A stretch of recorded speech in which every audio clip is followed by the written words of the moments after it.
Michael cast a 2-star spell called Dark Vision, allowing him to see even in the blackest of darkness. But even if he didn't, he could clearly see the creature lurking in the distance. It was creeping towards him, trying to initiate a surprise attack. It was unfortunate for the monster that Michael could see its mana particles as clear as day. Before Michael could even do anything, the creature suddenly shot out a ball of violet acid towards his body. But as soon as it made contact with his absolute unity defense, it dissipated into nothingness.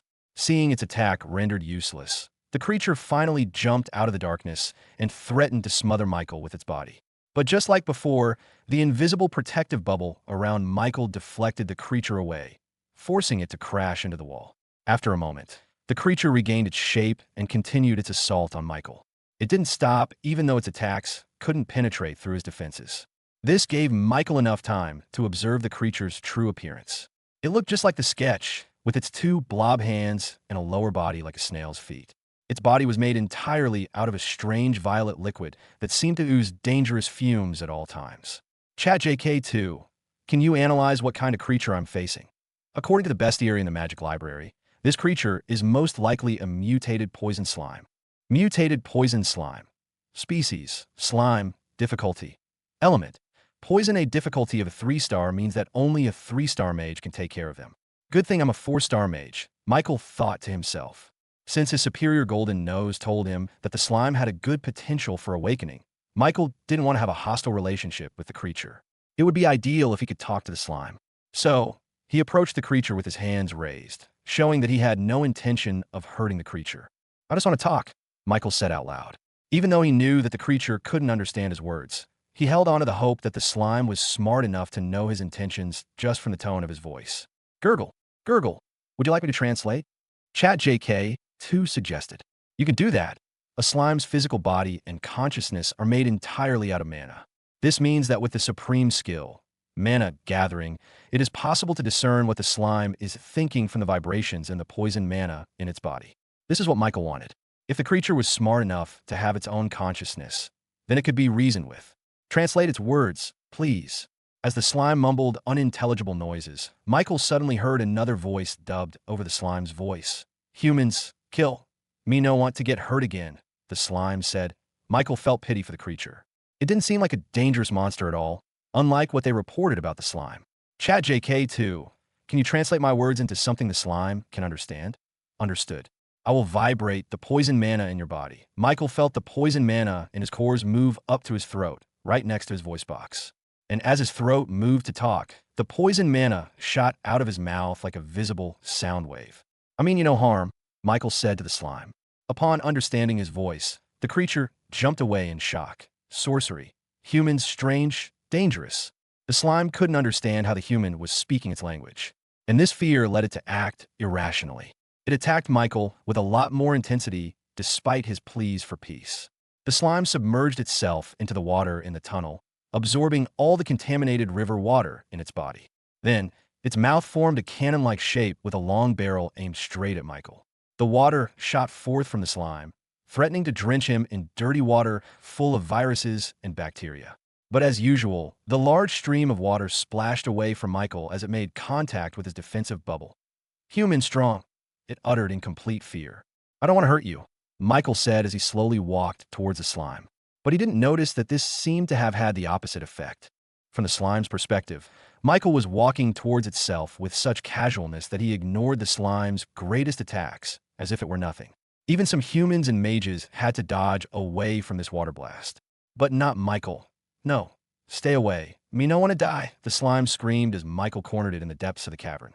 When the slime thought death was coming, it didn't hesitate to pull out its most lethal attack. Its slimy body started to glow a violet hue, using up all the precious poison mana in its body for this final strike. Slowly, thin needles made entirely out of poison mana appeared in the air, numbering only in the high 1-digit number. But as the slime used up all the poison mana in its body, more and more needles appeared in the air, almost covering the entire cavern with poison needles. The slime's body, which had been as big as a washing machine, was now as small as a basketball after sacrificing the poison mana in its body. Human, no move, or me kill. Despite the slime's warning, Michael still took a step forward. As soon as his feet landed on the ground, the slime ordered the thousands of poison needles to converge on Michael's body. This would have turned a human's body into skewers and poisoned them at the same time. But Michael was no normal human. He raised his hand, motioning for the needles to stop. And horrifyingly enough, the needles stopped just a few inches away from Michael's protective bubble. The needle started to shake as the slime felt its control over the poison needles slip off from its grasp. It was taken away. Michael spun his finger, and the poison needles followed his order, turning around to face the slime instead. This was the true power of his supreme skill, mana gathering. It allowed him to take control of all mana, whether it was his or not. With the thousands of poison needles pointed at its face, the slime closed its eyes, accepting its eventual death. It was born in the midst of the river Dames, formed from the amalgamation of all the waste and filth swimming around in the water. It spent its days observing humans, seeing the happy smiles on their faces as they played around near the water. But even if the slime wanted to experience the joys of being human, it knew that it couldn't join them because it was different. It was a monster. It was content just watching humans under the river Dames. It even ate and consumed filth, scrap, and waste in the river so that the water would be safe for the humans. That was how much the slime loved humans. But what did it get in return? It was treated as nothing but a deadly monster. It was hunted down, battered, and bruised. Even then, the slime didn't hate the humans. That was just the way of the world. It was a monster, and they were human. Its slimy body shivered, accepting that it was nearing the end of its life. It could only hope that in its next life, it would be born as a human instead. The slime waited, but the pain didn't come. It slowly opened its eyes and saw Michael looking at it with a warm gaze. With a snap of his fingers, Michael dissipated the poison needles into poison mana and returned them into its rightful place. The slime felt power restored in its body, slowly enlarging it into its original size. "You must have had it rough, huh, buddy?" Michael said as he kneeled in front of the slime. He raised his hand and patted the slime on its head. The creature flinched, thinking that Michael would hurt it like the other humans hurt it. But upon feeling the warmness of Michael's hand, the slime couldn't help but snuggle towards his touch. Michael chuckled. It felt like he was petting a very wet but loyal dog. And as he continued to make physical contact with the creature, images suddenly flashed through his mind. It showed the slime's memories of swimming through the endless waste of the river Dames. Michael felt loneliness and longing for companionship as he looked through its memories. He saw the slime watching the humans from afar, protecting them from the harmful bacteria and viruses in the polluted river. But the humans treated it with fear and panic. They hunted the slime, chasing it to the ends of the river. It could have fought back against its oppressors, but chose to flee instead. Only when it was cornered with no way to escape did it finally attack.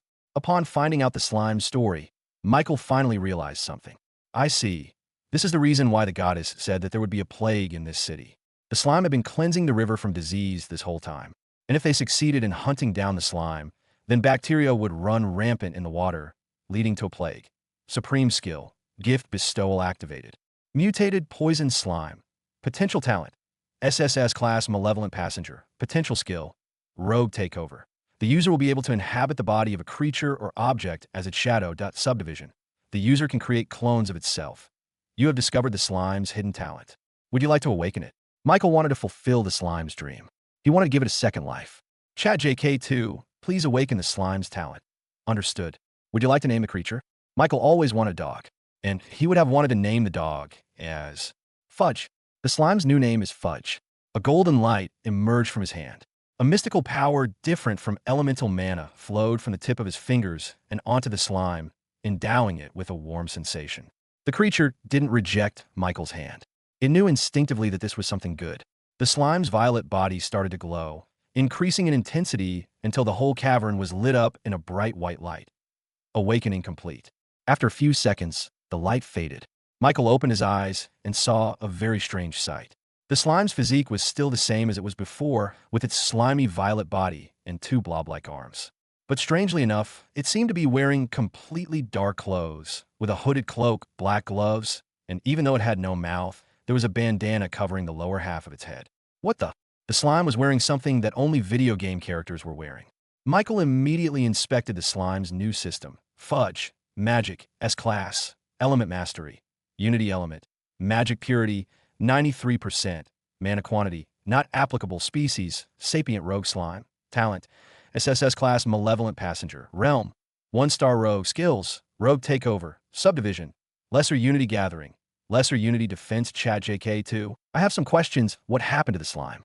I thought it was a poison slime. Also, why is it wearing this strange outfit? In the process of its talent awakening, Fudge has evolved into the next stage of its evolution line. Due to the intervention of the supreme skill, the slime has deviated from its original evolution line and has changed into something completely unique. Just then, Fudge suddenly awoke from his slumber and jumped up into Michael's arms. The slime, with its complete rogue attire, looked up at Michael with gratitude in its eyes. "Master, thank you for gifting me this new life," Fudge said in a fluent human language. "You can speak." The slime nodded, with its hood bobbing up and down. "Yes, Master. Upon my evolution, I was given a lot of new knowledge that completely changed my perspective in life." "What is Fudge talking about?" Michael asked ChatJK2, suspicious of his AI assistant's antics. "I have downloaded useful information directly into Fudge's mind to facilitate its new talent." Before Michael could ask ChatJK2 to elaborate, Fudge suddenly jumped out of his arms and landed on the ground with a superhero landing. "My job in this life is to spread the majesty of your strength. Soon, the whole world will know the name Michael Vanderbilt. I will become your shadow, your loyal servant. I will be atomic." Michael was speechless. Fudge's speech was taken straight out of a famous character in his previous life. ChatJK2, you gave Fudge information from an anime? It's been a few days after Michael first met Fudge and awakened the little creature into an intelligent little pet. He let Fudge accompany him everywhere he went, sticking to his shadow at all times and observing the human world just like it wanted. "Young master," Fudge whispered from his shadow, "I have successfully spread my clones around the city. I have become its shadow, its silent observer. There are already a couple of promising candidates that I will soon contact to hopefully join me in my mission. Our main job is to spread our forces to the entire world, influencing them into becoming loyal servants of the great Michael Vanderbilt."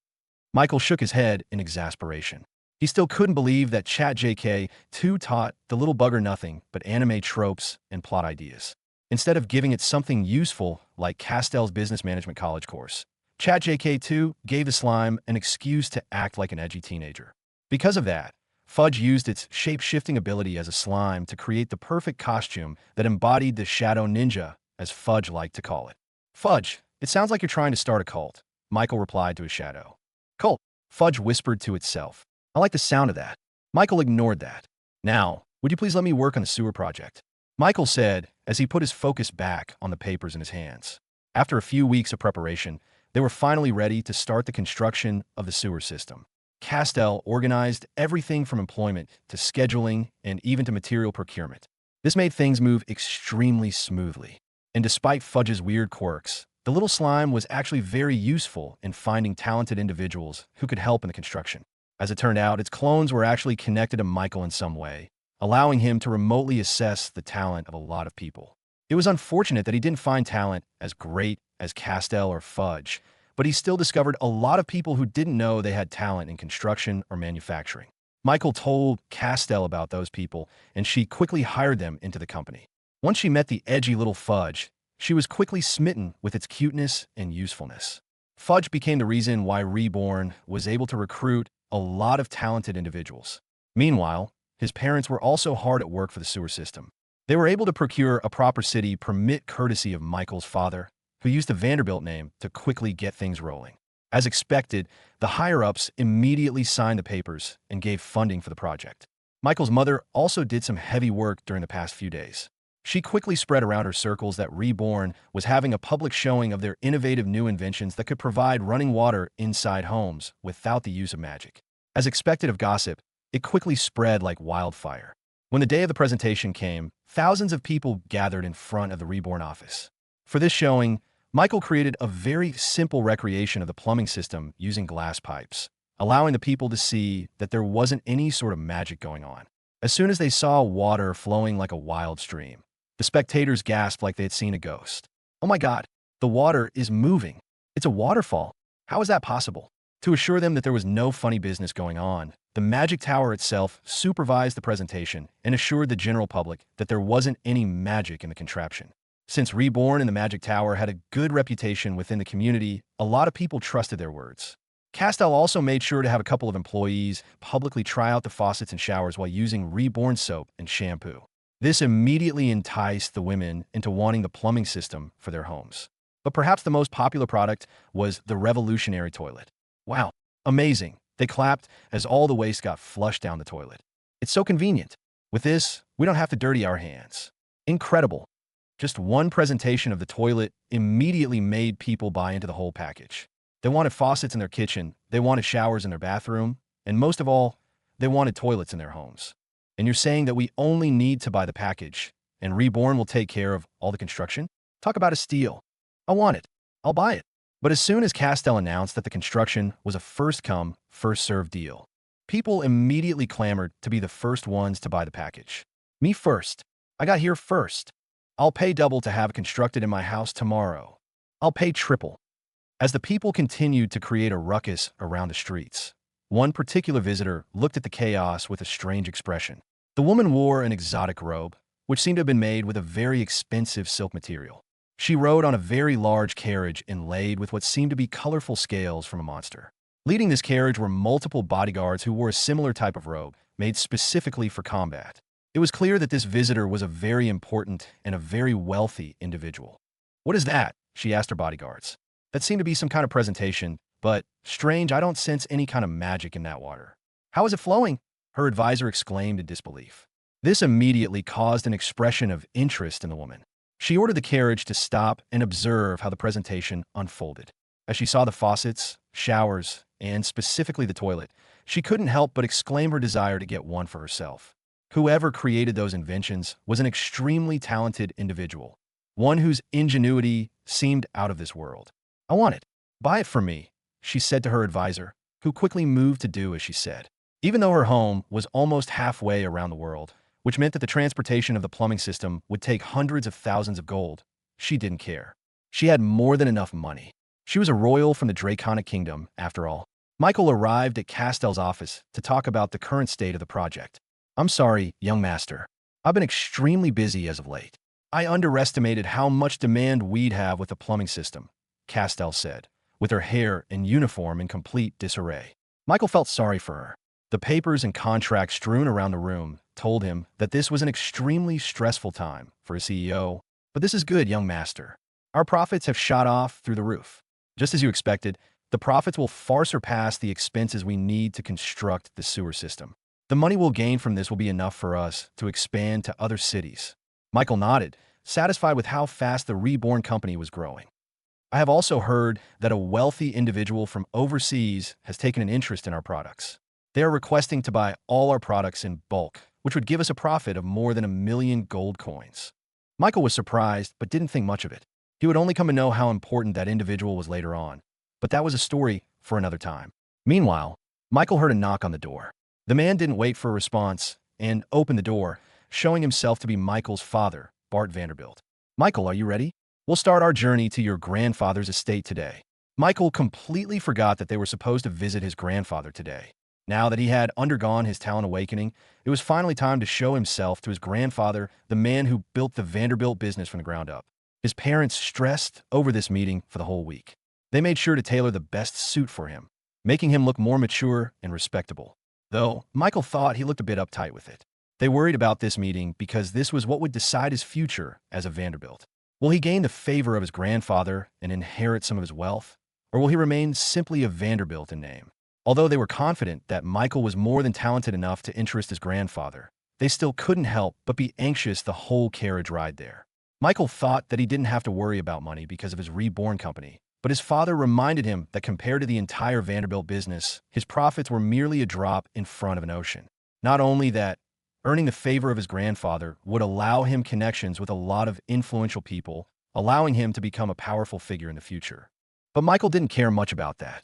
The only reason why he wanted to visit his grandfather was because he wanted to put a face into the legendary name of Ives Vanderbilt. He didn't hear much about his grandfather, but from the small tidbits of stories his father told him, it looked like his grandfather was a man of focus, commitment, and sheer will. He used to be an impoverished orphan who didn't even have a bronze coin in his pocket. But within a century, he built a business that conquered the entire world. So, Michael was very interested in meeting his grandfather. After almost a month of traveling, they finally reached the main Vanderbilt estate, or the more accurate name for it would be the Vanderbilt Kingdom. After all, the place looked even larger than Kingsbridge itself. There were multiple mansions and castles within the walls, creating a miniature world for themselves. Bart explained that most of his relatives lived inside the Vanderbilt kingdom, managing their territories as if they were royals. Michael had a lot of relatives. A lot. It seemed that his grandfather was quite a ladies' man, having more than 5 wives and even more concubines. Because of that, Michael had about 100 aunts and uncles, all of which had their own children. Bart was the youngest and the last child of the Vanderbilt children. After his birth, Ise Vanderbilt got too old to bear any more children. So, in terms of inheritance, Michael wasn't really supposed to receive anything. Bart himself only received the businesses in Kingsbridge, which was very small compared to what his older siblings got. The only ones who could be considered for an inheritance would be Michael's oldest cousins, the children of the eldest children of Ise Vanderbilt. However, Bart and Lilia were hoping that with Michael's talent, he would be given an exception. After all, Michael was a once-in-a-thousand-year genius mage, a talented businessman who created his own thriving business, and most importantly, he received a supreme skill in his talent awakening. There was no one more talented than him. Finally, they reached the gates of the Vanderbilt kingdom. They were quickly led inside after a brief inspection of their family emblem. Upon informing the guards of their purpose of visit, they quickly escorted them into the main estate, the house where his grandfather lived. Once he caught sight of the mansion, Michael finally caught a glimpse of the immensity of the Vanderbilt wealth. Exotic animals and nearly extinct trees roamed around the area like a jungle, almost becoming a zoo. Michael knew Vanderbilt had too much money because even those animals had their own mansions and their own caretakers. As they traveled further and further inside the kingdom, Michael finally saw the main territory of Grandfather Vanderbilt. The mansion itself was very large, made up of very expensive and exotic materials that Michael had never even seen before. They were even given a map so that they wouldn't get lost within the mansion. Thankfully, Michael and his parents didn't have to wander around the mansion. Their only purpose for this visit was to meet with his grandfather, so they went straight towards his grand chambers. Bart and Lilia held Michael's hands as they slowly walked towards the large double doors. Today was the day when Michael would get his inheritance, and it all depended on this meeting. As they opened the door, they were met with a large chamber fit only for a king. There was a large throne at the very end of the chamber, with high arches and columns that gave the entire chamber a sense of majesty and grandiosity. The paintings and tapestries to the sides depicted multiple portrayals of the world, signifying the Vanderbilt's control over global commerce. Every piece of furniture, whether it be a chair or a table, was ornate with real gold, dragon scales, and even pearls from the deep sea. Bart and Lilia immediately kneeled to show their respects, which Michael copied a second later. They were in front of the board of directors of the entire Vanderbilt business who sat at the seats beside the throne. They answered only to Ise Vanderbilt and no one else. "We have come to ask a favor from my father," Bart said, keeping his head low. "My son has recently awakened a supreme talent and has proven himself to be a genius unlike any other." Upon hearing about Michael's supreme talent, the elders sat up straight and looked at the 10-year-old boy with a spark in their eyes. It was rare for them to see such a promising youth. Just the fact that he was extremely talented in magic was enough to make him the most important grandchild in the entire Vanderbilt lineage. But a supreme talent? That was another thing entirely. The board of directors all looked at each other, sending silent signals with just their eyes. They were the people who helped build the Vanderbilt business to the behemoth it was now. They had more than enough insight to know how much of an asset Michael could become in the Vanderbilt family. They would have probably already asked Bart to let Michael live in the Vanderbilt kingdom so that they could nurture the kid using all of their resources. However, when they remembered something, they quickly got disheartened. "Your child's talent is truly 1 in a million," one old guy said, sitting on the seat directly next to the throne. "We would like nothing more than to increase the inheritance given to your son that will reflect the value we put on his future." Upon hearing this, Bart and Lilia's expression turned into one of joy and anticipation. This was their very goal from start. "We are glad to hear that. Anything will help in nurturing Michael into his full potential," Bart said respectfully with a hint of excitement. But as Bart raised his head, he noticed something. "By the way, where's my father?" he asked. There was a clear absence in the throne room. The main seat reserved only for the legendary Vanderbilt was empty. The most important man in the room was missing. The old man sighed. "That is precisely the problem, Bart.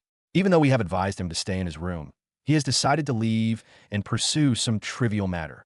Michael and Bart were both disappointed to hear that Ise Vanderbilt was absent from today's meeting. Bart wanted to introduce his pride and joy to his father, but the old man seemed to be busy with some other thing. It was a bit dismaying. Is there some kind of problem? Michael asked out loud. From the way the old man phrased his words, he made it seem like there was some kind of complication that they couldn't solve without the main Vanderbilt man himself. Your child is very astute, the old man sighed. There's indeed a problem. Although we would like to give young Michael a lot more monetary funding and assistance, without eyes here himself, it will not be possible. Bart stood up, indignation painted on his face. What do you mean? I thought you said my son deserves all the help from the family. The old man raised his hand and tried to calm down Bart. Truthfully, none of us were expecting the little Michael to be this talented. We only heard that he was good at magic. Because of that, we only decided on a lesser inheritance for him. If we had known that Michael would receive a supreme skill, we would have planned to endow him with more inheritance and let him study abroad with the best care possible. Bart rubbed his hair in frustration. Can't you change that? That is the problem. If Eyes is here, then he can certainly overturn the decision. But unfortunately, he is unavailable at this time. Lilia also stood up. Should we reschedule this meeting then? But the old man shook his head. Unfortunately, after today, the leftover inheritance will be divided up by the entire lineage. By the time Eyes gets back, there will be nothing left for Michael to receive. Do not worry. It's not as if the inheritance Michael will receive is something to scoff at. We will give the entire territory of the parched lands to Michael, the youngest son of the Vanderbilt family. Upon hearing this, Bart couldn't help but sigh in relief. The elder board of directors made it seem like Michael wasn't going to receive anything good. But Bart knew that although the parched lands was a barren wasteland, it was still a large enough estate that Michael could sell for a lot of money. Parched lands? Dad, what's that? Michael asked Bart. The parched lands is a large territory south of our continent. Most of it is uninhabitable, so there are only monsters and demi-humans living there. Oh, right. You asked me earlier where we can get that petroleum oil that you've been asking about for your engine project, right? Well, most of it can be found in the parched lands. Once Michael heard that, an idea suddenly popped up in his mind. It was so crazy that he almost felt goosebumps from it. In his previous world, wars were waged only for the sole reason of oil acquisition. This world still treated petroleum oil as nothing useful other than lighting fires. But Michael knew about their true potential. Since he had already invented the engine, he could finally harness electrical energy using petroleum oil as fuel. So much flashed through his mind. Light bulbs, trains, heating, cars, everything was possible with petroleum oil. Well, if I move there, I can build my own house that works entirely on electricity. And in the future, if he started to sell his inventions to the world, they would finally realize the true potential of petroleum oil. Now, who would be the one to provide oil for them? It would be the guy who owned the parched lands. The potential for business was too tempting to pass up. Michael, this is good, Bart and Lilia said to their son with excitement. If you sell the parched lands, you can have more than 100 million gold coins. This is already a sizable inheritance. Michael could only laugh for now. He was inwardly preparing himself for when he revealed his plans to move there. His mother would surely have a fit. A couple of days after Michael and his family left the Vanderbilt kingdom, a welcoming celebration commenced in the entire estate. Horns blared with the sounds of thousands of soldiers marching towards the kingdom walls. Today was the day that Eyes Vanderbilt would return to his kingdom. The whole lineage inside the kingdom celebrated, treating it as if he had returned from a victorious war against another country. But the truth was nothing as grandiose as that. Sure, Eyes Vanderbilt was accompanied by a 10,000-man army wherever he went, but that didn't mean he went off to fight in a war. That was just because his safety was vitally important to the Vanderbilt family and the country itself. His children and his grandchildren all gathered at the large plaza square, waving their handkerchiefs as a sign of respect for the Vanderbilt founding father. But despite the celebrations and fanfare, when the grand chariot and carriage entered the plaza, it simply continued on its way and ignored all the people trying to catch Eyes' attention. It didn't stop for a single second. This was quite unusual. Grandfather Vanderbilt enjoyed festivities and welcoming parties like this, usually lasting from many days up to a week. He would spend lavish amounts of money for performances, drinking, eating, and many such celebrations. Many wondered what was wrong, but they could only speculate to themselves. Eyes wasted no time and went directly to his mansion and entered his chambers. He sat on his throne, his hands on his forehead. Silence filled the throne room. Eyes Vanderbilt was a man who had gray-white hair, sagging eye bags, a face full of wrinkles, and a stooping posture. But even then, his presence was still as wild as a lion about to pounce. The board of directors next to him was nervous. It was never good when Eyes was this silent. Finally, one of them dared to speak up. "How was the trip, sire?" The old man next to him asked awkwardly, trying not to offend him. Have you done what you wanted with that new company called Reborn? The reason why Eyes Vanderbilt left his estate in his great old age was because he heard a little rumor. There seemed to be an up-and-coming new company called Reborn, who had been sweeping the cities and disrupting the local market with their new and innovative products. There was even a rumor that the Vanderbilt business in Kingsbridge City was starting to fall behind this upstart company after only 5 years. Some of his wizard friends even became addicted to a strange board game called Reborn Chess. Naturally, Eyes had his men investigate the Reborn company and their products. Eyes thought that they were using underhanded schemes to topple the Vanderbilt business, but once he held the Reborn soap and shampoo in his hands, he finally realized the genius and innovation this company had. Not only that, but the techniques and marketing strategy they employed were something that made even him impressed. Eyes felt that whoever was at the helms of Reborn was someone who could someday try to contend with the big leagues like him. This sparked a competitive fire within the old man, a fire that had not been lit in such a long time. Even though Kingsbridge was a small little city on the outskirts of the province, Eyes felt that no Vanderbilt business should ever be outdone by some new company that was wet behind the ears. So, he and a few of his most trusted people spent a year planning and experimenting with products that were better or at least at the same level as the product that Reborn was putting out into the market. And they found it. They were able to create a soap that was much more fragrant than Reborn soap. It lasted much longer, and most of all, it cost less to produce. They did the same with the shampoo and the revolutionary matchstick. And using the help of his friend from the Guild of Arcana, they were able to create an even more complicated board game called Battlefield Strike. Eyes wanted to destroy Reborn in Kingsbridge before they could even try to expand to other cities. He was so sure that his products would prevail against Reborn. So sure, in fact, that Eyes traveled all the way to Kingsbridge just to observe how the whole thing unfolded. This led him to miss the meeting with Michael. When he arrived at Kingsbridge, the impossible happened. When they put out their superior products into the Kingsbridge market, there was no one buying their products. Even though they were objectively better and much cheaper than Reborn products, barely anyone was buying from them. When they investigated this further, it turned out that Reborn had just come out with another revolutionary product called the plumbing system. Not only that, they were even solving the polluted river water problem in their city with something called a sewer system. This pushed the popularity of Reborn into the skies, with every citizen in Kingsbridge becoming loyal to the Reborn company. Eyes was impressed by the plumbing system, but that could be replicated by anyone else. However, what truly made a mark on the old man was how Reborn was able to completely make an entire city loyal to their products. He had never seen this before. It was truly mind-blowing. So, he could only return to his kingdom and brood about his loss. A formidable opponent has come. Eyes muttered to himself, his voice low and commanding. The future would be an exciting time. Even though he lost, Eyes was itching for a fight with Reborn. However, he didn't have much time. He was already quite old. Eyes could only hope that his inheritor would be able to fight against the eventual rise of Reborn and still keep the Vanderbilt name at the top of the world. He shook his head. If only my descendants were just a fraction as talented as the mastermind from Reborn, I would die happily. But no, they're all naive and idiotic. It's my fault, really. I pampered them so much that they didn't have the killer instincts to survive in this world. They'll sink the ship I built by hand. If it was possible, I would rather entrust the entire Vanderbilt business to that Reborn mastermind. At least then, I would know that my business is in good hands. I sighed. He must have been lacking so much sleep to think about stuff like that. It was no use thinking about stuff that he could not control. He decided to go to sleep for now. But before he could stand up, a bell resounded in the throne room. Ding! Dong! Eyes' eyes were led to a strange new contraption in the corner of the room. It looked like a cabinet with a circular face that had lines near its circumference. And once he listened closely, he heard the rhythmic tick-tock sound coming from the object. What is that? He asked his advisors. The old man next to him bowed. That is a gift from Bart Vanderbilt, sire. It's called a clock, which seemed to have been made by his youngest son, Michael. Eyes got up off his chair and slowly approached the clock. It was only now that he noticed its incredible craftsmanship. And within a few seconds of observing how the clock ticked in a constant manner, he immediately predicted that this was a machine made to keep an accurate track of time. When Bart Vanderbilt and his family visited the kingdom a few days ago, they brought a gift for you to add to your collection, the old man explained. We don't know what it's for, but we didn't want to offend them. Eyes continued to inspect the clock, even opening the latch to look at the mechanism hidden inside.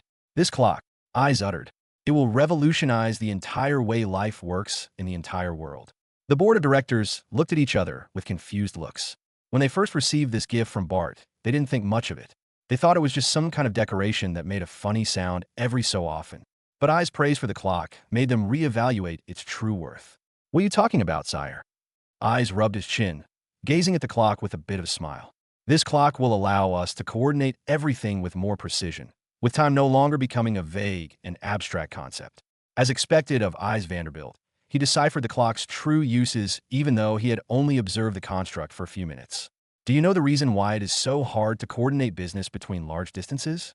Do you know why we lose millions of gold every month? He asked his advisors.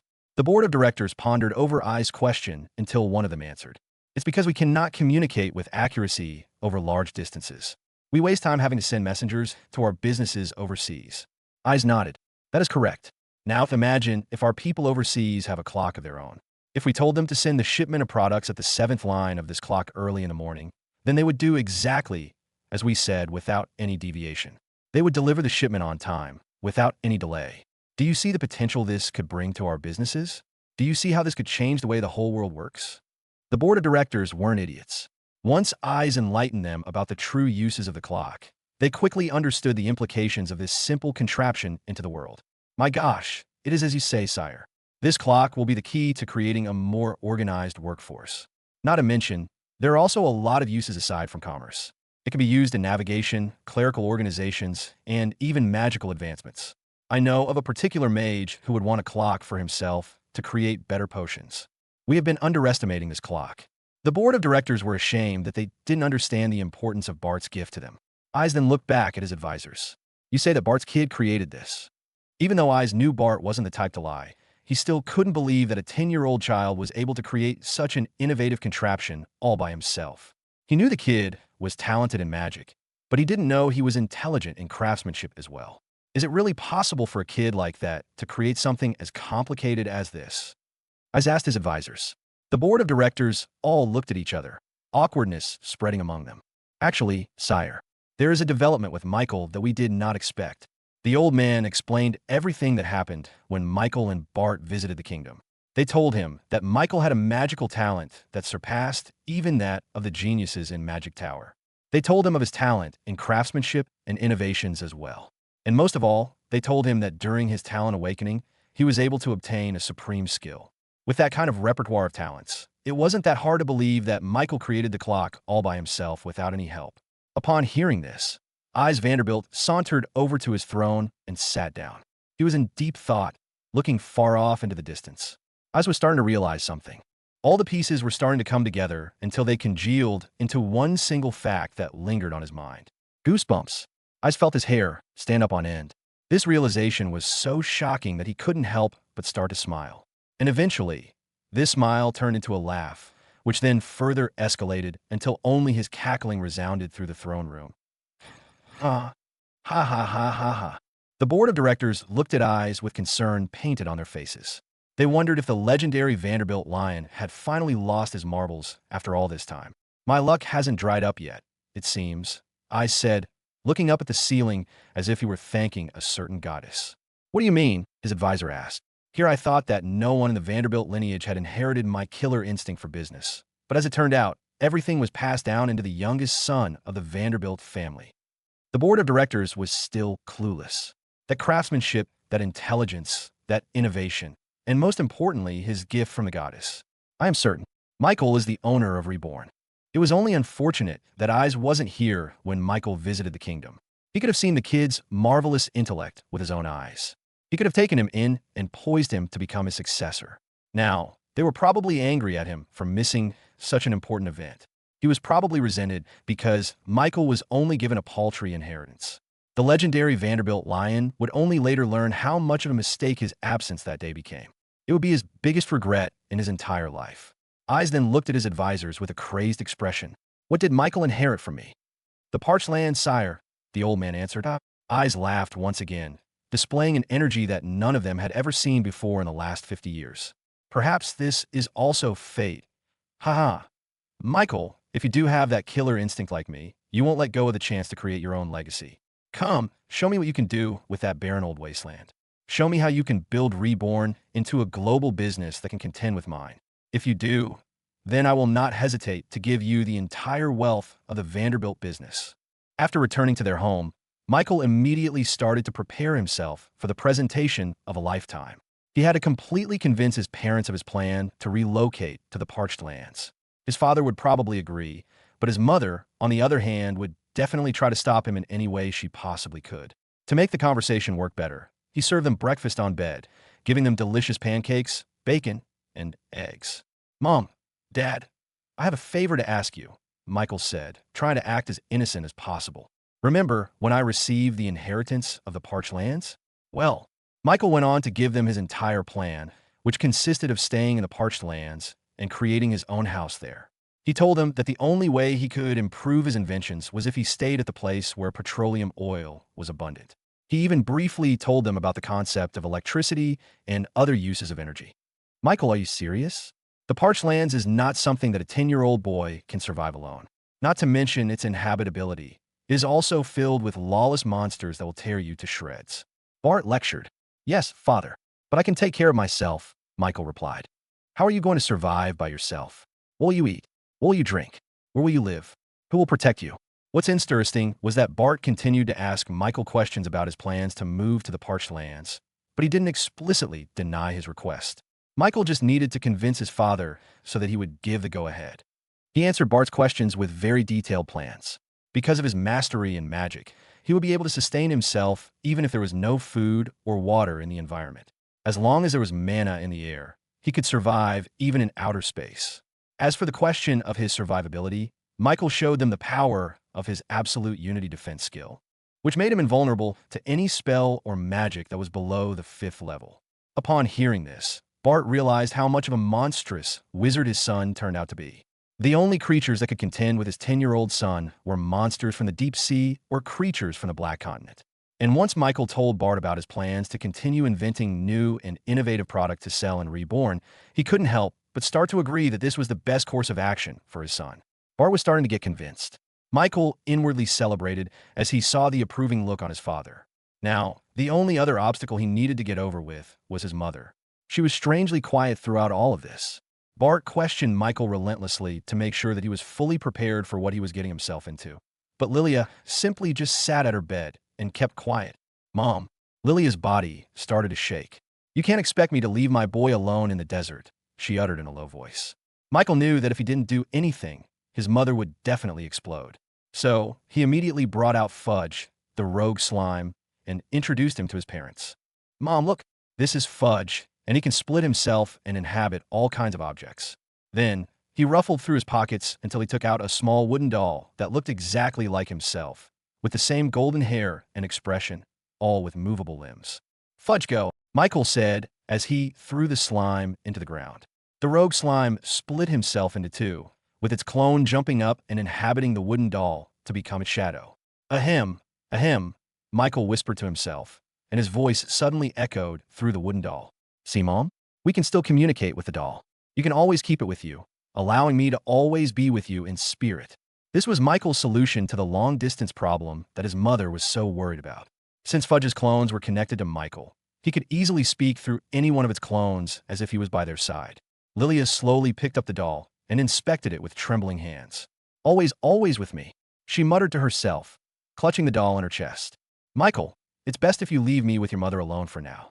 She'll need the night to think it over, Bart said. Michael respected their wishes and left them alone to ponder over their decision. Leaving a 10-year-old kid alone in the wilderness was not an easy thing to decide. Later at night, Bart held Lilia's hands to try and talk some sense into her. Honey, I think that this is the right decision for Michael. He won't progress if WS keeps him in our estate for too long. We need to let him loose and spread his wings. This is a good opportunity for him. If he shows his talent and creates something incredible in the parched lands, it could catch the attention of my father. It will make him regret that he treated Michael as just another one of his grandchildren. I'm sure of it, but we can't help him. Michael has to build it on his own. So we have to let him leave and build his own nest in the parched lands, no matter how much you want to join him.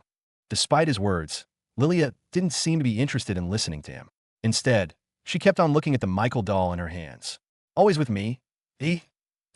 This is even better. I'll have my own Michael right in my pocket. Lilia screamed, catching Bart off guard. Honey, but Lilia ignored him. Instead, he called out to the doll. Fudge, that's your name, right? Will you come out for a second?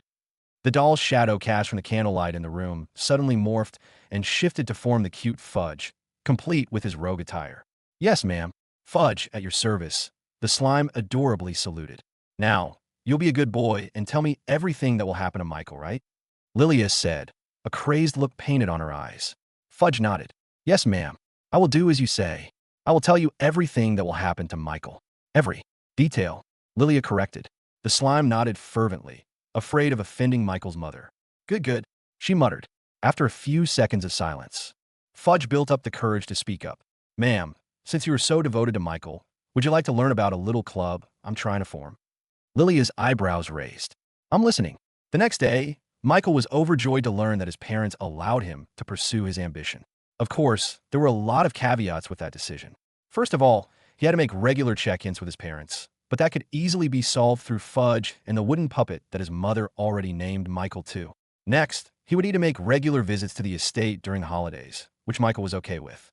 Finally, Bart and Lilia were allowed to visit him again after a year. Michael thought this was weird because he welcomed them visiting him anytime they wanted, but Bart insisted on having a one-year buffer. His father wanted to make sure that he built everything on his own without any intervention for at least 1 year. Since this didn't really affect Michael much, he agreed. They all decided that Michael would start his journey after winter, with spring starting about 1 to 2 months from today. This gave enough time for Michael to prepare for the journey there. Since it would take about a month's worth of travel to reach the parched lands from the Vanderbilt estate, Michael decided to create his own personalized carriage to get through the harsh journey. When they traveled to the Vanderbilt kingdom, Michael's greatest gripe about the journey was how uncomfortable the ride was. Whenever there was a bump in the road, the entire carriage would bob up and down, making good sleep extremely hard to achieve. Compared to the smooth car rides in his previous life, Michael found any carriage made in this world extremely uncomfortable, even if it was the most expensive one they could purchase. To make his month-long journey a little bit better, Michael installed a suspension system within the wheels. The bumps would only register as a small movement inside the carriage, allowing for a smooth ride. Upon showing his new invention to his father, the man couldn't help but applaud him. You're right, Michael. This would make travel so much easier, Bart said, inspecting the wheels by pushing it up and down. It would be the perfect carriage, except for one thing. You seem to have forgotten the most important aspect of a carriage, Bart said. Where's the horse supposed to be attached? Michael's carriage had an extended front bumper, leaving no space for the horse to be positioned in. There weren't even any buckles for the rope to be attached to. How is this carriage supposed to move without a horse, son? Magic, Bart asked in a joking manner. But Michael's response to that was a simple smile and a shrug of the shoulders. He opened the door of the carriage, leaving Bart clueless as to what his son was planning. After a few seconds, a resounding vroom vroom echoed through the estate. Bart was so surprised that he ended up jumping backwards. He almost thought there was a monster hidden inside the carriage. Michael, what's going on? He asked. But before he could go up to peek at Michael, the carriage suddenly started to move on its own. And it wasn't just a small movement due to gravity.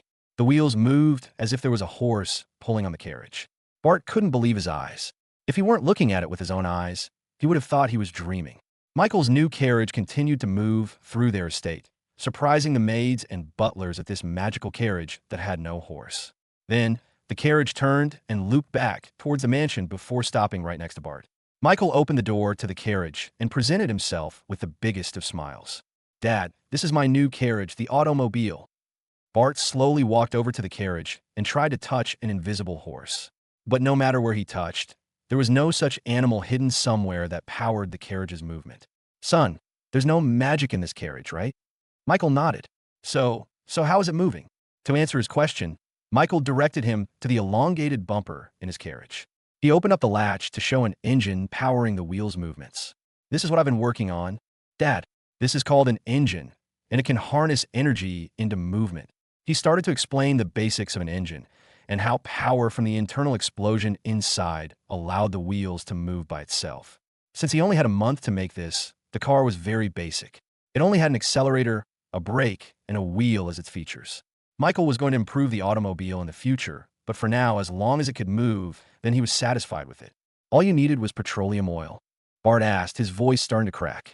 Yes, Dad. As long as there's enough fuel in the engine, the carriage can continue to move indefinitely.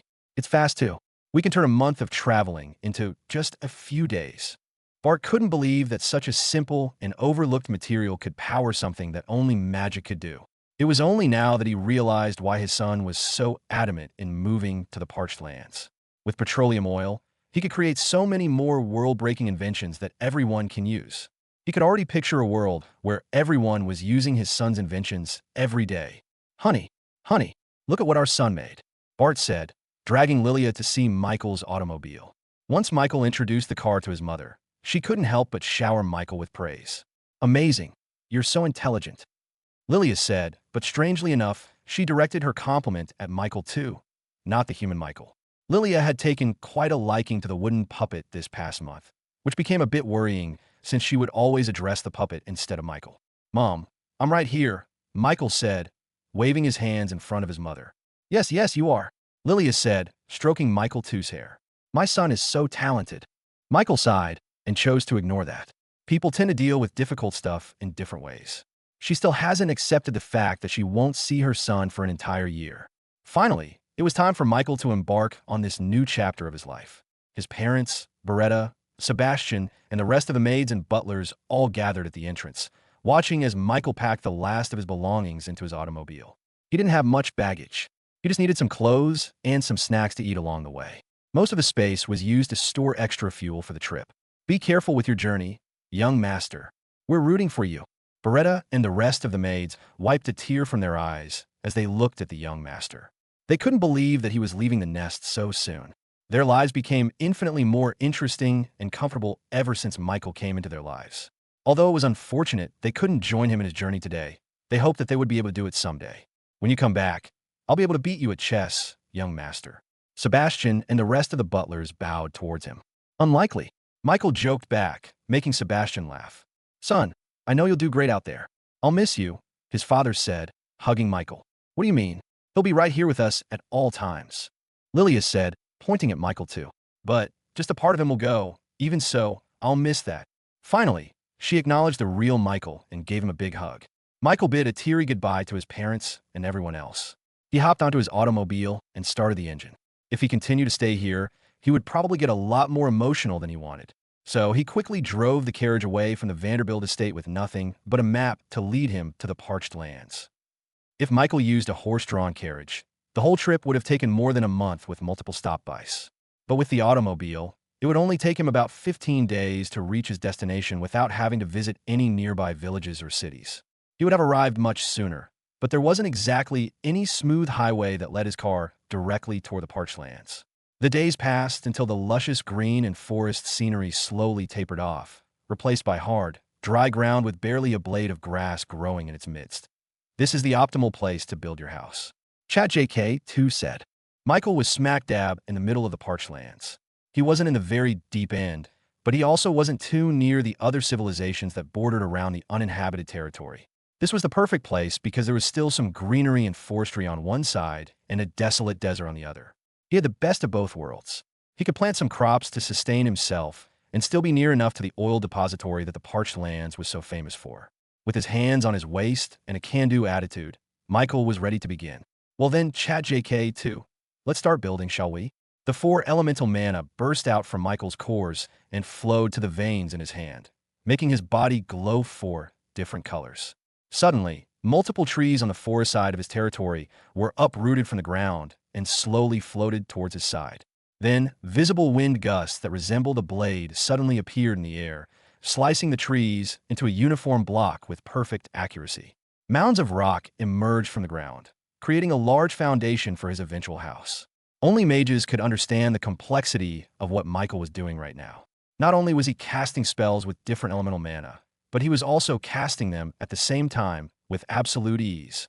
Michael had increased his mastery over 1-star and 2-star magic so much that he could simply think about what he wanted to achieve, and the mana in his body automatically moved the way he wanted them to move. And with the help of ChatJK2, he simply had to watch as his new house got built using magic. It took less than half a day to finally construct his little cabin in the middle of nowhere, made out of both stone and wood. Since he made it from scratch, Michael used modern architecture and style to make him feel even more at home. The house wasn't too large like his parents' mansion, just enough for a 2-story family home that was popular back in his previous life. The kitchen, the living room, the bathroom, and the bedroom were made out of simple materials, but exuded casual elegance. His house looked like one of those summer house cottages that rich millionaires had back in his previous life. Now that the basics were done, his next order of business was the most exciting part for him. He wanted to power his house with electricity. He constructed a new home with electricity already in mind. He created the electrical system along with the plumbing system in the very structure of the house itself. Now he just needed an energy source to connect them to. Of course, he already had a plan in mind for that. He was going to build a steam turbine. The principle was simple. He just had to heat water, which would turn into steam. That steam would then travel through pipes and cause the turbine blades to spin rapidly, which would be converted into electrical energy through a generator. ChatJK2 handled all the specifics and the main blueprint for the plans, while Michael was in charge of procuring the materials for the large project. Not only that, he also had to find an oil deposit where he could dig up for fuel. So, on the second day of moving into the parched lands, Michael journeyed deeper into the desolated parts of the territory in search of a place that was rich in earth mana. But as he journeyed through the desert-like environment of the parched lands, he suddenly heard a notification from ChatJK2. Superior Golden Nose skill activated. There's a high likelihood that you will encounter individuals with high talent. Michael became excited. Part of the reason why he wanted to relocate to the parched lands was because of the potentially talented monsters that he could come across. Ever since he discovered he could awaken their talent, a whole new realm of possibilities entered his mind. People overlooked monsters and beasts as nothing more than instinctual creatures with no potential. But ever since he met Fudge, he realized that monsters were as talented as humans. So, he welcomed this sudden encounter. He stopped his automobile and immediately got out to observe his surroundings. From his perspective, there was not a single piece of living being anywhere he looked. There was just an endless wasteland of cracked soil and the occasional tumbleweed that rolled in the distance. Skills didn't lie. So Michael knew that there was a living being somewhere here, but he just couldn't see them through normal means. He used his supreme skill, mana gathering, to maximize his sensitivity in mana, allowing him to see and feel everything that his eyes could not see. Earth mana was the most abundant, followed by air and fire. As expected, he didn't find much water mana in the ground except for thin clouds in the sky. But as he narrowed his eyes upon the small mounds of sand and soil, he saw a collection of light mana, something that only living beings emitted. Strangely enough, the light mana in those figures were starting to fade, blinking in and out of existence as if they were about to expire and turn into dark mana, which only the dead emitted. They were running out of time. He had to act now. Michael's body immediately started to glow a silver light, with air mana gathering at his feet and propelling him into the sky, reaching speeds faster than his automobile. With his 3-star spell, Burst Fly, he was able to reach the dying figures just in time. Upon landing, Michael set his eyes on a small group of animals that resembled primates back in his previous life. They lay on the ground huddled together, with their chests heaving for air. Their breaths became shallower and shallower each time. Michael raised his hand and looked up at the skies. Right now, the only thing that was going to save them was an injection of light mana into their bodies. Usually, he would see an abundance of light mana everywhere through the trees, grass, and nature in the surroundings. But this place had none of that. So, his only source of light mana was the sun. He stared at the great big ball of fire and grabbed it in his hands. Suddenly, visible light blobs floated down from the skies and gathered at his palms.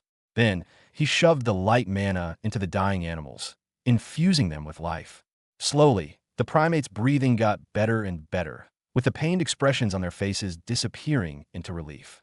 They were fine for now, but this was only a temporary solution.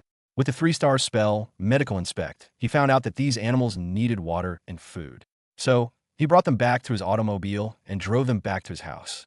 Michael observed the primates who were slowly awakening from unconsciousness. ChatJK2, what kind of creatures are they?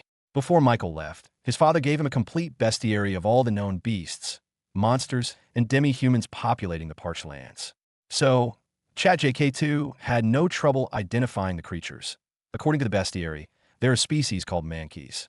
They are the weakest species in the entire territory of the parched lands, and possibly the entire world. They do not have any special characteristics or traits that help them survive the harsh environment of the parched lands. The only reason why their species has survived to this day is because of the unity within their kind. Mankeys, species, yellow mankeys, type, demi-human, difficulty, element. None. Michael observed the mankeys and found that they had vaguely human-like faces, similar to Neanderthals back in his previous world. Their entire body was covered in stained, yellow fur, including parts of their faces. They also had a tail on their backs, which was why Michael thought they were primates when he first saw them. Michael waited for the yellow mankeys to regain consciousness. He already fed them food and water a while ago, so they were close to waking up. After a few minutes, the 5 mankeys slowly opened their eyes one by one. Their eyes showed confusion as they came to grips with their current situation. They patted their bodies, surprised as to how they survived the intense heat of the sun. Then, they looked around at their new and strange environment until they saw Michael looking over at them. These creatures weren't stupid. They knew that they should have died in the heat of the desert, but were somehow saved by this benevolent being. The 5 yellow mankeys immediately bowed to him, showing their deference to the one that saved them. "Thank you. We beg for mercy. Indebted we are of you." They were demi-humans, which meant that they were capable of speaking the human language, albeit a little slower and simpler than 5-year-old humans. Still, this made communicating much easier. "It's fine. I couldn't let you guys die in the heat of the sun, could I? By the way, what were you doing in the middle of the desert?" he asked them. The 5 mankeys all kneeled in front of Michael and explained, with a limited vocabulary, about the circumstances that led them to a near-death experience. From what Michael understood, it seemed that they journeyed out of their village and into the desert in search of food and water. But unfortunately, the heat of the sun, coupled with the lack of water in their bodies, became far too much to bear. They lost their strength and ended up disoriented in the desert. They wandered around until finally they succumbed to the conditions. "We thank benevolent being, but we must go. Yes, we must find water for village." Michael walked over to his kitchen island and turned the lever on his sink, allowing the water to flow freely into a wooden cup in his hands. "If it's water you want, then you can take it with you," he said with the most casual voice. The 5 mankeys all had wide eyes as they looked at the precious, life-saving water flowing like rain from that strange metal thing. "Wow, water, water! Oh, water!" Tears flowed from the mankeys' eyes. They had searched far and wide through the desert to find water. They would have never thought they would see so much water flowing from a strange metal thing. "Please, benevolent being, we offer our lives for water. We will sacrifice our lives in exchange for water." Michael waved off their seriousness. "Please, there's no need for that. You could take all the water you want for free. Oh, and I have some fruit and dried meat here with me. Would you like some of that too?" The mankeys all looked at Michael with confusion painted on their faces. For them, water was even more precious than gold. People died in the desert just to get a few drops of water for their family. But now, Michael wanted to give them all the water they needed, for free. Any person would be confused when someone wanted to give them a bar of pure gold without asking for anything in return. "We will pay for the water with our lives." They thought that Michael was someone who simply had a large stock of water in reserve. They thought he was just one of those extremely fortunate beings who was able to witness rain and store it for themselves. "Don't worry, I can have all the water I need," Michael said as he raised his hand and manifested a ball of water in his hand. Upon seeing this, the yellow mankeys prostrated themselves even deeper. "Wizard, sorcery, water bearer.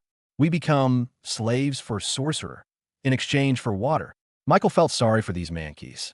As a species, they lived at the very bottom of the food chain. They felt as if they couldn't offer anything to Michael aside from giving him their lives. Unlike most monsters and demi-humans, they didn't have talent in any magic, which meant that their species had absolutely no chance of harnessing the power of the mana elements.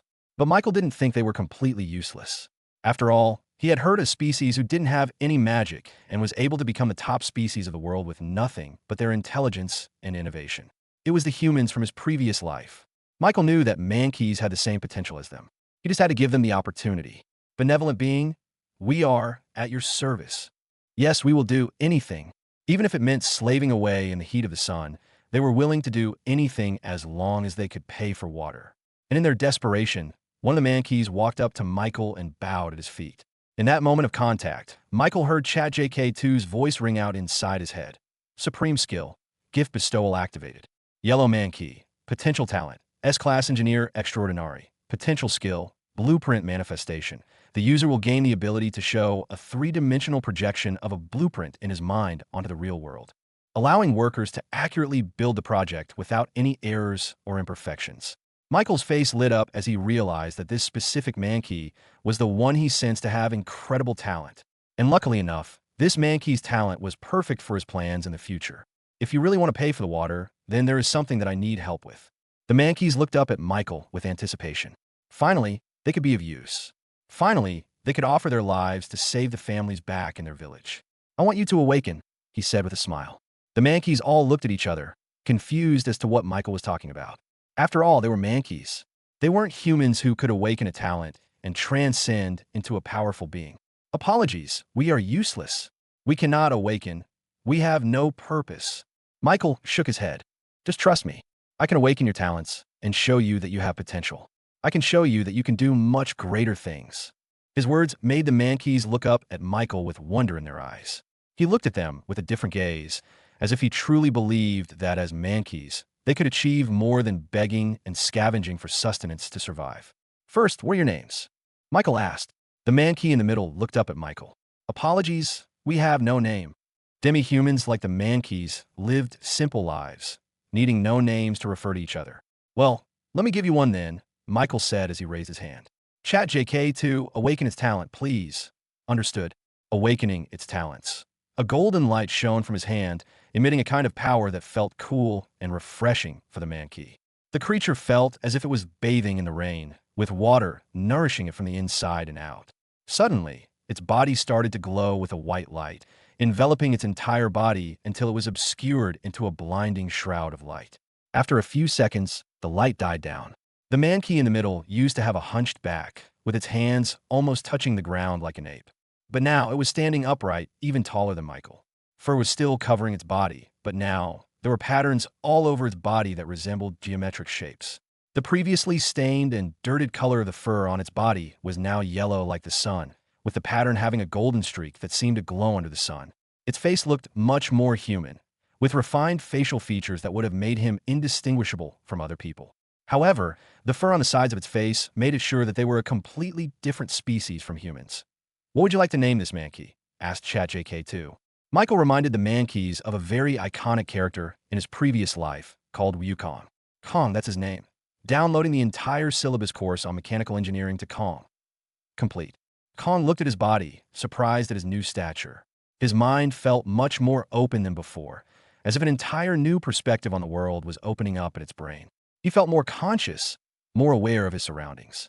It felt as if he ascended into a new realm of reality. Kong, magic, a class, element mastery, unity element, magic purity, 90%, mana quantity, not applicable species, sapient yellow mankey, type, machinist mankey, talent, S-class engineer extraordinaire, realm, 1-star engineer, skills, blueprint manifestation, lesser unity gathering. Lesser unity defense. Kong looked at his hands, fully aware that he could do so much more than before.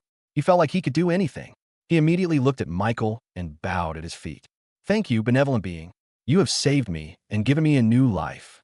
I accept my name as Kong and vow to serve as your loyal servant. The rest of the mankeys looked at Kong with eyes of wonder and astonishment. They could barely believe that he was the same mankey that they had known all their lives. Are you really mankey? You change a lot.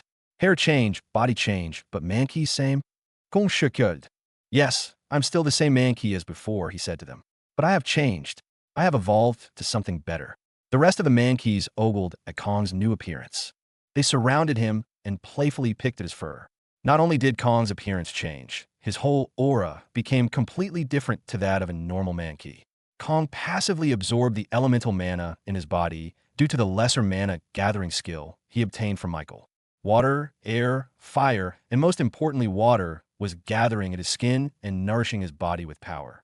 He was no longer the same skinny and emaciated mankey that was on the brink of death. The rest of the mankeys felt this kind of presence only in higher beings and more complex demi-humans like the dwarves and the elves. Those beings were at the top, comparable only to humans. And now, the mankey that was standing right in front of them was emitting the same kind of strength as those powerful species. They couldn't believe it.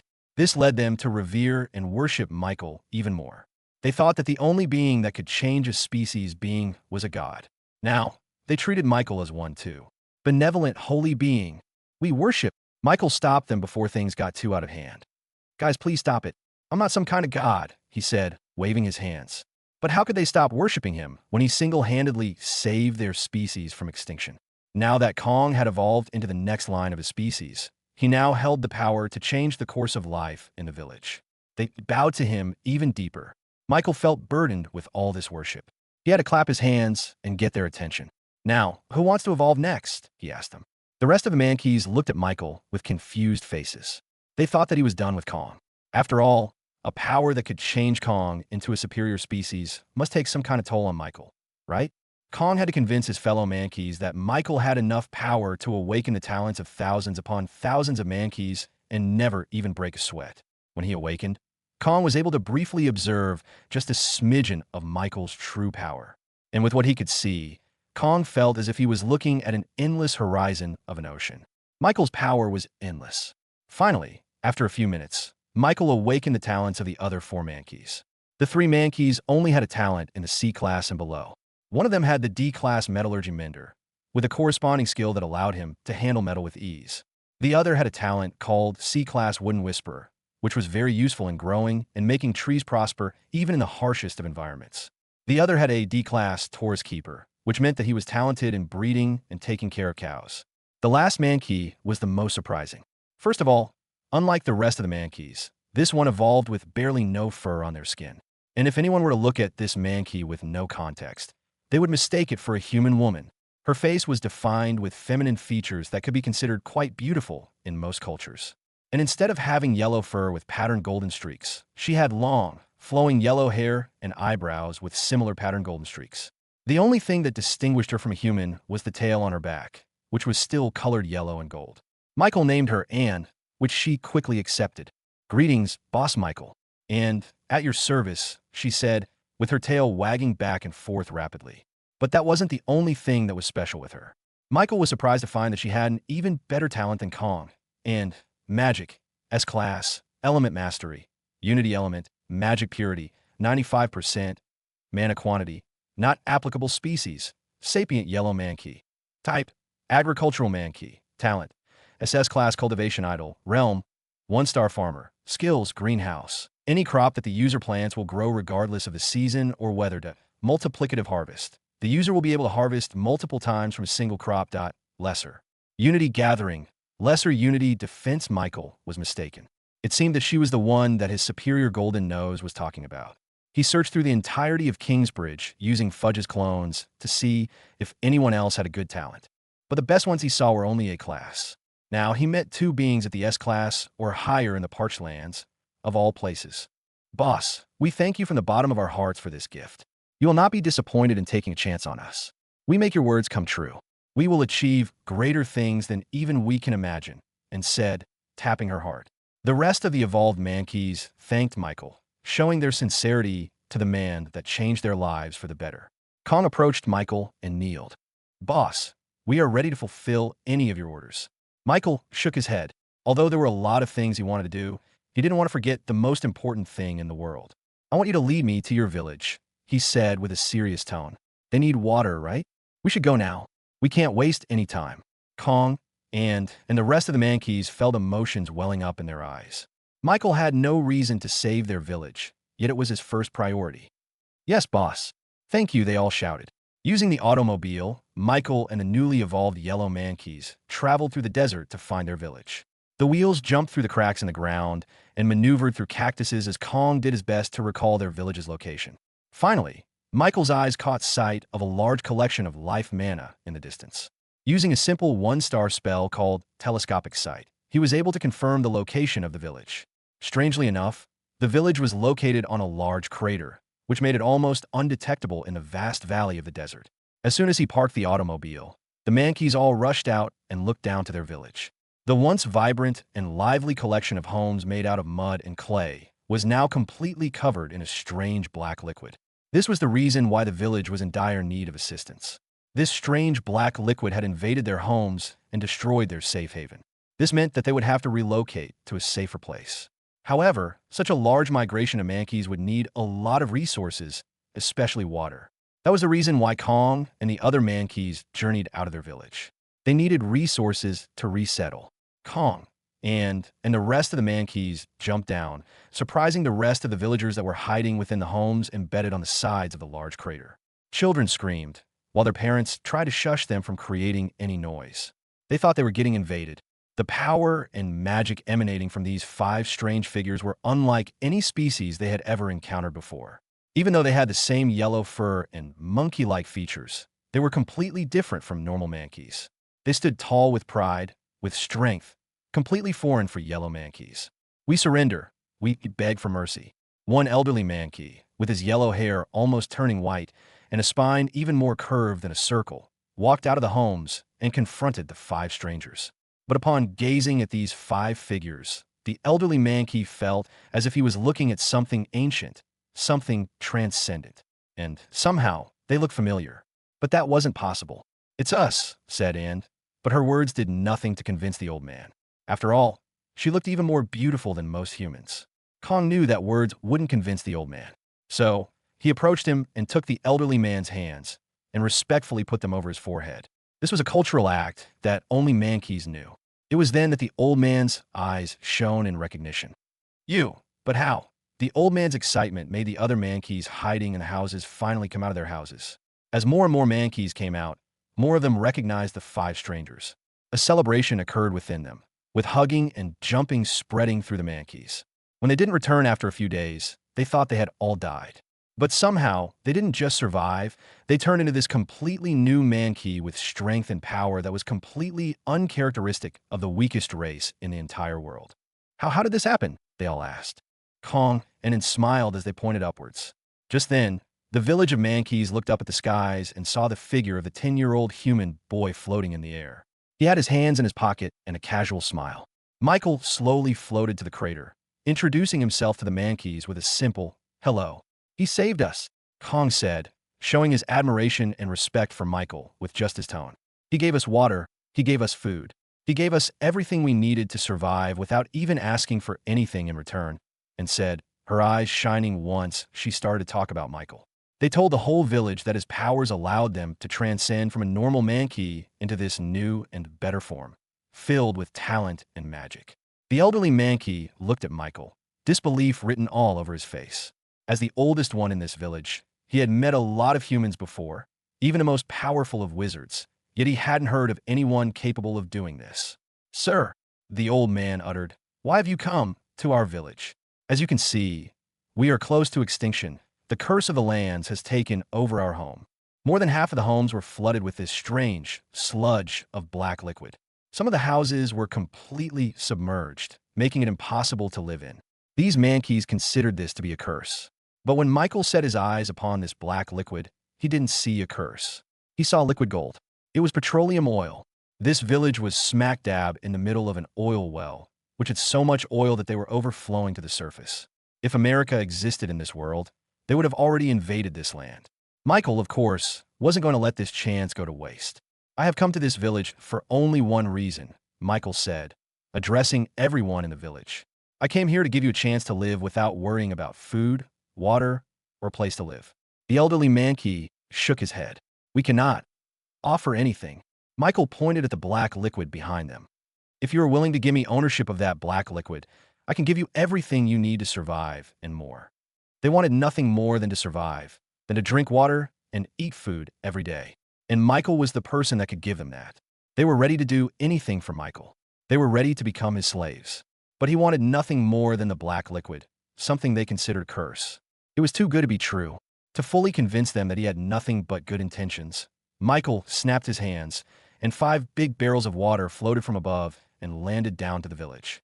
The elderly mankey slowly approached the barrel. Upon seeing it filled with cool, refreshing water, the old mankey's body began to shake. He trembled, until finally he couldn't take it and plunged his whole head into the barrel, drinking all the water he wanted to drink. The rest of the mankeys soon followed, celebrating as they filled their bellies with life-saving water. One by one, Michael awakened the talents of every single mankey in the village. The once weakest race now had more magical power than even most superior races. The once weakest race who struggled to survive now had knowledge and masteries in jobs that were miles and miles above the current base of knowledge in the world. Most of them had C to a class talents, but that wasn't even the most surprising part. The yellow mankeys seemed to have talent in some type of production job. Everything from agriculture, carpentry, forestry, and even to cuisine. Usually, Michael would see different types of talents in a given group. When he inspected the talents in Kingsbridge, he saw talents in swordplay, production, singing, and other such jobs with very different varieties. But this village of mankeys all seemed to have talent in creating some kind of product. "Can you tell me why?" Chat JK2. Upon inspecting their DNA, there is reason to believe that yellow mankeys, in particular, have a natural tendency to become talented producers. Michael would have never expected that a single species could produce one single type of talent through all their descendants. Michael didn't dislike this. In fact, it was quite a fortunate stroke of luck that he met these yellow mankeys. Each of them had a specific talent that could greatly contribute to making his and everyone's life in the parched lands so much more comfortable. After their awakening, they moved into Michael's territory. And on the first day, the newly evolved mankeys started to reconstruct the homes they had back in their old village. Just as they were gathering mud and sand to create the walls of their houses, Michael immediately stopped them in their tracks. Their homes were completely not up to his standards and were susceptible to a lot of weather conditions. Even though they gained skills and base knowledge about production, they knew nothing about the best way to use them. For example, one of them had the seemingly useless skill called limestone finder, which allowed him to search for limestone in his vicinity. Michael immediately got a great idea upon seeing it. He ordered the mankey to find as much limestone as possible, which he was able to do quite easily. Once given the limestone, Michael went to work. Using a variety of one-star spells, he started to pound a limestone into powder and mixed it with a lot of clay, sand, and other types of aggregates. Once finished, he had a very thick and viscous type of gray material. Any person in his previous world would immediately recognize this material. It was concrete. Michael arranged the concrete into a block and used a heating spell to quickly dry out the water contents in the concrete.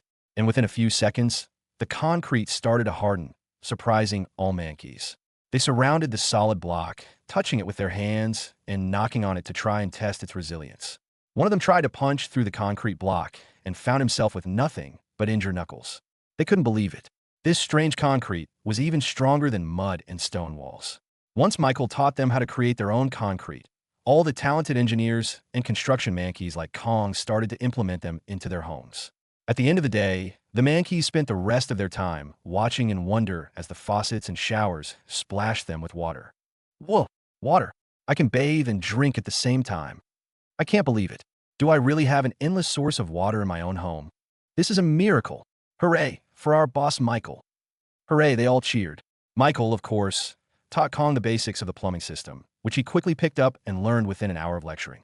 Then, Kong began to teach the other mankeys as well, allowing them all to work at the same time and finish building the houses as fast as possible. Since Kong was the most talented engineer in the group, he became the de facto leader of all production in the village. And whenever Michael wanted something done, he would always entrust it to Kong. Meanwhile, and was the leader of her own group as well. As an SS-class talented individual, she became extremely adept in everything agriculture-related. On the forest side of the territory, she and a couple of other mankeys with agriculture talents began to start a farm system. She incorporated everything she learned about farming into this project, including all the necessary conditions that different crops needed to grow. Right now, she planted any crop that she could find in the forest. This included potatoes, some leafy greens, carrots, and other crops that everyone could eat for nourishment. With the help of Kong and his group of engineers, they were able to incorporate an irrigation system that made watering plants so much easier. Michael was so surprised as he watched the evolved mankeys do their work. After all, only a day had passed, and yet the whole place had completely changed. His house used to be the only thing in the territory, but now there were a lot of concrete houses under construction near him, with a farm and a quarry surrounding them. This was the true power of the yellow mankeys. They were extremely talented in production. He didn't have to worry about managing them at all. So, he set his sights on the concrete block near his feet. It was only now that he realized the full potential of concrete in this magical world. In his previous life, concrete became the standard material for construction because of its durability and its availability around the world. But perhaps, if concrete had one weakness, it would be the time required for the cement to harden. That was the case for his previous life, but not in this world. With the help of magic, cement could harden within a few seconds. This could revolutionize how construction was made in this world. Michael immediately wanted to contact Castell so that they could sell concrete to the world. Even before he started to sell concrete, Michael wanted to stock up on a lot of it first. After all, this village would also end up using a lot of concrete to finish all the houses and buildings under construction. So, he instructed some of the mankeys to journey out into the desert to try and find a good lime quarry they could tap into. Fortunately, once they returned from their scouting, they found a big one very near to their current location. He instructed them to start mining all of the lime they could get. And to make their jobs easier, He lent them the automobile to haul all the limestone they mined for the day. Of course, he had to teach them how to ride it first. Thankfully, one of them had a talent that allowed him to learn driving quite easily. For now, the amount of limestone they could gather in a day was just enough to supply the whole construction project for the village. However, if Michael wanted to export concrete to the world, then he would need a lot more workers. Lolo, do you know some other mankeys that can help us? Michael asked the middle-aged looking hob mankey in front of him. He named the elderly mankey in front of him as Lolo, and after his evolution, he seemed to have de-aged by a couple of years and became a man in the prime of his life. However, the fur covering his entire body remained white, making him look like an albino mankey. Also, Michael decided to address the evolved mankeys as hob mankeys because he reminded them of fantasy goblins back in his previous life. After all, both were considered the lowest and weakest species in the world. So he decided to name their evolution like how goblins evolved to become hobgoblins. Yes, Boss Michael, replied Lolo with the gravitas of a cool uncle. There are other yellow mankey tribes scattered around the parched lands. However, we do not know about each other's exact locations, Lolo replied. Michael thought it would be nice if he could evolve more mankeys and have them live in his estate. He needed a lot more talented hob mankeys that could help with the jobs in this village. The mining group needed more workers. Kong had also been asking him for more talented engineers, and even needed help in expanding the farm. It was extremely fortunate that yellow mankeys had the natural talent to become producers, so he could be sure that at least most of them would have something to do in the village. So, Michael decided to dedicate some hob mankeys to try and find some of those tribes hidden in the desert. His intention was not to just get more workers, but to also help their current situation. He was worried that there were a lot of mankeys experiencing the same hardships that Lolo and the others had to endure.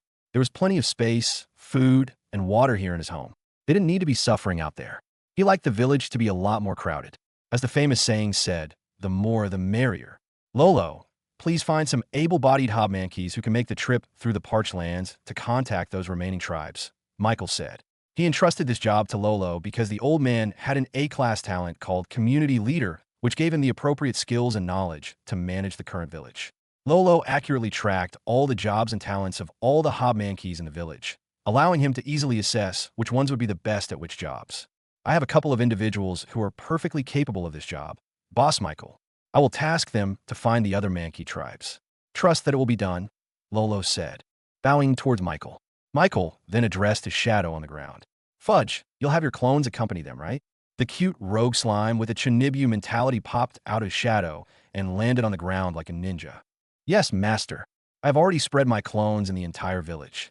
As long as they say the secret word Beetlejuice 3 times, then I will appear in their shadow, and they can communicate any emergency that befell them. Michael inwardly shook his head. It turned out that ChatJK2 not only gave the little bugger anime tropes, but movie tropes as well. But since it didn't matter, Michael chose to ignore it. Okay, good. Fudge jumped up on Lolo's head and excitedly raised his head. I hope there's some talented recruits next time. No offense, but all the mankeys in this village have boring talents. None of them want to join me in becoming part of my shadow army. Boss Fudge, if anyone in our village exhibits any desire to become a ninja, as you call it, then I will inform you immediately, Lolo said, as if trying to pacify the slime. Really? Good. I'm looking forward to it. Michael was glad that everything in the village was going well. According to Lolo, everyone was enjoying their current way of life. They could drink water with just a single twist of a lever. They had a roof over their heads that protected them from the heat of the sun, and they could eat food and fruits every day. This was everything they ever needed. Every single hob mankey inwardly decided to do everything they could for Michael and this village. They worked harder than ever to contribute their talents to keeping the village well-fed and safe. The days passed, with every mankey working on their own project in the village. There was one mankey in particular whom Michael entrusted a very special job to. He was Kong. Right now, this particular hob mankey ran through the village with an excited look on his face. He sidestepped away from his crops, jumped over the wooden carriage full of limestone, and ignored Lolo's warning of civility inside the village. Kong didn't care. He wanted to tell Michael the good news.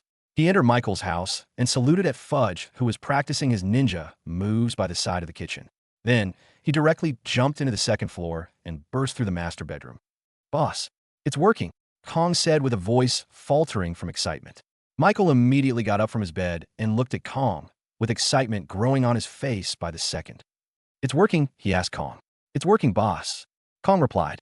The two of them didn't need any explanation. They both ran out of the house and ran through the half-finished houses in the village. Kong had to go through the same obstacles as before, while Michael simply flew through the air and immediately headed towards a large square building in the distance. The structure was made out of concrete, with white smoke coming out of the exhaust vents at the roof. This was Michael and Kong's biggest project, the steam turbine. They worked together to construct a working generator that allowed them to harvest heat energy and turn it into usable electrical energy. They had to experiment and plan out the whole thing multiple times to make sure that everything had gone correctly. And yesterday, the last touches were finally constructed with the help of the other Hobmanki engineers. Early in the morning, Kong performed the last safety checks before finally informing Michael that the steam turbine was ready to turn on. They both rushed inside the control room and saw a couple of other engineer Hobmankis pacing back and forth as they waited for Michael and Kong to arrive. Finally, it was time for them to see the fruits of their hard labor. "Boss, you have the honors," Kong said as he presented the lever to Michael. Michael nodded and lifted the lever, which required quite a bit of strength to push. Thankfully, he was already quite strong, even as a 10-year-old child. As he pushed it to the on position, a satisfying click resounded throughout the control room, letting them know that the flint had successfully lit up the fire that would start to burn the fuel inside the compartments. Michael used his supreme skill, mana gathering to see through the layers and layers of metal in the contraption.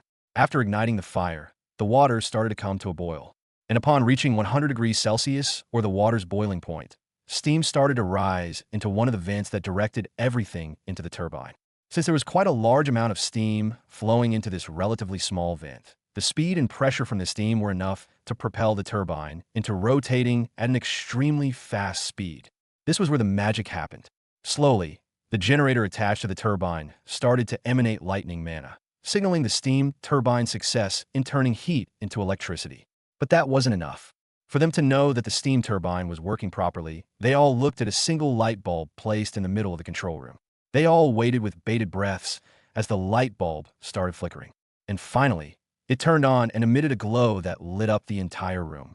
"We did it!" The entire room erupted in celebrations of joy and relief. There was hugging, jumping, and shouting spread throughout all of them. "Boss, it's done. You were right." They couldn't believe that Michael's promise of being able to harness the power of electricity had come true. There was no magic required in this whole process, and only needed natural resources readily available in their surroundings. With this steam turbine, they could have light bulbs powering the whole village, even in the middle of the night.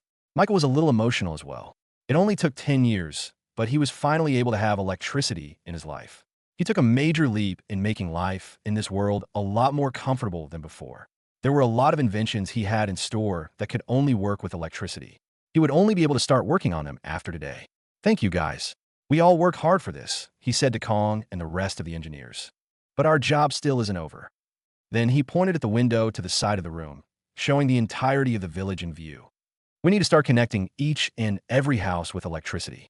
Kong, we have the electric lines ready, right?" The chief engineer nodded his head. "Yes, boss. I have already instructed other engineers to line up the houses with wires.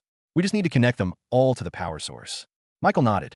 Now was the time to show everyone the power of electricity. In the afternoon, Michael had Lolo gather everyone in the village to start the presentation of electricity. All the Hobmankis gathered at the plaza in the middle of the village. They all waited patiently in their places as the sun soon set in the distance and night covered the entire skyline. Everyone was instructed to put out every candlelight in their houses, so the entire village was filled with darkness. "What's happening?" asked one of the Hobmanki children.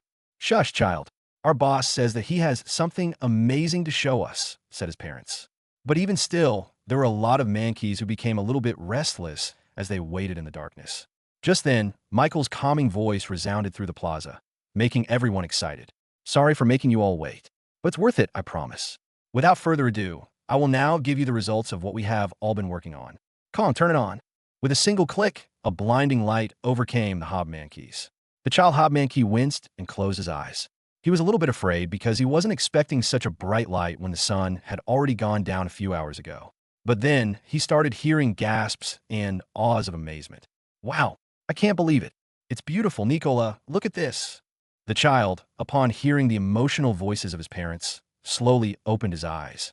And as his gaze adjusted to the light, he was met with the beautiful sight of their village lit up with stars everywhere. He gasped, unable to catch his breath upon seeing this amazing scenery. Michael instructed there to be miniature bulbs to be placed in wires and wrapped around the houses, just like Christmas lights back in his previous life. This made it seem like their village was graced with the presence of stars in the night sky. Everyone in the village quickly got hooked on using electricity in their daily lives. Now that they had this new power source, they no longer had to manually pump water up to the water tank for the entire village. Everything was now powered through an electric pump that supplied the plumbing system with water, automatically refilling it whenever the water had been used up. Water, which had been so scarce in their lives before, was now so abundant that there was a large fountain in the middle of the plaza that continuously entertained the hobmankeys. Lolo watched with a warm gaze as the children played and splashed around in the fountain, drenching themselves in water. Because of Michael, children no longer had to feel the same hardships they experienced when they were kids. They had all the water they needed, and so much more that they had the luxury of washing their bodies every day. He sighed and looked at the horizon of the parched lands. Guilt started to rise in his chest. Here he was enjoying life without any worries, yet there were still a lot of yellow mankeys still suffering out there in the desert without even a drop of water to drink. He could only hope that they would soon find this paradise and be blessed with Michael's gift. Out in the middle of nowhere, with the horizon full of nothing but an endless desert, one single yellow mankey was trudging through the dry soil. His body was emaciated, with his skin flaking from dryness. It had been days since he traveled out of his village to find the mythical oasis, a place full of water and life. But he soon found out that this was nothing more than a dream. There were only bones out there from mankeys who ventured out into the desert with the same futile dream as him. He was about to give up and just return to his village. But just then, he saw something in the distance. The heat of the sun turned everything blurry for the mankey, but he was sure that he witnessed other creatures walking in the desert. He walked closer until he finally came across a strange new species whose fur seemed to glow and shine under the sun. The mankey would have thought he came across his own species, but their straight posture and their human-like faces told him that they were different from himself. They were more powerful. Not only that, they seemed relaxed. Even when they wore strange clothes that covered their bodies, they didn't break a single sweat under the intense heat of the sun. They had a casual attitude, as if trudging through the harsh and dry desert was not a challenge, but an easy stroll in the morning. Compared to the mankey, these creatures were laughing and having fun. They weren't hanging on for dear life. Then, the mankey saw one of the creatures take out a single bottle from his pocket. Flash. Even in the distance, the mankey could recognize that sound. It was water. The creature took a big gulp from the bottle and drank all the water he wanted to drink. The mankey couldn't help but gulp with a dry throat as he watched the creature quench his thirst. Then, something incredulous happened. The creature began to douse himself with the water, letting it drip out of his face and fall to the ground, completely wasting this life-saving resource. The mankey couldn't believe it. If his throat hadn't dried, he would have shouted at the creature for wasting water. Even if he already had his fill, the creature could have saved that water for his other comrades. Just as the mankey thought that, the other creatures took out their own bottles as well and began splashing themselves in water to try and beat the heat. Finally, the mankey built up the courage to approach these creatures. "Benevolent beings, please spare water for me," the mankey begged, his head almost buried in the ground. The hobmankeys all looked at him and saw the horrible state he was in. "I am willing to become slave for water, please." Before he could continue to beg and prostrate himself even more, he suddenly felt a cool sensation in his head. He looked up and saw a wooden bottle of water near his forehead. "You don't look well. Here, drink all the water you need," said the hobmankey. The mankey carefully took the bottle and took his first sip. It was truly water, and they gave it to him without even asking for anything in return. The mankey soon began filling himself with water. He didn't even let go of the last drops inside the bottle and drank it all before finally heaving a sigh of relief. "H," the mankey uttered, lying on the ground completely filled. "Gracious beings, I thank you." The hobmankeys shrugged their shoulders. They seemed to have learned from Michael himself that this was a gesture that meant, "You're welcome. I am willing to give my life to serve benevolent beings," said the mankey. But the hobmankeys shook their heads. "There's no need for that. We have plenty of water to spare." Upon hearing this, the mankey was only led to one conclusion. They found the mythical oasis in the middle of the desert. If he could lead his village to this place, then they would be saved from death. "Please tell me how you obtain this water.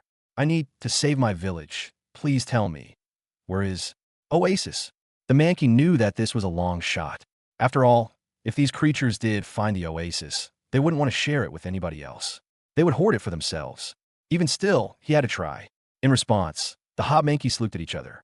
Even though they were only sent into the desert to find limestone, they were still instructed by Lolo to lead any lost Mankey into the village. We don't know any oasis, but we do have a paradise. It's a place where water flows like rain, where food is abundant, and where stars come down into the ground at night. We can welcome you and your entire village. Do you want to see it?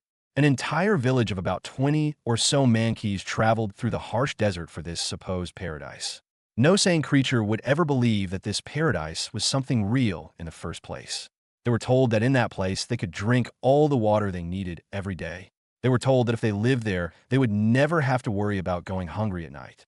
But perhaps the most unbelievable of all things was that anyone could obtain these privileges without having to pay for them at all. They just had to contribute their talents to the village. This group of Mankeys shouldn't have believed this story. It was too good to be true, but they were extremely desperate. The water they stored for the village had dried up, and it didn't seem like it would rain anytime soon. If they didn't take this chance, they would all soon die from dehydration. When they finally reached this paradise, they would quickly realize that they had made the right decision. They saw hob Mankeys working in construction, tending to crops, and doing all sorts of jobs in the very middle of the day when the sun was at its hottest. It was common knowledge for all Mankeys that they should only work early during the day or deep into the night so that the environment won't make them frequently thirsty. But these hob Mankeys didn't care at all. That was because they had water ready to drink at any time they wanted with just a single twist of a lever from those strange metal contraptions installed on the walls of every home. Ah, you must be the new Mankeys. Welcome. Lolo led the new batch of Mankeys inside the territory and showed them everything there was to see in the village. They were given all the water they wanted and all the food they wanted to eat. And most of all, he showed them the magic of electricity. Every house was lined with light bulbs that illuminated everything even when the sun couldn't reach them. It truly seemed as if the stars fell down and settled into this land. It didn't take long before the Mankeys all prostrated themselves to Lolo, begging and asking for him to allow their village to integrate into this paradise. They were willing to become slaves just for the chance to at least get some water for their village. They were even willing to just sleep outside in the open just to be in the vicinity of this paradise. Lolo had to quickly tell them that migrating to this village was free. If they wanted to live here and get all the benefits as well, then they could do so without any conditions. But of course, as Mankeys, they had to do something after receiving this gift. They had to repay this graciousness. If you want to contribute to this village, then you must visit the boss, the one who founded this paradise for everyone to live in comfort. He will awaken talents you can use to help this village grow, Lolo said with a smile. Michael welcomed the new Mankeys into the village by evolving them into hob Mankeys and unearthing the hidden talents within their species. As expected, each and every single one of them had talents in production. And with the help of Lolo, they were quickly given jobs that were appropriate to their awakened skills. Some went to Kong for engineering training, some went to join the seamstresses to provide clothes for the entire village, and thankfully they also had a lot of herders who were able to tend to livestock for food. Right now, the entire village finally reached the 3-digit number and was continuing to grow each and every week that passed. This wasn't the first batch of Mankeys that joined them in this village. All the scouting done by the hob Mankeys had allowed more tribes to migrate here and live a better life. This meant that the construction of houses became an ever-growing project that continued to make Kong busy every day. It helped that there were a lot more awakened engineer hob Mankeys, but the project was still a lot for them to take in. And since there were a lot more inhabitants in the village, the consumption of electricity had also shot up. Thankfully, the Mankeys continued to search the desert for oil wells that they could gather for fuel in the steam turbine. Michael had to create about 5 more automobiles just to help ease the burden of mining and gathering resources in the desert. 2 automobiles were used to gather oil, 2 were used to gather limestone, and 2 were used to search for more tribes and transport them into the village.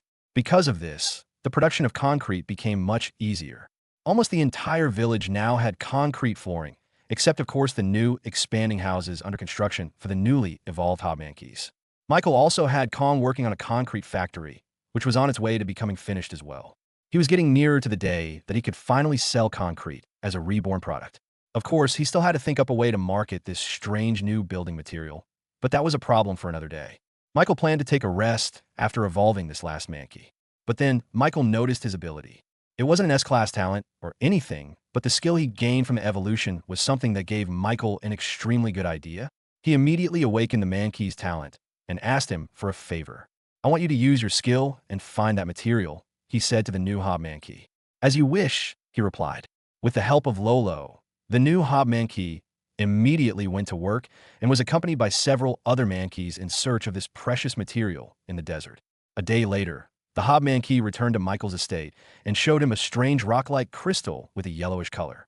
Michael smiled as he took the crystalline rock in his hands. Even though it smelled like rotten eggs, he was the only one who knew the true value of this element. This was sulfur, an incredibly important material for his next project. "You know what I'm thinking, right, ChatJK2? I have downloaded the formula into your brain," replied his personal AI assistant. With this, he would be able to create something incredibly amazing. It was the perfect gift for his mother's upcoming birthday. Lilia sighed as she looked out the window of the Vanderbilt estate. It had already been a few months since Michael left their home, but she had already been feeling quite lonely without her son since day one. Feeling bored, she got up out of her bed and started to wander around their mansion. Everything reminded her of him. She walked to the kitchen house and saw the maids washing the dishes using the faucets Michael made. She went outside to see Sebastian and the other butlers playing chess during their break times. There was a clear absence within their group, with the middle chair remaining vacant for Michael. Then, she went to the backyard to look at the training yard. She used to have early morning magic sessions with Michael here every day, and even though she had nothing left to teach him, he still patiently absorbed her teachings without feeling bored. She walked to the hot springs, and the hot steam coming out of the roof reminded her of the daily baths with Michael. He would always act shy about entering the women's section, but would always end up caving to her whims and bathing with her. She didn't have any mood to take a bath right now, so she returned to their bedroom and lay down on her bed. Perhaps the thing that she missed the most about Michael was all his strange stories and ideas that came to him in his dreams. Every night, before they went to sleep, Michael would visit the master bedroom and tell them about a parallel world he dreamed of in his sleep. In that world, humans lived without any sort of magic in their bodies and were entirely reliant on technology. And despite the simpleness of life without magic, he would always describe that parallel world as something even more amazing than magic. Creativity reigned supreme rather than strength. Over there, people worshipped and idolized men and women who could sing or dance much better than others. He even said that if she had been born there, she would have been quite popular as an actress or an idol in the entire world. He told them all about the special occasions in that world, including a day for lovers, a day for independence, a day for the birth of some kind of god, and a day for the advent of a new year. During those occasions, everyone could see glowing flowers in the skies. This captured Lilia's imagination. She even wished she could peek through Michael's mind just so that she could see the magnificence of those glowing flowers that exploded out into the skyline. Michael's stories made her wonder what she would have been like in that parallel world. Would she have been able to witness those flowers blossom on her birthday? She chuckled at herself for thinking about such foolish things. Michael was so good at storytelling that it made her want to see something that was only present in fantasy stories. "Huh, I miss Michael. I hope he's here tomorrow." Her words were just something she uttered to herself. "But, of course, I'll be here, Mom.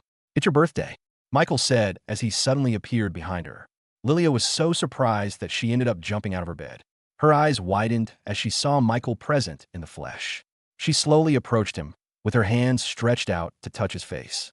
And as she made contact with his cheeks, she felt his warmth in her hands. This was real. This wasn't a hallucination. Michael was back in the mansion. She jumped towards him, embracing him with all the pent-up energy she had from his months-long absence. Mom? Having trouble breathing here, but she ignored him and kept him in her embrace. Finally, after she filled her yearning for her son, she let go of him and grabbed his shoulders. "I knew you wouldn't forget my birthday," she said ecstatically. "Of course, Mom. I wouldn't miss it," he replied, scratching his nose with a little bit of a blush. "How did you get here?" she asked. "Did you travel for days in your automobile?" Michael cleared his throat. "Before you ask me that, Mom, I would like to show you something first. It's my birthday gift to you." He led her out onto the balcony of the master bedroom, which overlooked the entire estate and all the forestry around it. The sun had already set a few hours ago, and there was only darkness in the distant skies. Strangely enough, the entire estate was enveloped in darkness as well. The lampposts that were supposed to be lit with fire around the estate were completely snuffed out. Did Beretta forget to light up the oil lamps? Lilia asked herself, looking down at the garden. "No, Mom. I asked her to extinguish all the lights for tonight." I want to show you something, Michael explained. What are you planning? She asked, a little bit suspicious. Michael pointed at the sky and said, Keep your eyes there, Mom. She did as he said and heard him whisper a countdown for himself. 3, 2, 1. TSHHH. Suddenly, a single line of fire emerged from the darkness of the forest and soared up into the skies. And as it reached the zenith, the fire suddenly exploded into a beautiful amalgamation of reddish colors, blossoming into a full flower in the skies. Lilia gasped. She couldn't believe her eyes. Before long, a few more lines of fire shot out from the forest and exploded into the sky, creating a bouquet of colorful flowers for Lilia to enjoy. After discovering sulfur in the parched lands, Michael was able to create the infamous gunpowder. With just a couple more ingredients, he was able to create fireworks. His gift to Lilia made her heart feel warm inside, tears welling up in her eyes. This looked even better than in her imagination. She couldn't believe that Michael was able to show her something she thought she would never be able to see. She kissed Michael on the forehead and smiled. Thank you, son. I love it, she said, wiping the tears away from her eyes. And so, the mother and son enjoyed the fireworks show for the rest of the night with nothing but silence. Wait a minute, Michael, Lilia said. You never told me how you got here. Michael laughed awkwardly as he scratched his head. I have my own clone shadow attached to Michael too all this time as well. This allowed me to take its place and arrive here in an instant. Huh. Isn't that cool, Mom? Lilia went silent. Mom, so you're telling me that you could have always been here this entire time? Lilia uttered with a low voice, with her blonde hair masking her expression. Michael started backing away. He needed an excuse. Absence makes the heart grow fonder. That wasn't a viable response. The chaos in the mansion was masked by the sounds of fireworks blowing off in the skies. As a punishment, he was forced to visit them at least 3 times a week to continue his stories about the parallel world from his dreams. A week after visiting the Vanderbilt estate for his mother's birthday, Michael wanted to see the current state of the Reborn company in Kingsbridge. As Castell wrote company reports in her office, the candle suddenly flickered and her shadow morphed into something completely different. Castell, I'm coming to visit. Michael's voice sounded out through her office, notifying her of his presence. She immediately fixed her posture and turned around to welcome the young master. She bowed down to the corner of the room, where Michael magically appeared out of nowhere. It has been a while, young master, Castell said. Sorry, I got busy with stuff in the parched lands. I'll try to visit Kingsbridge more often now that I've got more help. Before he left, Michael left everyone he knew a clone of himself in their shadows. This was a superior version of Fudge's skills, which allowed Michael to transfer his true body to any of his clones no matter the distance between them. This made traveling back and forth to Kingsbridge and the parched lands extremely easy. How is our company doing? Michael asked as he took a peek at the window, showing the office floor of the company. There had been a huge influx of workers in the building from the last time he visited this place. It looked like Castell had to hire a lot more people to manage the growing business of Reborn. The company's doing extremely well, young master. The entirety of Kingsbridge has now been lined with our plumbing system, allowing them easy access to water. The profits we have garnered from the installation alone have netted us more than 10 million gold coins. We have also implemented a subscription-based water filtration system that you envisioned. Every month, we gain hundreds of thousands of gold coins from the citizens wanting to drink water straight from the tap. Michael nodded to himself. Slowly, Kingsbridge was reaching closer and closer to the quality of living in his previous life. Although they had to pay a water bill every month, it was worth it because they were kept safe from deadly diseases and plagues. How about the sewer system? Michael asked. Everything in that front is doing as we expected. Young master. The construction was finished without a hitch. Castell showed Michael the report papers regarding the whole project. He inspected everything with ChatJK2 and saw that everything had gone as well as they planned. With the help of Cerberus and the Magic Tower, the quality of work was assured from the very start. Because of our efforts, the rate of diseases in the city had gone down substantially, Castell said with vigor. Fudge briefly popped out of Michael's shadow. My clones inspect no kind of plague spreading in the city. Master, thanks to the goddess's timely warning, they were able to completely stop the decimation of humans in the city. Not only that, but the surrounding territories around Kingsbridge have also contacted us with requests to implement the same sewer and plumbing system in their area, Castell said, pointing to the mountain of letters in her desk from the overlords and governors of those territories. I must admit, young master, this subscription-based system is nothing short of genius. If we start to implement the plumbing system in more and more homes, the The monthly fees we earn will continue to grow each year. The huge influx of money will allow us to fully expand into the King's region and hopefully break into the Queen's region. The country they were in was divided into different regions. Kingsbridge City and Michael's home estate were both located in the King's region. Below the King's region was only the parched lands. On its left and right were surrounded by oceans, but above it was the region called Queen's region. If they wanted to continue growing the Reborn company into a worldwide business, then they needed to first conquer the entire country. And to do that, they needed to expand into the Queen's region to have access to the rest of the country. How is it? Michael asked. Have we had any success in reaching the Queen's region? He asked this because the Queen's region was hard to get into, solely because of the mountain ranges that separated the two regions. Peddlers needed to trek through dangerous valleys and landslide-prone areas just to reach the Queen's region. We've had success in spreading our products there, replied Castell. The only problem is the speed of our expansion. Because of the hard terrain, we can only transport soap and matchsticks in that area for now. After all, we produce all the products here at Kingsbridge and have them transported all the way there. Faucets and pipes are hard to transport properly, so we can't implement the plumbing system there yet. It will be a lot easier once we construct the main branch in the Queen's region, which will be helped by all the money we gain from our projects. Michael thought hard about the problem plaguing Castell. He instructed ChatJK2 to give him a mental image of the country's map, to give him a better view of the situation. From the looks of it, the only thing preventing their expansion was the hard landscape of the mountain regions. Then his eyes went over to the empty space beside the mountains, devoid of any treacherous terrain. Look at this, he said to Castell, projecting the country map into the air. Why can't we just go through this section beside the mountains? Castell inspected the map and shook her head. It's not possible, young master. That is inhabited by an infamous dwarven kingdom. They are not friendly to humans and have always rejected any attempt from humans trying to enter their territory. Michael, hearing this, knew that they couldn't force the dwarven kingdom to open their gates for the Reborn company. They would just have to find another way for now. Oh, Castell, I forgot. The reason why I visited you this time is because I have another product I want you to sell. It's called concrete. Michael went back to the parched lands after talking to Castell about the next plans for the Reborn company. After telling her about the uses of concrete, she quickly caught on and knew that it was going to be a big hit.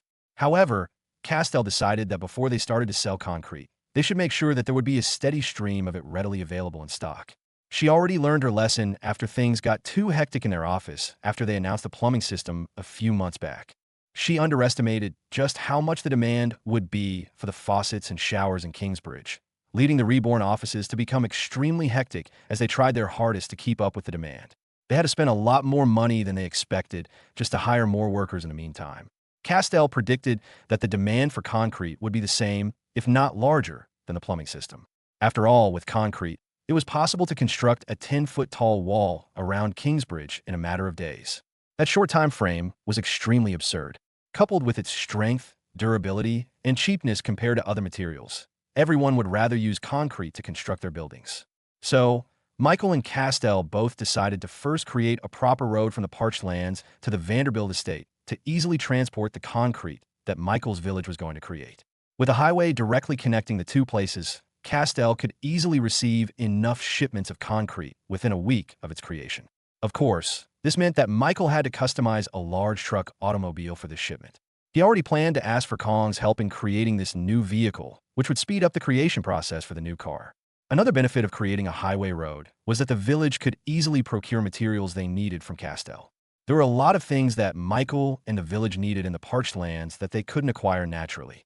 There were things such as spices for food, seeds for the farm, and other exotic materials that they could only get using Reborn's large purchasing power in the human realm. So, he had Castell coordinate with Lolo for the exchange of goods for the village. They agreed that every other week, a group of Mankeys would travel to the Vanderbilt estate to pick up the products sent by Castell. This would greatly help the expansion of the village, especially with the large influx of newly evolved Hobmankeys. So after his conversation with Castell, Michael had taken care of everything he could take care of for now. Somewhere out there, between the valleys of the mountain ranges separating the King's region and the Queen's region, the ground began trembling with furious intensity. Trees were uprooted from the ground. Birds and animals fled from their habitats in search of more stable ground.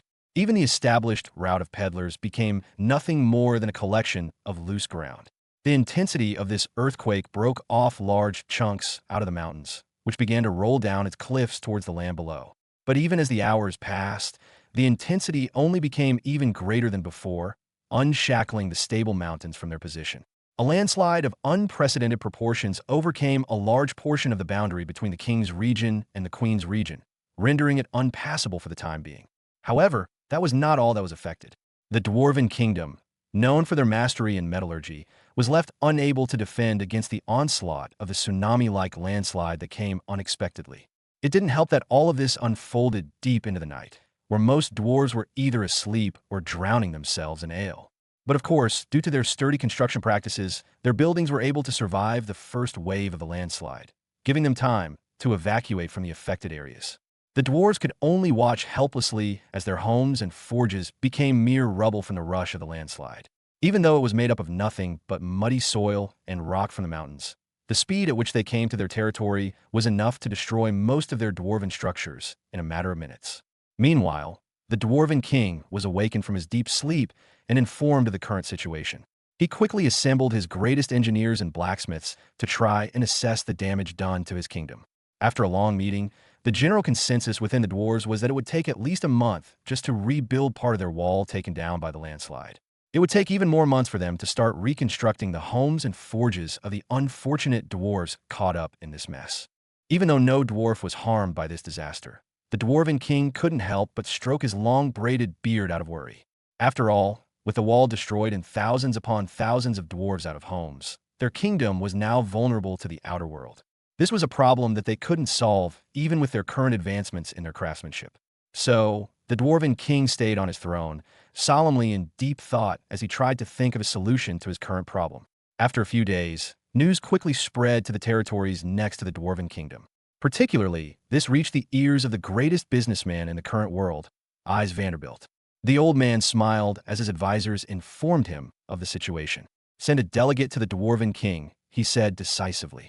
"Tell him we're ready to provide him with all the funds, materials, and manpower to help him rebuild his kingdom." Ise immediately knew that this was a once-in-a-lifetime chance for him to finally break through that stubborn old Dwarven King. Even in his successful history as the Vanderbilt Lion, the greatest businessman in the world, Ise had always failed to spread his business to the Dwarven Kingdom. They rejected any human that tried to bring their company into his realm. But now he saw a chance. If he could gain the favor of the Dwarven King, Ise could finally get the chance to exchange business and receive exclusive products from the dwarves. Although unlikely, he still had to take a chance. Success meant he would be written down in history as the first man to ever do so, right? Discover Stories with Empire Michael was lying on his bed in the parched lands, when all of a sudden, he felt a disturbance in the air. He quickly sat up and used his supreme skill, mana gathering, allowing him to gaze past reality and peer through the invisible elemental mana present in his vicinity. From what he could see, there was no immediate danger inside the village or even the parched lands. The distress seemed to have come from faraway land, somewhere away from the king's region. He immediately checked in on his family with his clones and was relieved to find out that they were fine, with his mother and father sleeping deeply into the night. "Chat JK2, can you tell me what happened?" According to the agitation of earth mana in the surroundings, there was a large displacement in the tectonic plates of the very ground itself, leading to the shifting of the land. After some calculations, I have deduced the problem to have occurred near the border between the king's and queen's region, directly on the mountain ranges separating the two. With such a large change in landscape, Michael was sure that there could have been a lot of innocent people caught up unprepared from this natural disaster.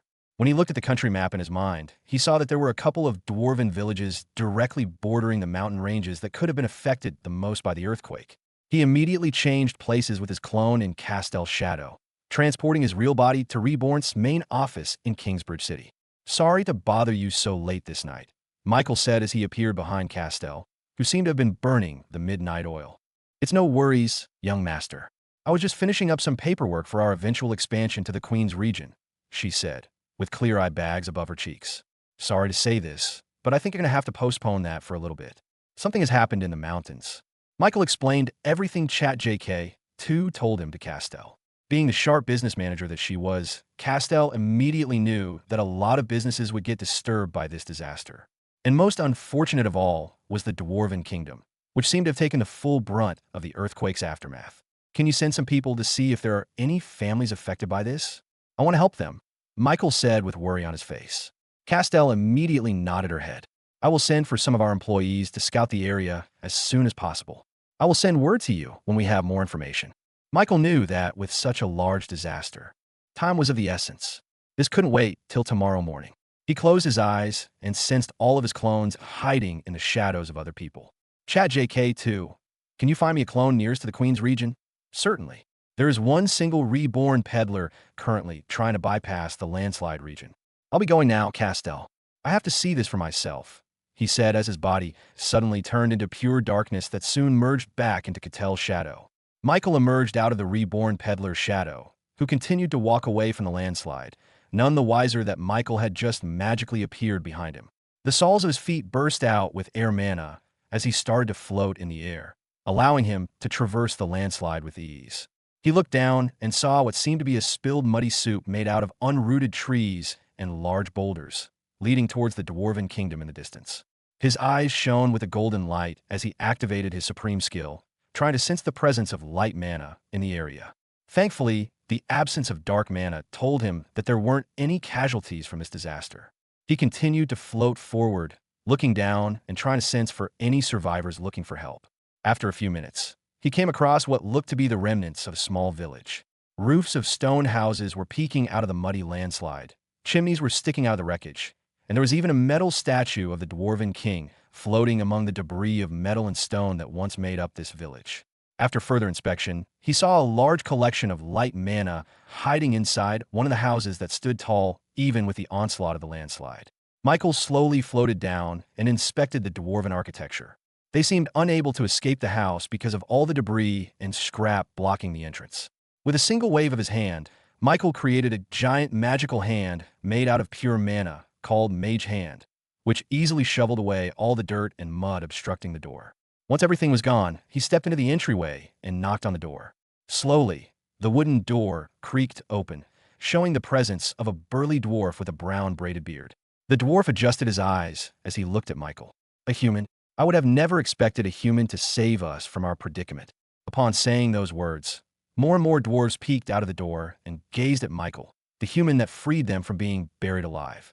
It wasn't that they were ungrateful, but they all expected a fellow dwarf to be the one to save them. But it seemed that this human valued their life more than other fellow dwarves. Otherwise, they would have been saved hours ago. Thank you, human. What is your name? The first dwarf offered his hand to Michael.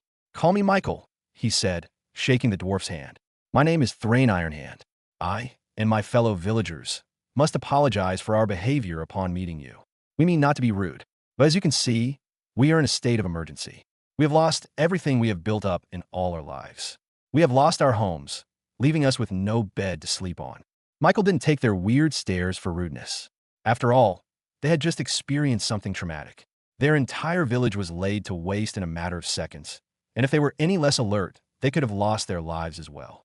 We have nothing to offer, but please come inside, Thrain said, welcoming him to their safe haven. Michael entered the nearly wrecked house of the dwarves and saw an entire village of them crammed into this very small space. If it weren't for their small stature, they wouldn't have been able to fit into such a cramped place. After all, their numbers were nearing 3 digits.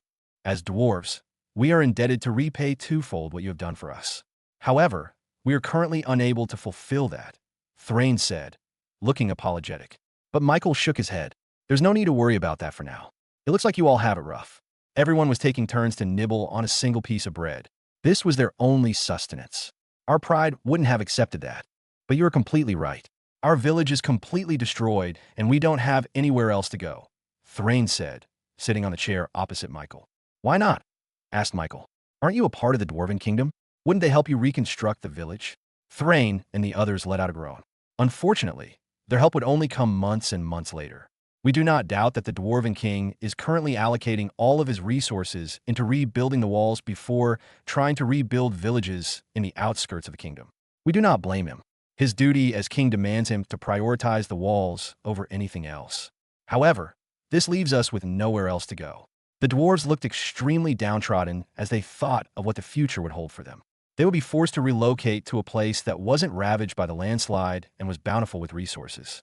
However, finding this place would be an extremely hard task. After all, this country was primarily a realm for humans. Everything was already taken or conquered by them, leaving nothing for them to live in even in the king's region. And they couldn't simply try to live with the humans. As demi-humans, dwarves are not normal in their society. This was especially true because it was their race who decided to shut themselves off from humans in the first place. So, Thrain and the rest of the dwarves would either have to search the ends of the continent, not conquered by humans, or take their chances overseas. We appreciate your help, Michael. But if we want to take our journey to the oceans, then we should better start now. If fate so decides it, then I hope we will meet again under better circumstances so that we can repay you for saving our lives. Thrain stood up from his chair and offered his hand to Michael. The rest of the dwarves also expressed their thanks to Michael before they started packing their things for their eventual journey away from the Dwarven Kingdom. But before they even finished packing, Michael faced them all and asked them one simple thing. If you're trying to find a place to stay, then why not stay in our village? Thrain and the rest of the dwarves looked at Michael. But instead of treating him seriously, they thought that it was just a meaningless gesture by a 10-year-old child. We appreciate it, Michael, but it isn't that simple. We cannot live in any human society because our customs and way of living are completely different from yours. We are also creatures of the metal, meaning that we will eventually want to recreate our own forges for smithing. So unless your house is located somewhere far away from human society, then we will politely decline. Michael smiled. Actually, he began to tell them all about his village in the parched lands and how they had all the water, food, and space they needed to grow a large community of yellow mankeys. Thrain gave Michael a strange look. After all, his words were completely too good to be true. First of all, he said that yellow mankeys populated their community, where each of them had their own jobs and duty for the village. However, from what they knew, yellow mankeys were creatures of simple mind. And second, he said that the village was located in the parched lands. As the name suggested, it was a place that was devoid of water. But Michael said that their village had an abundance of both water and food for everyone to sustain themselves. It wasn't that they didn't trust Michael, but those words were truly too good to be true. It was exactly what they needed, as if the heavens simply rained down gold for them to take freely. Why not just take a visit to our village first? You're all going to journey out into the ocean anyway, right? You can take a slight detour and see the village for yourselves, Michael said, with the rest of the dwarves starting to believe his words. You have no reason to lie, Thrain pondered to himself. And it is as you said, we are going in that direction anyway. Continue your adventure with Empire. He and the rest of the adult dwarves all convened together to talk about their decision. After a few minutes, they all decided to do as Michael said. After all, they wouldn't lose anything if they did. Then, we will take you up on your offer, Thrain replied. Good. I already called in for help, and they would soon arrive in this location, Michael said, looking out into the distant Kingsbridge city. Michael, you have a carriage we can borrow? Thrain asked expectantly. This elicited a bright expression on the dwarves. After all, with a carriage, they wouldn't have to waste their energy walking great distances. I hope you brought quite a strong horse. We dwarves are quite hefty, huh? Thrain joked. Michael awkwardly scratched his head and said, Well, it has horsepower, that's for sure. Master, we gonna pick you up. Out from the window of Michael's automobile, a certain edgy slime peeked out and waved at Michael with an overly big smile. Behind Fudge's car were 5 other cars, each manned by a skilled hobmanky driver capable of transporting goods from a large distance. After an hour, help had finally arrived. Each of the automobiles had a large wooden bed that had its own wheels attached to the back of the car. This cargo space was made specifically to carry large amounts of materials from Kingsbridge to the parched lands. Luckily enough, today was supposed to be the day that Castell would send supplies to the village, so the 6 cars were already parked near Kingsbridge. This meant that they could reach the outskirts of the Dwarven Kingdom within a few hours. These are my automobiles. Hop on. We can reach the parched lands within just a few days. Despite Michael's words, the dwarves refused to move.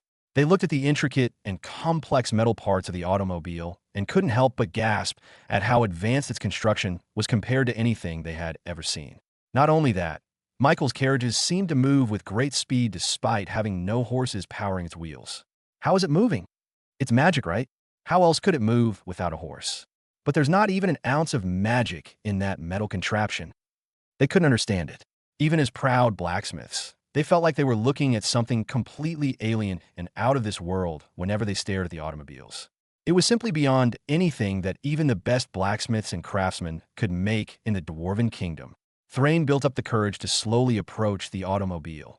Vroom. Upon hearing the loud thrum of the engine, he couldn't help but jump back in surprise. It was alive. It was alive, not in the sense that it was a living being like dwarves, humans, or even monsters. No. From what he could see, it seemed as if the metal construct itself was alive, without being alive. Michael, what is this beast of yours? How is it possible that something lifeless is able to breathe like it was filled with life? Thrain uttered with a low voice. He carefully stroked his hand against the cold metal of the vehicle and felt it breathe. To answer his question, Michael opened the hood and showed him and all the curious dwarves the inner workings of his automobile. This part is called an engine. It uses the power of combustion. He briefly explained to them about the principles of an internal combustion engine. This is called the axle, and it allows the engine to power the wheels and make it move. It also allows the wheels to move and steer in a different direction. And as Michael continued to explain everything about the car, the dwarves couldn't help but feel as if they were hearing something completely out of their depths. Michael mentioned principles and theories with such casualness that other people might have thought that everything he said was common knowledge. Yet, even a single idea of his was enough to advance the current understanding of mechanics in the Dwarven Kingdom. This blows my mind. I feel like a baby. This completely changes my perspective on everything metallurgy. No offense, but I'm simply baffled at the fact that a human child was able to create such a magnificent piece of machinery. The hobmankeys on the front seat of the cars couldn't help but chuckle to themselves. Finally, someone else understood their surprise whenever their boss created something completely out of this world. Fufufu, you guys haven't seen anything yet, bragged Fudge. I can't wait to see your faces when you see the light bulbs in our village. Light bulbs? Uttered the dwarves in confusion. All right, enough of that, Fudge. We should get going, Michael said as he started to lead the dwarves into the car. They started their journey down south, towards the parched lands. The duration of their journey would be the same, if not shorter, than the travel between Kingsbridge and the parched lands. On the way, the dwarves couldn't help but laud Michael for his invention of the automobile. It was even faster and more stable than the most expensive of carriages, making this to be the best form of transportation in the world. Enjoy new tales from Empire. The days passed, and they finally reached the desert landscape of the parched lands. And immediately, the dwarves caught sight of the supposed village on the horizon. It was unlike anything they had ever assumed. They thought that a village in the parched lands would be made out of mud and clay. But somehow, this village would look indistinguishable from most human settlements. Welcome home, boss. Lolo was there to greet the new inhabitants of the village, showing their hospitality by giving the dwarves bottles of water and fruits to soothe the long journey they experienced. The dwarves could only stare and gape in wonder as they looked at Michael's village. Hobmankeys were walking on flat, solid footing, devoid of any mud or dust that was so prevalent in the parched lands. Many of them were walking on well-designed streets that were divided into organized blocks. There were also other hobmankeys strolling through the streets using a strange and thin metal contraption with only 2 wheels. This looked like an advanced civilization that should not exist in the vastness of this desert. Yet it did. There were farms on the outskirts of the territory, with hobmankeys carefully tending to their crops. There were hobmankeys busy with construction work using a strange material. And most surprising of all were the children happily playing on the streets, splashing themselves with water without a care in the world. Brothers, I can't believe a place like this exists. I thought our Dwarven Kingdom had reached the peak of civilization. I thought wrong. Is this really going to be our new place? Michael looked at the numerous dwarves in front of him and spread his arms. Welcome to our village. Make yourselves at home. Lolo led the dwarves to their new temporary home and showed them all the amenities that came with it. Thrain and the rest of the dwarves jumped up and almost cursed the high heavens when Lolo flicked the switch mounted on the wall and turned on the bright light in the living room. By my beard, what is that light? They couldn't believe that such a bright light could be emitted from such a small, glowing wire. And just like before, there was nothing magical about it either. It was as natural as the air, which confused them even more. Michael had to teach them the basics of electricity and how everything was being powered through the steam turbine. Harnessing lightning. Who would have thought that such a dangerous element could lead to such a useful source of power? Thrain said, staring at the light bulb for too long. The more they stayed in the village, the more they understood that this place was more advanced than even the richest metropolis in the world. Its technology was miles above that of the Dwarven Kingdom, just by virtue of the plumbing system by itself. Not to mention the electricity. Everything they pulled off in this village was nothing more than fantasy for other places. And in terms of wealth, they had all of it as well. After all hobmankeys could eat as much as they wanted, they could drink as much as they wanted, and they obtained everything they wanted from the village for free. Every hobmanki contributed to the village's well-being, allowing all of them to live as freely as they did right now. One by one, groups of hobmankis visited the dwarves' abode and gave them little gifts and trinkets to welcome them into their village. The hobmankis gave them daily items like cups, plates, and other such objects that would make their lives comfortable in their new home. Some seamstresses also gave the dwarves well-knitted clothes and ponchos that fit them perfectly. They had the innate power to create comfortable clothes just by sight alone, which surprised the dwarves. Everyone in this village was powerful in their own right. They had knowledge, skill, and power which were characteristics that no demi-human should have obtained. What confused the dwarves the most was that Michael seemed to be surrounded by extremely talented individuals. This was far too much of a coincidence. Not only that, but the mankeys were also completely different from what they were taught. Everyone said yellow mankeys were not complex enough to wield magic or smart enough to build even the simplest of tools. Yet, what they saw was the complete opposite. The engineers of this village were a lot smarter than even the proudest of blacksmith dwarves. This led them to become even more impressed at Michael, the human who started all of this in the first place. After getting acclimated to their surroundings, Michael let the dwarves wander around the village at their own discretion. They went through the farms, the steam turbine, and the plaza. As they were walking through the streets of the village, Thrain and the other dwarves suddenly heard the sound of satisfying metal clink ring out from a distance. Then, this was followed by raucous cheering that seemed to emanate through the streets. "What's that?" Thrain asked. "Oh, that," Michael said with a bit of a smile. "That's just a little game that I spread to the villagers." It quickly became popular within hobmankis, with most youths spending their time playing it during the day. "A game?" asked Thrain with curiosity. Michael answered by leading them towards a large field on the outskirts of the village. The area was diamond-shaped, with hobmankis placed in specific places on the four plates. The juvenile hobmanki in the middle of the field had a serious look on his face as he stared down his opponent. Opposite him was another hobmanki who wielded a metal bat, lightly swinging it in preparation for what was to come. The hobmanki in the middle winded up his arm and threw the ball with such speed and ferocity that the wind whistled as it cleaved through the air. Just as the ball was about to go past the metal bat, the hobmanki suddenly twisted his hips and brought power to his hands, allowing the bat to accurately hit the fastball, sending it flying through the air. The crowd of hobmankis watching on the sidelines and bleachers all screamed in excitement. "Home run!" They cheered as the hobmanki with the bat rounded out the bases on the diamond field. Michael smiled as he pointed at the energized camaraderie between the players and the audience.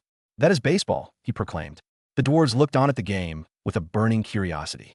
Even though they didn't know the rules of the game, they were all taken by the intense focus and seriousness among the players. Not only that, but the energy oozing between them was palpable. Their joy upon hitting that ball to the ends of the horizon was nothing less than exhilarating. Experienced more on Empire after the game, the batter on the mound slowly approached Michael and the dwarves. He slowly took off his hat and showed himself to be Kong, the chief engineer of this village. "Boss, you came to see me win. I'm getting better, right? I'm sure I'll knock your ball right out of the park the next time we play a game," Kong said, his excitement showing on his face. "You still have a lot to learn, Padawan," Michael replied. "We'll play a game tonight, and I'll show you who's the ace." The dwarves couldn't believe the camaraderie and fellowship between everyone in the village. They all seemed to be united with this one game. Those who won showed happiness as if they had just won a war. And those who lost showed no sadness, only an intense desire to get better. And even still, they showed respect and admiration for each other regardless of the outcome. This sparked a desire for the dwarves to learn more about this strange game called baseball. Michael saw their curious looks and invited them to watch tonight's match with their own eyes. "You should see the game tonight," he said to them. "The cleaving chefs are fighting against the brainiac engineers." The sun soon set on the village, with darkness covering the whole landscape of the parched lands. Yet, there was one single patch of land in this desolate territory that was shining brighter than the stars in the sky. As soon as the night came, the village turned on the switches for the lights. The lamps by the side streets and the bulbs on the porches of houses illuminated everything for the inhabitants of the village, making it easy for them to go where they wanted even in the night. Lolo led Thrain and the rest of the dwarves, including the seniors and the children, through the crowded streets full of excited hobmankis. As they walked alongside the hobmankis, Thrain heard their excited conversations about the upcoming match. "Who do you think will win?" "I bet it's the brainiac engineers." "Kong is really good at batting," said an excited kid. "TSK, TSK, TSK. You know nothing, my man. Don't you know that our boss will sub in as the pitcher for the Cleavers?" "They'll win for sure," refuted the other kid. Either way, I'm excited. It makes me want to play baseball again. Let's do it tomorrow. I'll invite the others. Anywhere the dwarves looked, they saw excited and expectant faces on the hobmankeys. All they seemed to talk about was baseball and everything related to it. Michael taught them everything there was to know about baseball, including its rules and regulations. So, they would easily be able to follow the upcoming game. However, they knew nothing about the two teams playing, the Cleaving Chefs and the Brainiac Engineers. Everyone formed a team based on their specialties, Lolo explained. For example, Kong and the rest of the engineers formed their own baseball team called the Brainiac Engineers. They pride themselves on being the most strategic. The Cleaving Chefs, on the other hand, is almost full of butchers who boast a really heavy hand perfect for knocking the ball into the air. This has led to the teams, as well as the fans that are rooting for their team to win, to become extremely competitive against each other, Lolo explained. And just as he said that, a group of hobmankeys wearing some kind of similar blue uniform faced off against another group of hobmankeys with a different red uniform. You guys should go home now. Our engineers will cleave your chances of winning, said the blue uniformed hobmankeys. Huh, we'll make you eat your words. You won't be able to calculate where the ball ends up once our players knock it out of the park, answered the red uniformed hobmankeys. The two different groups continued to answer taunts back and forth, livening up the energy of the night. It came to a point where even the dwarves ended up getting caught up in the debate between the two groups. Ah, our new comrades, said the group rooting for the chefs. Give them the fries. Give them the hot dogs. The dwarves were suddenly given all sorts of food and snacks from the group in an attempt to get them to their side. They were each given the same red uniform the group was wearing, with their names etched on the back along with a random number. Hot dogs and fries are essential in a baseball game, said the red group. If you side with us, you can eat all you want. The blue group answered by giving them their own blue uniform. Well, if you side with us, we can adjust your homes to your liking. That's cheating, answered the red group. You were bribing them, replied the blue group. The debate continued and was only stopped after Lolo sent the two groups to their own designated spots on opposite sides of the bleachers. Lolo escorted the dwarves to their seats in the middle, which were considered the best seats in the game. Thrain looked around and felt as if he was in a fever dream. Everything felt surreal. The skies were dark, yet the whole field was lit up by huge, bright lights that illuminated the whole field and the bleachers. Everyone was at their seats, talking excitedly while eating snacks and drinking water to pass the time. Somehow, the dwarves felt like they were in another world. They had never experienced something like this before or even dreamed that this was possible. In a place of survival, they would have never thought that a pastime like this could even exist. After a few minutes, the players began taking their places on the field, with a hobmankey at the pitcher's mound, tossing the ball in his hand. Opposite him was a batter, who readied his metal bat and swung it a couple of times to keep himself warm. FWE! FWE! The whistle sounded out through the field, signaling the start of the game. On the first pitch, the batter swung his metal bat hard, barely missing the ball that whizzed past his body. Groans and sounds of disappointment rang out within the crowd. On the second pitch, another wild swing from the batter would let the ball crash at the catcher's mitt, garnering another groan from the audience. That means he has 2 strikes, right? Why isn't he hitting the ball? Asked Thrain, with a little bit of frustration showing in his bushy beard. You're not looking at the pitcher, answered the dwarf next to him. The speed and curve of the ball is not so easy to hit. It doesn't seem so, answered Thrain, feeling as if the ball was quite easy to knock out of the park. Just then, the batter swung his bat on the ball again, this time making contact. However, the ball flew in the other direction, making a foul ball. Thrain shouted a little bit too loud, making himself feel embarrassed. Enjoy news stories from Empire. I just don't understand how he's missing these, he said. I think he should position his shoulders a little bit more to the left like this. Thrain started to copy the batter's pose and swung his hand as if he were the one on the field. That won't work, my dear friend, answered the dwarf on his side. If I throw the ball fast enough, I doubt you'll be able to hit it as easily as you think. That's right, answered another dwarf. What are you guys talking about? As long as you keep your eye on the ball, anyone can hit it, no matter how fast it is, replied another dwarf. But what about a curve? The dwarves began to argue to themselves, leaving Lolo to chuckle to himself. The dwarves had taken a liking to the sport, it seemed. The game continued, with the Cleaving Chefs taking the early lead in the opening innings. But soon after, the Brainiac Engineers proved their strategy of slow but steady paid off as they evened out the score. Finally, it was the bottom of the 9th inning. This was the last chance the two teams would get to score. The Chefs were pitching, while the Engineers were batting. Kong was up at the plate, swinging his bat as he eyed the pitcher on the mound. This was a crucial moment, yet there was no nervousness in his face. He was excited. Finally, the pitcher threw the ball high up on the box, making it seem as if it was out. But Kong was not deceived. He charged his shoulders, swinging the bat a little bit below where the ball seemed to be going. And just as Kong predicted, the ball suddenly curved downwards, perfectly meeting the metal bat in the perfect spot, eliciting a very satisfying dink before sending the ball flying off into the air. Another home run, the crowd cheered. Kong and his two other teammates rounded out the bases, scoring a crucial 3 points for their team to take the lead. But of course, the Chefs didn't let the game be over yet. Finally, at the top of the 9th inning, they were the one to bat. This was their final chance to decide who would end up the winner. The Chefs used their brute strength to send the balls flying to the field, letting 3 of their players stand on each base. However, this came at cost. They had 2 outs. One more, and they would lose the game entirely. They needed a miracle home run to convert those 3 players into points on the board. In such a crucial do-or-die situation, the Cleveland Chefs finally sent in their trump card. Michael slowly walked towards the field, with the Hobmankeys and the Dwarves cheering in excitement as the 2 best players finally faced off in the final minutes of the game. Continue your journey with Empire. Kong was on the mound, his eyes burning in competitiveness as he finally got the chance to try and strike out his boss.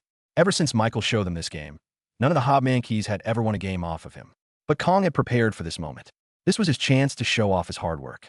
Michael, on the other hand, welcomed Kong's intense stare down with a simple shrug of the shoulders, showing his relaxed attitude even in the tensest of situations. Finally, Kong threw his first ball, sending it straight down the middle of the catcher's mitt. This was perhaps the fastest pitch in the game, making the crowd erupt in excitement and hype. Michael let the first pitch go without swinging, meaning that it was his first strike. He just smiled and nodded in respect to Kong's improved skill. Then, on the second pitch, the ball seemed to be as fast as the first one, making the crowd think Kong pitched the same ball as before. Yet, when the ball was about to reach the mitt, it dramatically curved downwards and landed perfectly on the catcher's mitt. Michael let this ball go as well, making it his second strike. He just had one more chance. The whole crowd was silent. They were on the edge of their seats. The Dwarves all stood up and stared at the game with bated breaths. The tension was palpable. This last pitch would decide it all. Kong took a deep breath and wound up his shoulders before sending the last ball flying towards the plate. Just when everyone thought it was over, Michael finally twisted his shoulders, grinding the bat speeding towards the incoming ball. And as the ball got closer, it curved to the left. But Michael seemed to have predicted this and moved his bat accordingly, hitting the ball high up in the air and out onto the field. Everything seemed to have turned into slow motion. The crowd watched as the ball flew into the air and curved down towards the middle section of the bleachers. The Dwarves were stunned, not expecting the ball to fly towards their section. One brave Dwarven child raised her hand, letting the ball fall perfectly in her hand. Then silence. The crowd of spectators and the players on the field all looked at the Dwarven child holding the ball in her hands. I caught the home run ball," she screamed. And finally, everyone erupted in cheers, celebrating such a momentous occasion. The game was so close, with the Brainiac engineers looking to have finally clutched a win. Yet at the very last moment, Michael was able to pull off a miracle home run that scored the Chefs 4 points, winning them the whole game. But the results of the game didn't matter for the crowd of Hobmankeys or the Dwarves. They cheered at the sheer entertainment and excitement they felt throughout the whole game. The Dwarves and the Hobmankeys celebrated together, jumping and hugging each other in celebration. Even the 2 sides of the bleachers finally broke their rivalry and celebrated together. Blue-uniformed fans hugged their red-uniformed rivals, applauding each other for such a good game. While they were celebrating, Thrain took a moment to himself and observed his surroundings.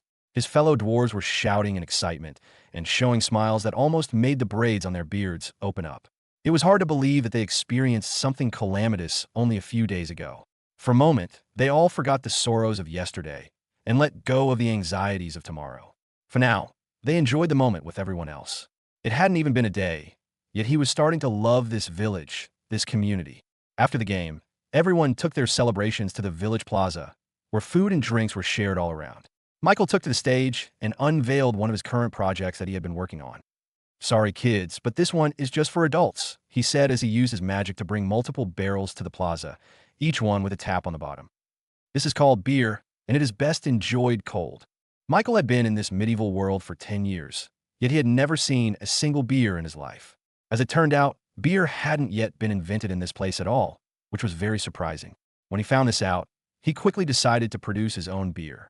Luckily, One of the crops that and grew on the farms was barley, which meant he had an ample amount of ingredients to make beer. And so he did. When the dwarves came here, he found it fitting to finally announce this new product to the village. The adult hobmankeys all sniffed the rich aroma of the beer and couldn't help but be interested in this strange drink. As for the dwarves, they immediately felt inclined to try out this new alcoholic drink. They were, of course, famed for their big belly full of ale and alcohol. So, they were the first ones to try out this new product. Michael opened one of the barrel taps and poured a drink into the wooden cup in his hands. Then, he presented it to Thrain and the rest of the dwarves, who eyed the beer with curiosity and a little bit of scrutiny. They had refined tastes. No normal alcohol would make them satisfied, much less this strange new yellowish drink that foamed at the top. Michael, I must warn you that we might not like this beer of yours. If so, then please do not take it as a slight against you. Our tongues are merely more suited to ale or other types of alcohol, Thrain said, completely confident that he wouldn't like this beer. Michael may beat them in terms of technical and mechanical advancements, but Thrain's dwarven pride couldn't back down at Michael's attempt to make alcohol. Just try it out, Michael said, chuckling to himself. Thrain carefully took the wooden cup offered to him and noticed that it was very cold to the touch. Cold alcohol? Strange, Thrain muttered to himself. Alcohol was famed for its ability to warm up the body, so it was incredibly strange for it to be as cold as the winter ice. Thrain sniffed at the beer before finally taking a small sip from the cup. The rest of the dwarves all looked at Thrain's expression, curious as to how this new beer compared to the best Alesh and alcohols that the Dwarven Kingdom could offer. At the very first sip, Thrain took the cup out of his mouth and wiped the foam off from his beard and mustache. His eyes widened as he observed the beer with intense scrutiny. The dwarves thought his expression was indicative of the beer's bad taste. How is it, friend? It tastes bland, does it not? Surely, after all, ale is the superior alcoholic drink. Get here, Thrain. I will see for myself how bad this beer tastes like. But just as the dwarf was about to take the beer away from Thrain's hands, he suddenly shoved it away and gulped the whole cup in one go, surprising the rest of the dwarves. Ah! A satisfied sigh released out of Thrain's mouth, his beard still stained with beer foam. This is the nectar of the gods, he proclaimed. Michael, this beer is like sugar to my taste buds. It's not as alcoholic as ale, but it is all the better for it. Its cold temperature also makes it so much better to drink. It's as if I'd been thirsty this whole time, and I simply did not know it. Only when I drank this beer did I finally feel refreshed. Its coldness soothes my soul. Thrain's relentless praise for the beer led the other dwarves to feel as if they had to drink the beer. Read exclusive content at Empire. Michael, can you please pour me one?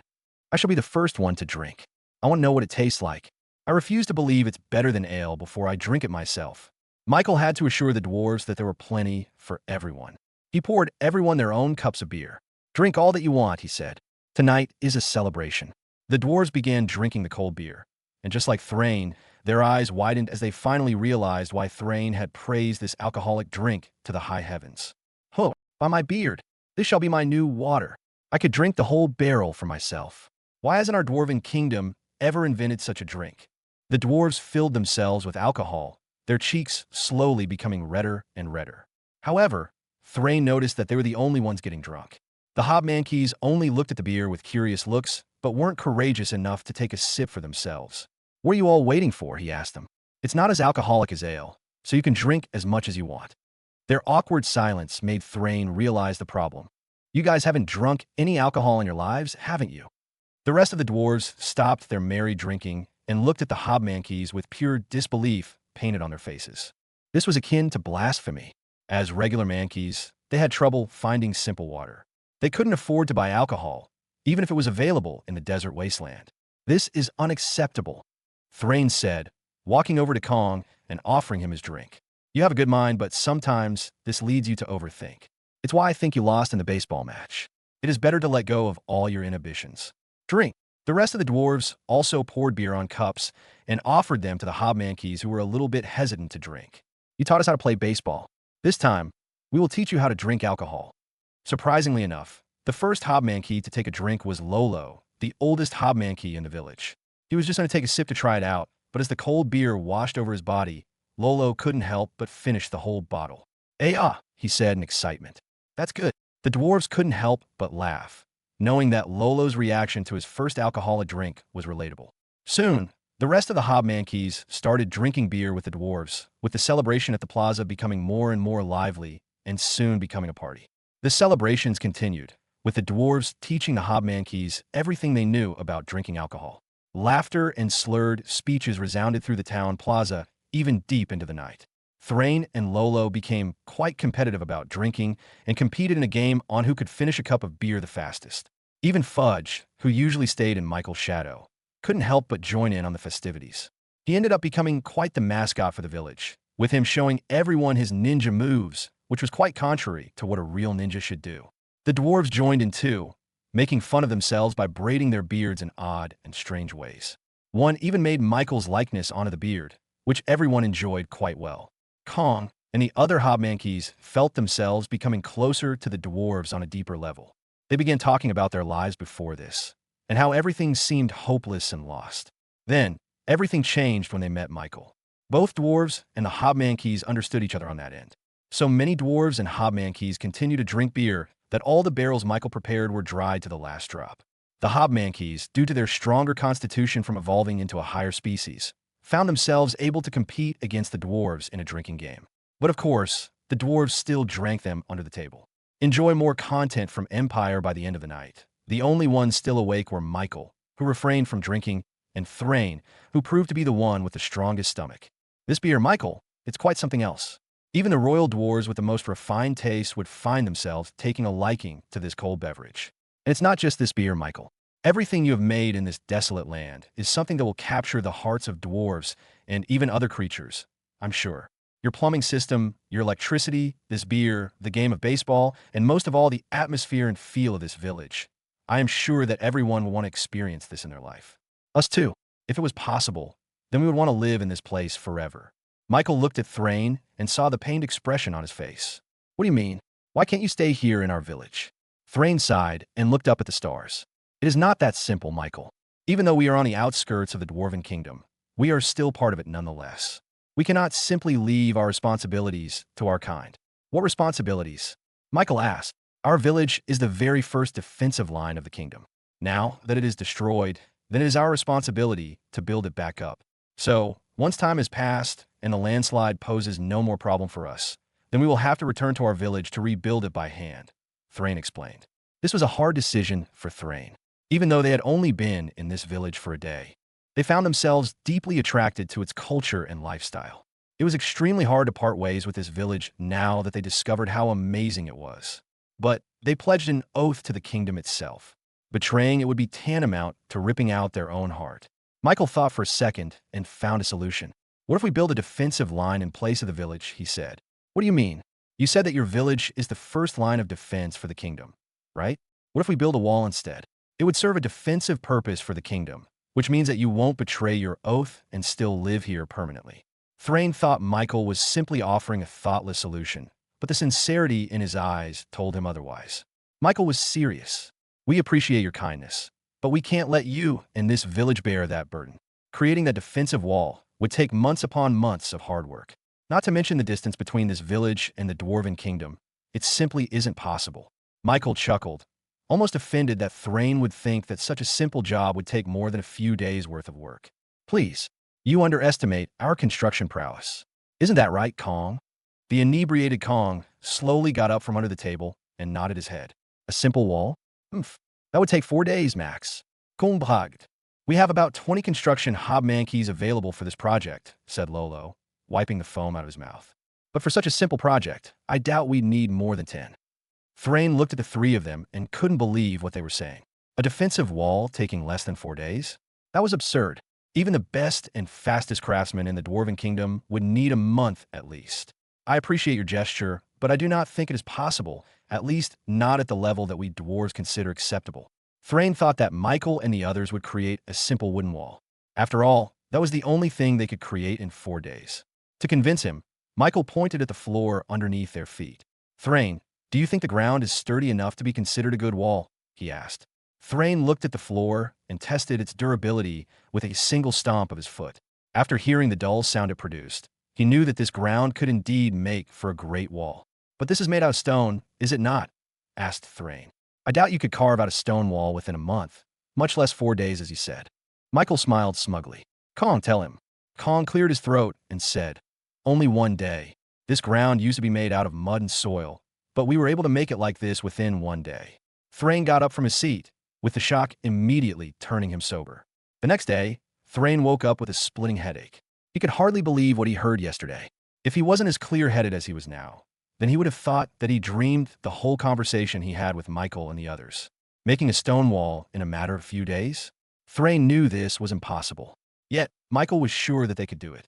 So sure, in fact, that they invited him and the other dwarves to witness the creation of concrete with their own eyes. As the sun slowly rose in the air, the dwarves all gathered near the outskirts of the village, where everything was still under construction. As more and more mankeys found their way to this village, they had to constantly expand their territory to accommodate the 500,000 hobmankeys living in their village. Michael, Kong, Lolo, and the rest of the engineer hobmankeys gathered at the boundary between concrete flooring and the natural soil flooring of the parched lands. There were metal rods inserted on the next part of the land they were going to turn into concrete flooring, making it much more stabler. There was a strange metal contraption in the middle of the construction zone, with its shape like a barrel with its top open. And through electricity, it was constantly rotating at a fixed speed. Is the concrete inside that metal? Thrain asked. Michael nodded his head. What is that for? Is that needed for the process? The dwarves asked. No, con answer. As taught to us by our boss, we need to constantly move the concrete, or else it will harden too fast. Thrain and the dwarves showed a look of disbelief and doubt. Concrete dried so fast that they need that contraption to keep it in a liquid state? It sounded absurd. If you have any questions, you can just ask me. Kong and the others will start the construction, Michael said, signaling for them to start the demonstration. Upon Michael's instruction, the engineers began their work. They began pouring the concrete mixture onto its designated dent on the ground. Kong used his skill, which allowed him to project a visual image of the plan into reality. A finished project overlaid onto the empty space, allowing the workers to implement the design much easier than before. With the combination of a few other skills from the engineers, they were able to pour the concrete on the ground and create a very flat surface, with designs and flourishes that represented the village's customs the best. The dwarves watched on, unable to even utter a word, as the hobmankeys worked with speed and efficiency they had never seen before. They didn't even have to talk to know what each other's work was supposed to be. They just knew it intuitively. Explore more adventures at Empire after an hour. This section of the village finally had concrete flooring. They just needed to construct houses next, and they could be inhabited by other hobmankeys. How are they working so fast? And their magic, it perfectly fits their job so well. This kind of fine craft would take at least more than a day for a dwarven craftsman to replicate. I can see now how they are confident in their speed of construction. Thrain approached Michael and admitted his mistake. You are right, Michael. The speed in which you create these roads is unprecedented, he said genuinely. Michael shook his head. The real magic hasn't even started yet. Now it's time for the concrete to set and dry. Thrain looked at Michael, a bit confused. What do you mean? That would take a long time, no? From what he could see, the concrete was still wet and malleable. From his estimation, it would take at least a day for it to completely harden, which was still very impressive. No, we don't have to wait that long, Michael said. A little spell is all we need. He raised his hand, with the elemental mana flowing around his body. His supreme skill, mana gathering, allowed him to see the individual chemical reactions taking place inside the very concrete itself. Using a simple spell, Michael manipulated the mana in his surroundings to slowly harden the concrete in the ground. After a few seconds, it was done. Michael walked to the newly set ground and found himself on solid footing. He stomped, feeling the ground resist the force with a degree of hardness that satisfied his standards. It's done, he said to Thrain. Thrain, partly believing and disbelieving what happened, slowly walked towards Michael before his boots stepped foot onto the concrete ground. He half expected his foot to set an indent on the concrete, but it didn't. It was as hard as stone. Finally, he put his entire body weight on the concrete. It's true, he muttered to himself. In just one day, no, in just a few hours, they were able to make something even harder than stone. The other dwarves couldn't rein in their curiosities and stepped onto the concrete as well. Finally, they believed Michael's claims of creating a wall in a matter of a few days. It was no exaggeration and was probably even a conservative estimate. They could probably create the wall in less than 2 days. They couldn't believe it. This material called concrete completely transformed everything they knew about construction. With this concrete, the entire dwarven kingdom could recover from the aftermath of a landslide in less than a month. Thrain faced Michael with a pleading expression. "Help us construct the wall," he said. Michael smiled. That was no question. A group of 10 Hobmanki engineers readied themselves for the journey back to the Dwarven Kingdom. Michael, Thrain, and a few other dwarves accompanied them on a separate wagon. Behind them were a couple more automobiles, each carrying a large stock of concrete for the job. After a few days of traveling, they finally reached the remnants of Thrain's village. It was still devastated by the landslide, but at least the muddy water had subsided for now. Michael floated above the entire territory, surveying everything in his surroundings. Below him were his engineers and the dwarves. Finally, he nodded. "Let's start." The construction progressed quite easily, with the dwarves and the Hobmankeys working together to clean up all the debris and wreckage in the area. By the time they were finished, the whole place was nothing more than a bald spot in the middle of the forest. Thrain and the dwarves felt a little bit sentimental once they saw the empty plot of land that they once called home. But it was gone now. They couldn't take it back. Finally, they began the construction of a wall that would be more than 10 meters tall and span from one side of the mountain to the other. Their village was located in a deep valley, making it a critical spot for the Dwarven Kingdom's defenses. Many intruders would find it easy to infiltrate the rest of the kingdom once they bypassed the destroyed village. But with this wall, they would cut off any attempts from the intruders. If they wanted to get through to the kingdom, they would have to go through the treacherous terrain of the mountains. By constructing this wall, Thrain and the villagers would fulfill their responsibility to the kingdom, which would give them the freedom to stay in Michael's village for the foreseeable future. They prepared enough concrete for the project, with everything being stored on a concrete mixer installed on the back of the automobiles. With Michael supervising everything in the project, everything went as smoothly as they planned. By the end of the second day, they were able to create a 10-meter wall that would prevent an army from easily passing through the Dwarven Kingdom. Thrain and the dwarves were officially free from their oath. Meanwhile, further inside the Dwarven Kingdom, a few dwarves were making the journey out to try and find refuge in the unknown. Just like Thrain's village, these dwarves also lost their homes to the devastating landslide that affected almost half of the Dwarven Kingdom. Because of that, famine and homelessness spread around the entire Dwarven community. The capital, where the Dwarven King resided, experienced an overpopulation that caused a lot of chaos in the kingdom. These dwarves didn't want to further exacerbate the problems in the capital, so they decided to venture outwards to find their own temporary refuge.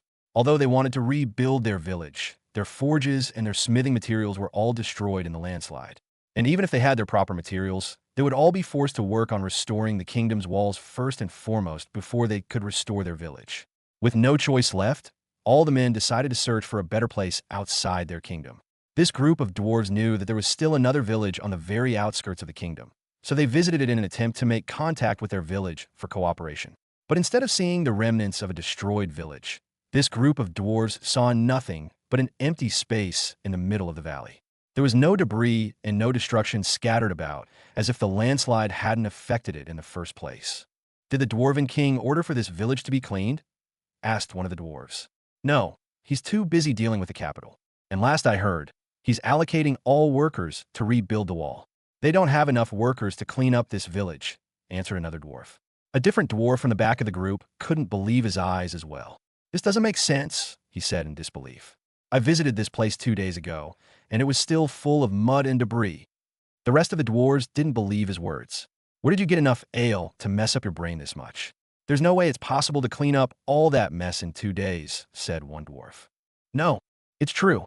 I was there with him, and it is as he says. There were even remnants of the village still left standing. But now everything's gone." After hearing another dwarf recount what he saw, the rest of them began to get suspicious. Slowly, they walked forward to see what became of the village that used to be on the very outskirts of their kingdom. As they got closer, they finally saw it, a 10-meter tall wall with a grainy white color, standing grandly between the two mountains by their side. They couldn't believe their eyes. Not only was the entire landslide wiped off the entire plot of land, but a giant wall suddenly spawned out of nowhere as well.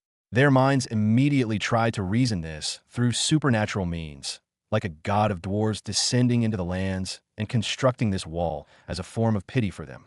After all, no human, dwarf, or creature could create this grand structure in a matter of less than 2 days. That would be absurd.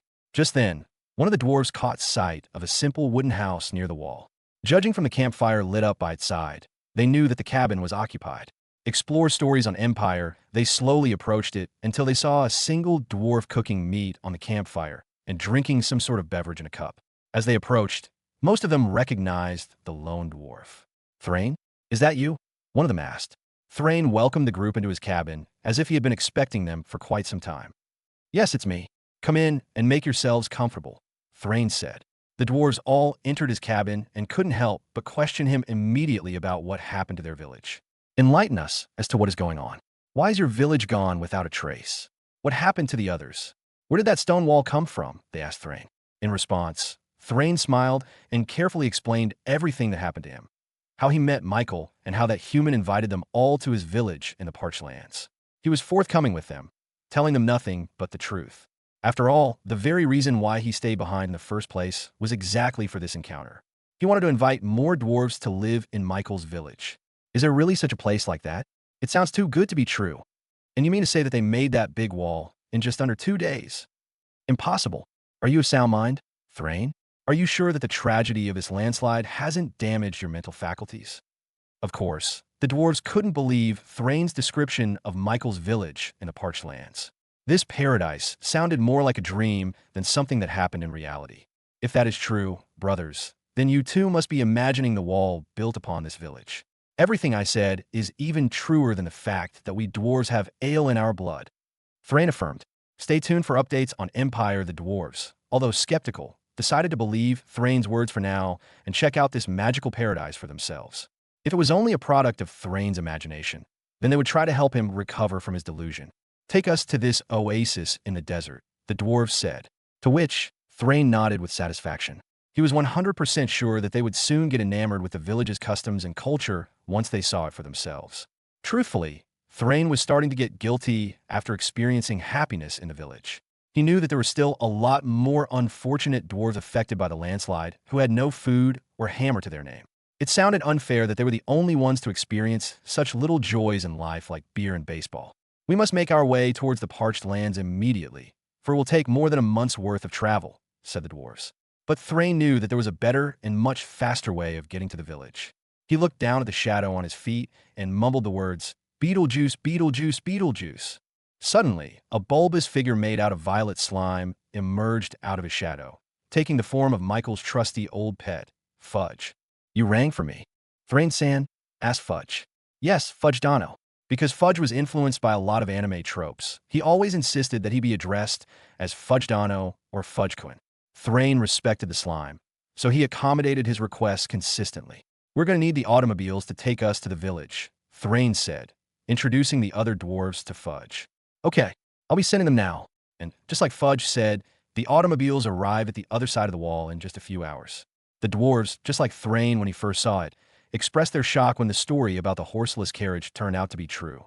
You should hold off on your surprises until after you see what the village has to offer, Thrain said to the speechless dwarves. He assisted them into the automobile, but he didn't go with them. Instead, Thrain decided to stay near the walls so that he would be able to spread the news about the village to other dwarves. Once they arrived at the village, the dwarves were quickly welcomed by the almost native dwarves of the village. First of all, they were given their own houses to sleep in temporarily, which were equipped with both a plumbing system and electrical wiring. Then once they were settled in, the new dwarves were brought up to speed with everything there was to see in the village, including the farms, the accommodations, the public hot springs, and most importantly, the baseball fields where some of the dwarves were playing with the hobmankeys. The dwarves, of course, had also made a baseball team of their own called the Dwarven Miners, and quickly proved themselves to be one of the best teams in the entire village. Their short stature allowed them to have a smaller strike zone, meaning pitchers would always have trouble with their balls. Ah, good. New recruits, said the dwarf team captain. Come and warm up with us. We need to beat the chefs this time around. After a day of the dwarves immersing themselves into the culture of the village, they quickly understood why Thrain said that this was one of the best places to live in among the entire world. Everything in this village was free, including housing, water, electricity, food, and everything else they needed to survive. This meant that they could fully enjoy what life had to offer without worrying about where they were going to find their next meal. The best part was that everyone worked together to keep this village into the paradise it was now. Each of them, including the dwarves that made this village their home, contributed something to the table. Whether it was smithing, crafting, or maybe even brewing beer, everyone had a job to do. One of the dwarves even had the brilliant idea of constructing a tavern for everyone to drink in when the night came. With Michael's approval, The dwarf enlisted the help of Kong and a few others to make the tavern's design a mix of both cultures, while still maintaining a little bit of dwarven design. This tavern became the place where all of them gathered at night, drinking while making fun of each other's bad game during the baseball matches. I know my parents would strike me down for this, but I think beer tastes better than ale. You know, after tasting this cold beer, I just might agree with you. This is the life. Playing baseball and kicking it back with a couple of cold ones, said one particular dwarf, whose beard wasn't as bushy as the others. You're not the one to say that, Baldric. Even though you've been here for 2 days now, you still don't have anything to contribute to this village, teased his dwarf friend, to which a lot of dwarves and hobmankeys chuckled to themselves after hearing. I'm trying to find something I'm good at, Baldric tried to explain. But I have no other talent except drinking this beer. Just then, one of the dwarves had an idea form in his head. What if you become the one to sell this beer to the Dwarven Kingdom? Baldric immediately stood up, almost knocking over the table and spilling all the drinks. You're right. This beer will definitely become popular within our kingdom.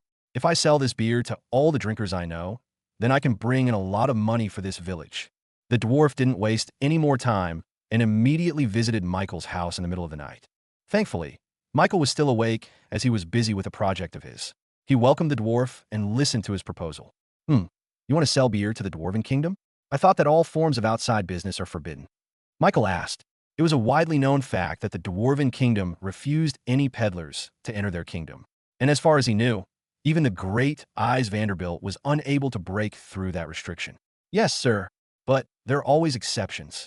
There's a black market where illegal goods are traded within the kingdom, where dwarves sell products from outside the kingdom, Baldric explained. Michael thought about it for a second. Are you sure you can do this? Baldric struck his chest in pride.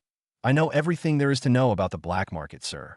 I've frequented it a lot of times in search of good ale, like most dwarves, and I'm sure that beer will easily sell within that community. Michael thought this was a good idea.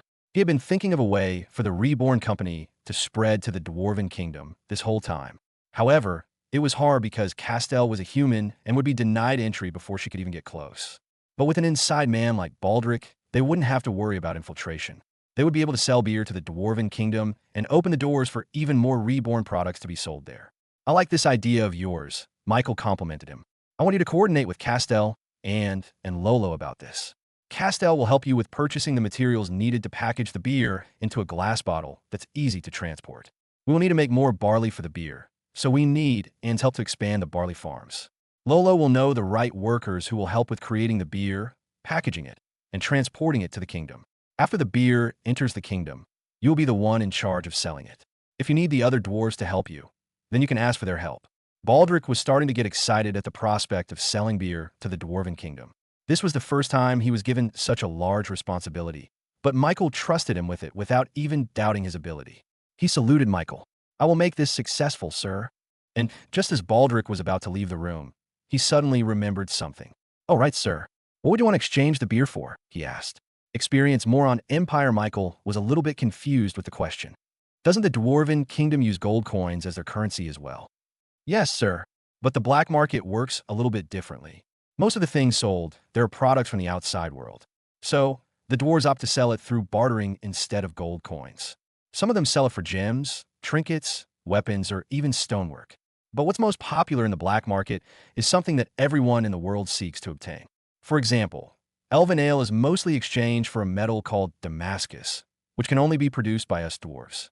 This makes Damascus steel extremely valuable to the outside world, which dwarves sell for a lot of gold to other civilizations. This is the reason why a lot of dwarves make their living through the black market, Baldric explained. Damascus?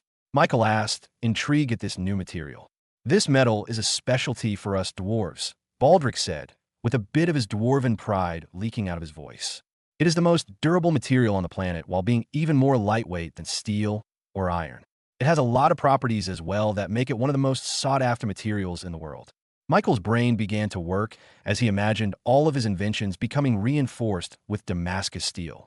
If Damascus steel was as good as Baldric said it was, then he could finally create a lot of new inventions that he wouldn't have otherwise been able to create. Get all the Damascus steel you can bargain for, Michael told Baldric. Getting Damascus steel in exchange for beer was the best deal he could make in this situation. That steel was even more valuable than gold coins since he could earn as much as he wanted from selling Reborn products in the entire world. But he would only get Damascus from the Dwarven Kingdom. And He could always sell Damascus steel as a Reborn product as well. You got it, sir. I'll make sure to barter for the most Damascus steel I can get. More days passed, and even more batches of dwarves made their way to the village. Thrain became sort of a recruiter in the Dwarven Kingdom, spreading the word to all affected villagers that there was a safe haven in the parched lands. Most of them lost their entire livelihood in the landslide, so they were desperate enough to take the chance. Slowly, the population of the village grew to even greater heights, expanding further outwards. Meanwhile, Baldric and the Hobmankeys worked tirelessly as they began the production of beer, which was now renamed Reborn beer. Michael had to create more and more automobiles for transport. Each could carry hundreds of crates of beer. Finally, the first shipment of beer departed from the village and made its way to the Dwarven Kingdom. After a few days, they finally arrived in the Dwarven Kingdom at an undisclosed cave hidden in the mountains. This was where the black market operated. Baldric entered the cave and saw the bustling market inside. Dwarves were shouting at customers to try and entice them to buy a new product from the outside world. This made the place extremely noisy. But contrary to their tactics, Baldric simply just set up a table and took out a cold bottle of beer. Then, he just drank and enjoyed beer silently. After a few seconds, somebody took the bait. "Brother, what is it you're drinking right there?" a passerby dwarf asked, unable to hide his curiosity. "Oh, this," Baldric said as sloshed the liquid in his cup. "This is called beer. Would you care to try it?" The curious dwarf took the first sip of beer, and the rest was history. His excited shout and relieved exhale upon drinking this mysterious cold beverage garnered a couple more curious dwarves to approach Baldric's table. Of course, Baldric didn't hesitate to give them a free taste of beer. And as expected, those dwarves immediately became enamored with the refreshing taste of the alcoholic drink. Since these dwarves were used to much more potent drinks like ale, they all treated beer as if it were water in a desert. This made them extremely prone to becoming addicted to beer. They wanted to drown themselves in it, clamoring for Baldric to give them another bottle. "Brother, this Reborn beer is amazing. I'll give you a full crate of pure steel for a crate of this beer." "Me too, brother. I'm willing to part ways with a handful of full clarity gems for 10 crates of Reborn beer." As they shouted their requests, this drew more and more dwarves in to look at all the commotion happening at Baldric's table. At this point, he was the only vendor in the black market where his customers were the ones shouting to buy his products. All the other dwarves shouted at the customers just to get their attention on what they were selling. But not Baldric. The customers were the ones doing all the marketing for him. It was like a virus that spread among the dwarves. Each of them was lured in by curiosity, and Baldric satisfied it by giving them all a free taste of beer. And once they got a taste of this cold beer down their throats, they too got caught up in the frenzy to buy as much beer as they could. This type of tactic was taught by Michael. He suggested to Baldric to give his customers a free bottle of beer, which might seem too much, but worked in getting the dwarves to buy a whole crate for themselves. "I'll buy your whole stock," said one dwarf. "That's unfair. I'm fine if I just get 100 crates of bottles for myself." "Hey, I got here first.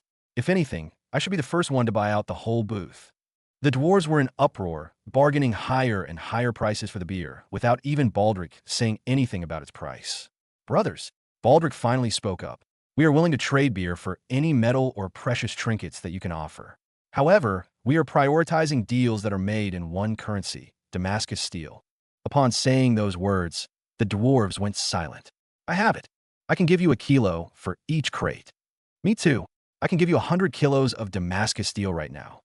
"Wait, can I reserve crates for myself? I have a lot of Damascus steel in stock, but it's on my forge." Baldric smiled as he saw this. Finally, the Reborn beer was in business. In a matter of a few hours, Baldric's entire stock was cleaned out by various buyers.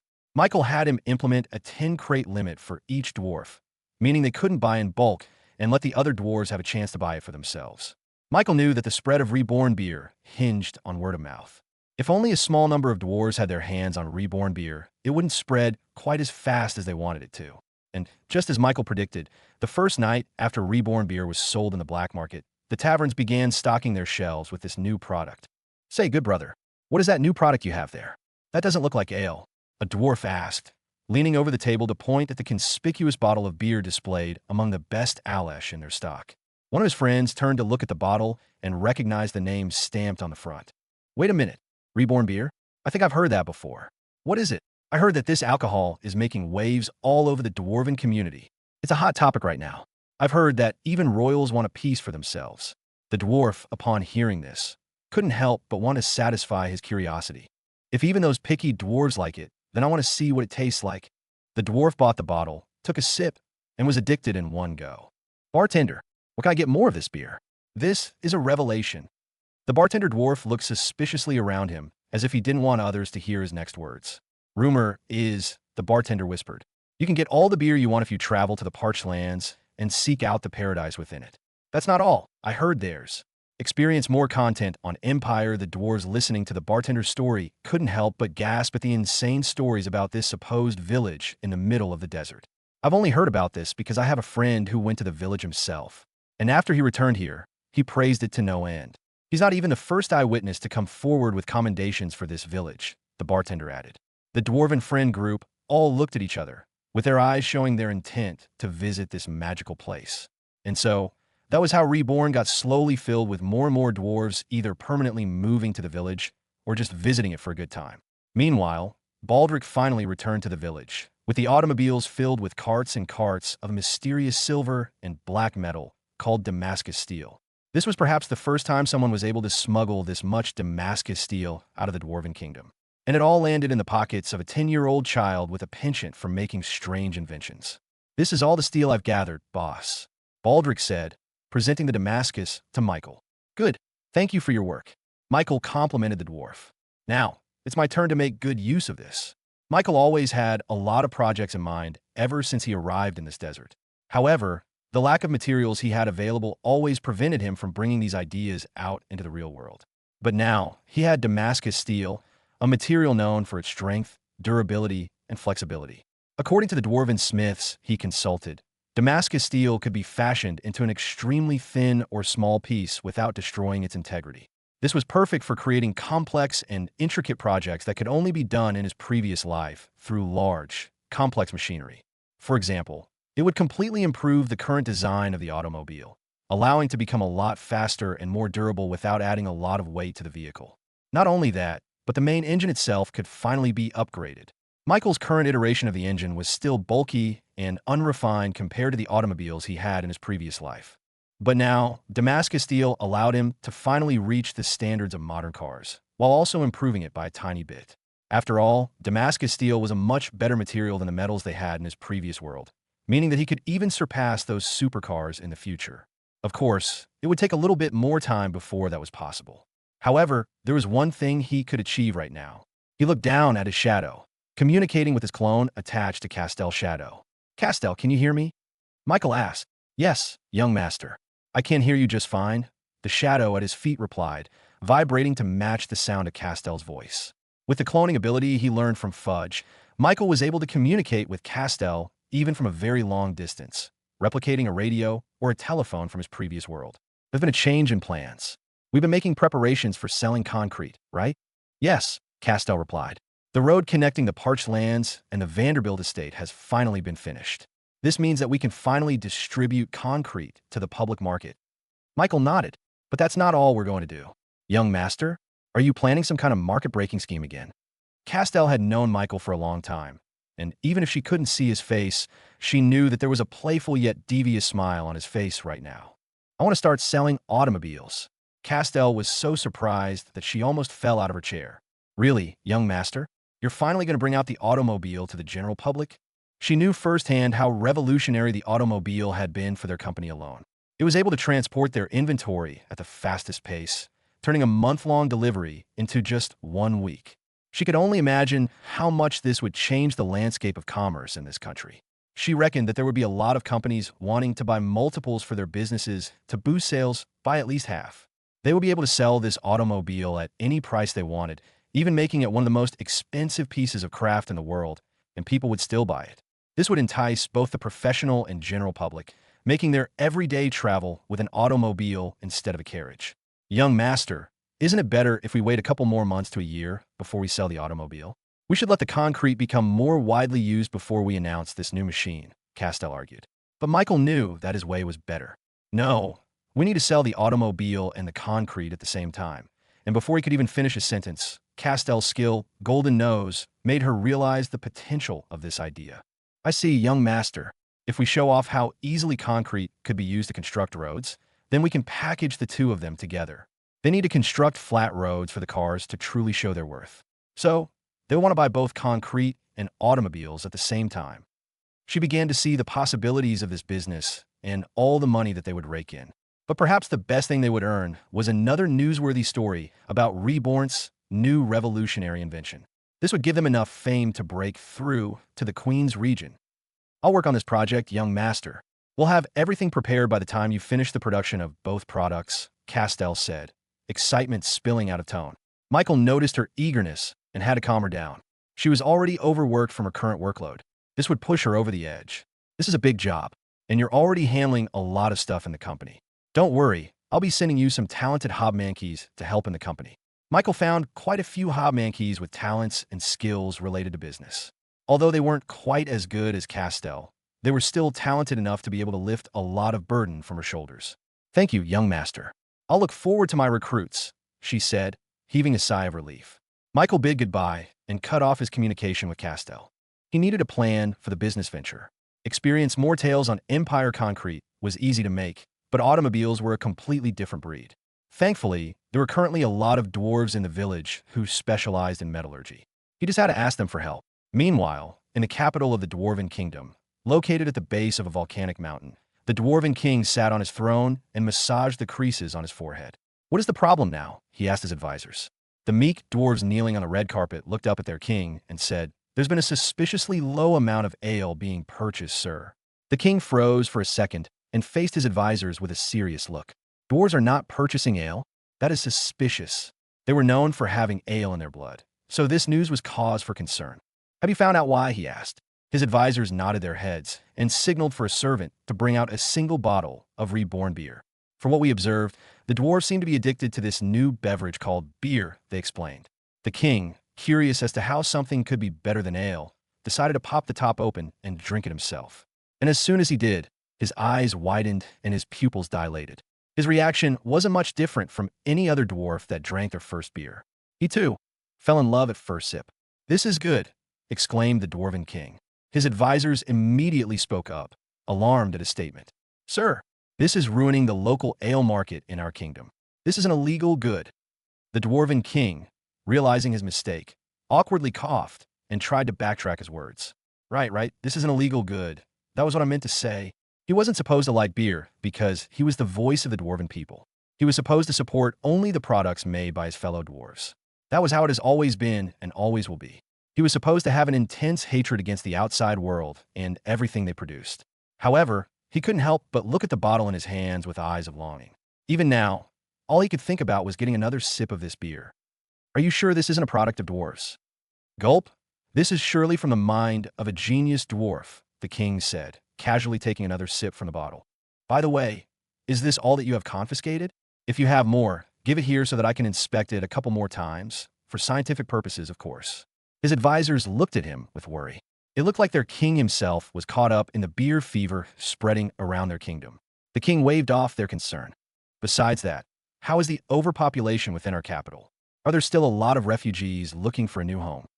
Ever since the landslide, all the dwarves affected by it flocked to the capital of their kingdom, turning it overpopulated overnight.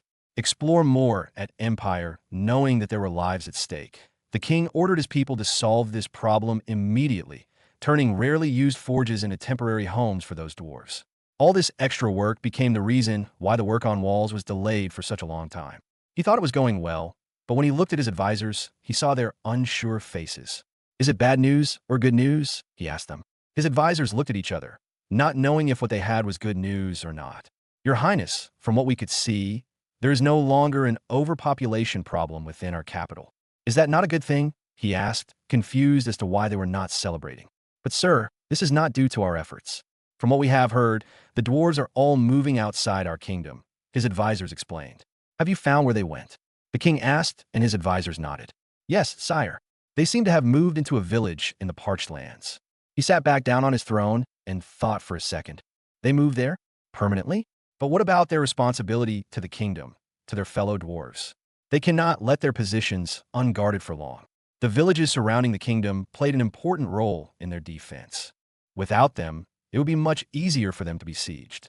But before his advisors could answer, the double doors to the throne room suddenly burst wide open as another dwarf, wearing the same royal attire as the king's advisors, hurried inside panting. Your Highness, huh? I have come with news. The king welcomed the dwarf in, letting him sit among his advisors. What has caused you to be in such distress? Tell me. The dwarf steadied his breath before finally speaking. I have come back after surveying the outskirts of our kingdom, as you commanded me, Your Highness. When I arrived there, I saw something impossible. The dwarf then took out a scroll from his pockets and presented it to his king. This is a wall. The king muttered as he observed the sketch on the parchment paper. It showed an elaborate wall structure, 10 meters tall and sturdy enough to repel a cavalry. That is right, Your Highness. When I traveled to the outskirts, I came across these thick and strong walls that had suddenly sprung up from where our villages were supposed to be. And that is not even the most surprising part. From what I've gathered, this wall seemed to have been built within just a few days, 2 days at the most. His words sent gasps throughout the throne room. They could hardly believe that such an elaborate wall structure could be built within just a few days. As craftsmen themselves, they knew the difficulties it would take to rush such a job. And from their estimates, this wall could only be constructed within a month. 2 days. That cannot be. Preposterous. There is no magical or physical way to create such an elaborate wall within just a few days. How can you be sure that the walls were made within 2 days? The king asked. Your Highness, that wall wasn't there when I visited it 2 days ago. There are also a lot of dwarves who saw the construction themselves, swearing to their kidneys that the walls were indeed built within 2 nights using a strange new liquid material that hardened within a few hours. The king and his advisors were still skeptical about this story, but they knew that the dwarf was a man of his word. There wasn't any motive for him to lie, especially to the king. Have you investigated who created these walls? The advisors asked. Yes. I happened upon one dwarf who lived alone near the outskirts named Thrain. He said that the walls are constructed so that the dwarves can leave the kingdom without having to betray their oath to protect it. Your Highness, it seems that the dwarves are permanently moving to a village in the parched lands, where food, water, housing, and beer are as free as the air we breathe today. Once he heard that, the dwarven king stood up from his throne and stared at the dwarf with serious intensity. That village, it's where beer was made, the king asked. The dwarf nodded meekly, thinking that he had done something wrong. How dare they? The king's voice thundered. How dare they hog all the beer to themselves? I want it too. Huh? Your Highness, did you say something else? His advisors asked. The king ignored his advisor's query. It is decided. I shall visit this village for myself and see what it has to offer that we cannot, the king said with a smile on his face, leaving his advisors to shake their heads in disappointment. Their king's intent was as clear as day. He just wanted to drink beer. Despite his advisors' pleas for him to change his mind, the dwarven king still went ahead with his plans to infiltrate the village. For safety reasons, he disguised himself through magic to seem like a normal dwarf. His taller stature slowly became shorter, his fiery eyebrows became tamer, and the intricate beard braid that covered half his face untangled itself to become free-flowing down to his knees. All the characteristics of his royal dwarven blood were gone, turning him into a normal, honest dwarf. Anyone who gazed at the dwarven king would feel as if he was just like any other. Case in point, the dwarven king approached a single wooden hut in the middle of the forest and knocked on Thrain's door. Is anybody? The dwarven king roared, but he quickly realized that his voice was too intimidating, so he had to change his tone. Is anybody here? Thrain came out of the cabin and welcomed the new dwarf. Hello. Have you come to find paradise in the parched lands? What is your name? The dwarven king coughed and thought of the first thing in his mind. My name is Byru, and yes, I seek the place where beer is plenty. Thrain laughed to himself. Byru was perhaps the 100th dwarf that came running to his cottage this week alone. The spread of beer within the kingdom opened the dwarves' eyes to Michael's village so much faster than even he could accommodate. You are lucky, Thrain said as he patted the dwarven king's back with a smack. The automobile is just about to arrive. A couple of minutes later, a loud beep-beep resounded through the forest, signaling the automobile's arrival on the other side of the wall. Thrain escorted Byru to the wall, letting the dwarven king set his eyes on the magnificent white concrete wall towering over the trees. Amazing, Byru commented. Thrain explained to him about this new material called concrete and how it was used to construct these sturdy walls within just a few days. By the way, are you from any villages on the outskirts of the kingdom? If so, then you can tell us so that we can build another wall in place of the destroyed settlement, Thrain asked, but Byru said there was no need. Finally, they caught sight of the automobile, surprising the dwarven king. It was a square metal structure that had no horse, yet could run as fast as one. So this is the automobile. And strangely enough, The driver controlling this strange vehicle was a dwarf. Thrain, another recruit? The dwarf asked as he opened the door. Yup, thanks for picking him up. Thrain guided Byru to the automobile and returned to his post, waiting for the next batch of dwarves that needed help. The automobile began to drive, and the Dwarven King couldn't help but stare at the dwarf driving the automobile. He was astonished at how a dwarf was so integrated into the village's culture that he was the one driving this vehicle. Dwarves hated being away from their forges for too long, yet this one voluntarily did so. This is the only way I can contribute to the village, explained the dwarf. The Dwarven King heard that no one was forced to work in that village, yet everyone was working even harder than ever. It didn't make sense to him. He became so much more curious as to how the village operated to make the dwarves act like this. A couple of days later, Byru the Dwarven King finally arrived at the paradise in the parched lands. He could only stand in wonder at this strange civilization. Mankeys and dwarves alike walked around the streets with smiles on their faces, as if they were happy all the time in their lives. You must be the new dwarf. Welcome to our village, said a dwarf, wearing strange red clothes. Yes, my name is Byru, the Dwarven King said, holding out his hand for the other dwarf to shake. But instead, Byru felt a smack on his shoulders as the dwarf put his hands around him. Don't worry, I'll make sure you get acclimated with the village quickly. If this was back in the Dwarven Kingdom, the dwarf would have lost his hand for the crime of touching the king. But strangely enough, Byru didn't feel offended. This was the first time someone had actually come close to him without having any reservations, treating him like a normal dwarf. Your journey continues at Empire. First of all, let's go to the baseball field, the dwarf said. Baseball? What is this strange word? It's our game, the dwarf said, pulling on a shirt to show the words Dwarven Miners stitched on the front. Our team finally reached the finals. Byru had no choice as the dwarf forcefully dragged him through the streets. The Dwarven King watched as fellow dwarves and mankeys greeted them as they went past, either through a simple hello or a playful "we'll beat your team tonight."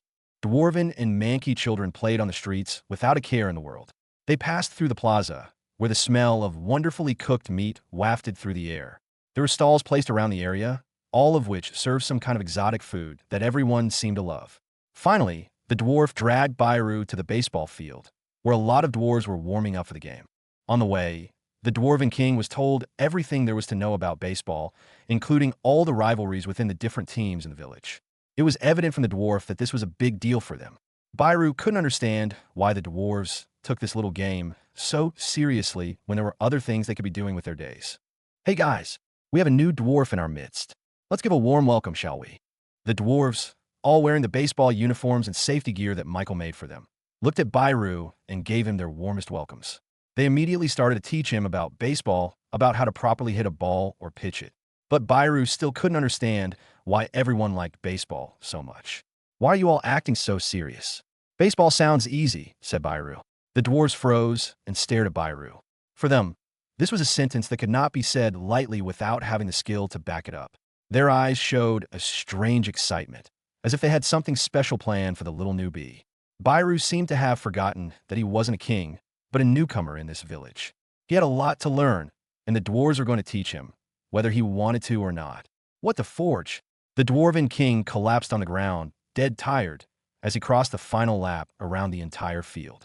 He was gasping for breath, but compared to the other dwarves who were still running more laps, they were barely even breathing loudly. A life-or-death situation for him was nothing but a warm-up for them. Done already, newbie? Ha ha ha. Funny, talking about baseball is easy. Well, now you know. We'll have to up your training regimen tomorrow. You can barely last one inning. The dwarves were ruthless in their treatment of Byru, letting him experience all the hardships that they regularly went through when they practiced for their games. Not only that, but Byru also became their shuttle, making him do all sorts of chores and fetch quests that completely wore down all the high and mighty attitude that Byru had from being the literal king of the dwarves.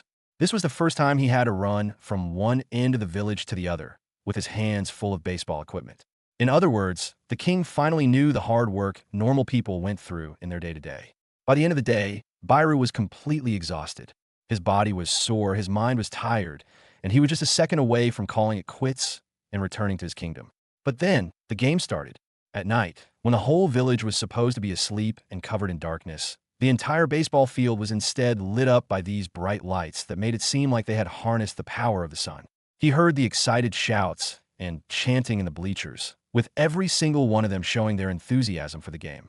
What are they shouting at? Byru asked the dwarves. In response, they just smiled at him and patted his back with another resounding smack. They're rooting for me, newbie. The captain of the dwarven miners dragged Byru out of their dugout and presented him to the crowd.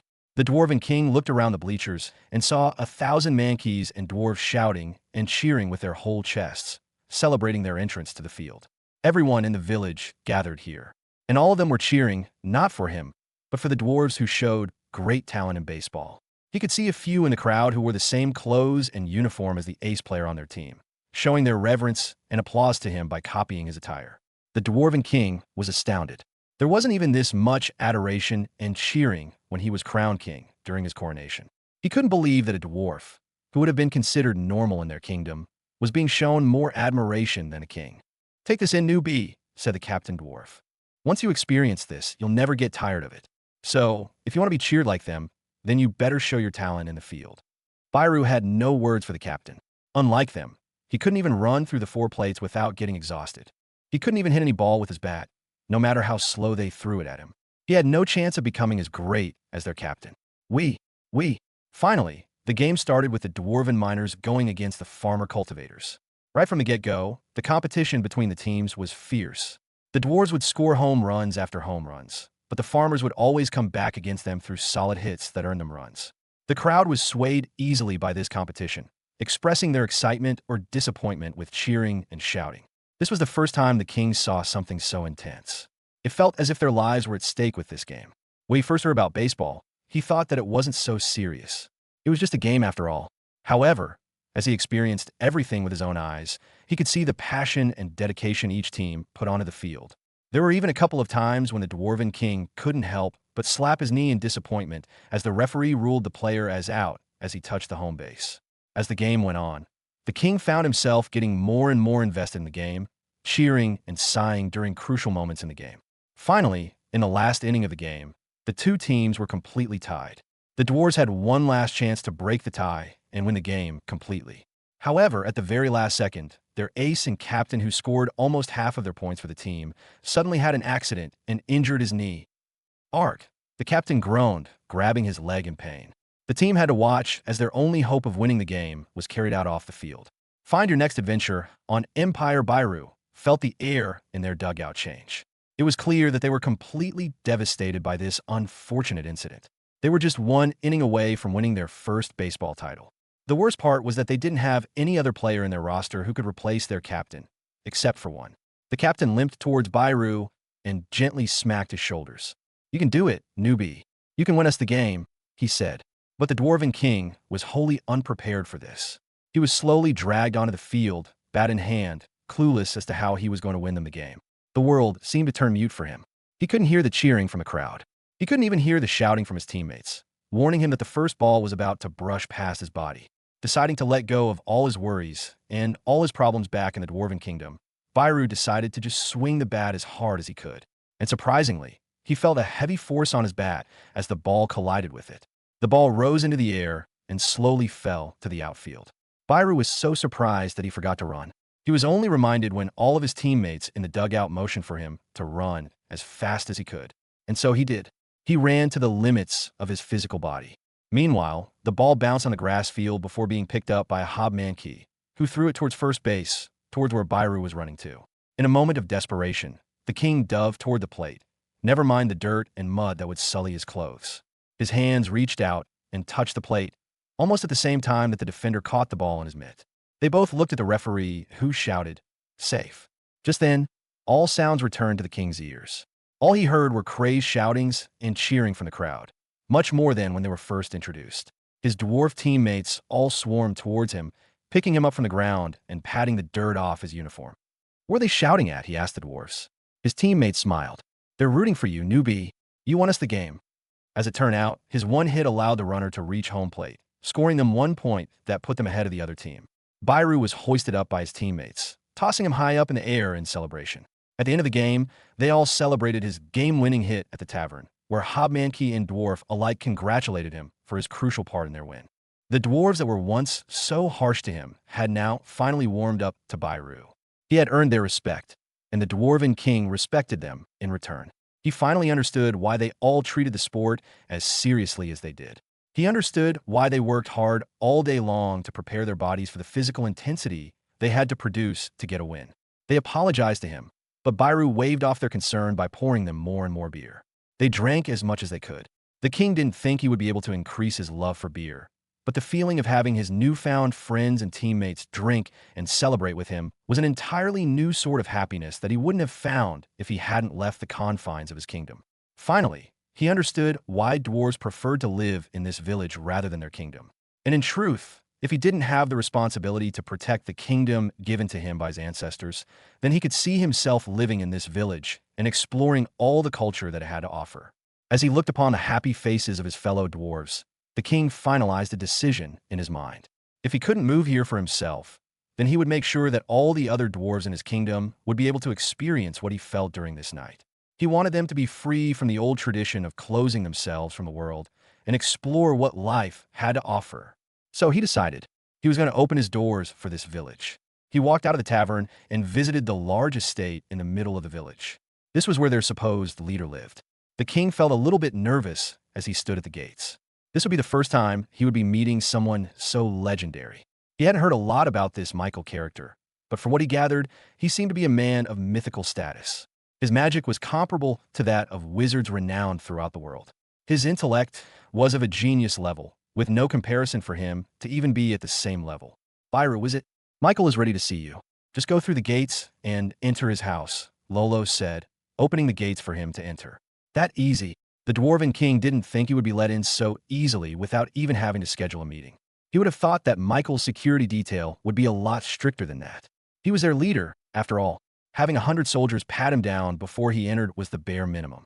This only told Byru one thing. Michael alone was enough.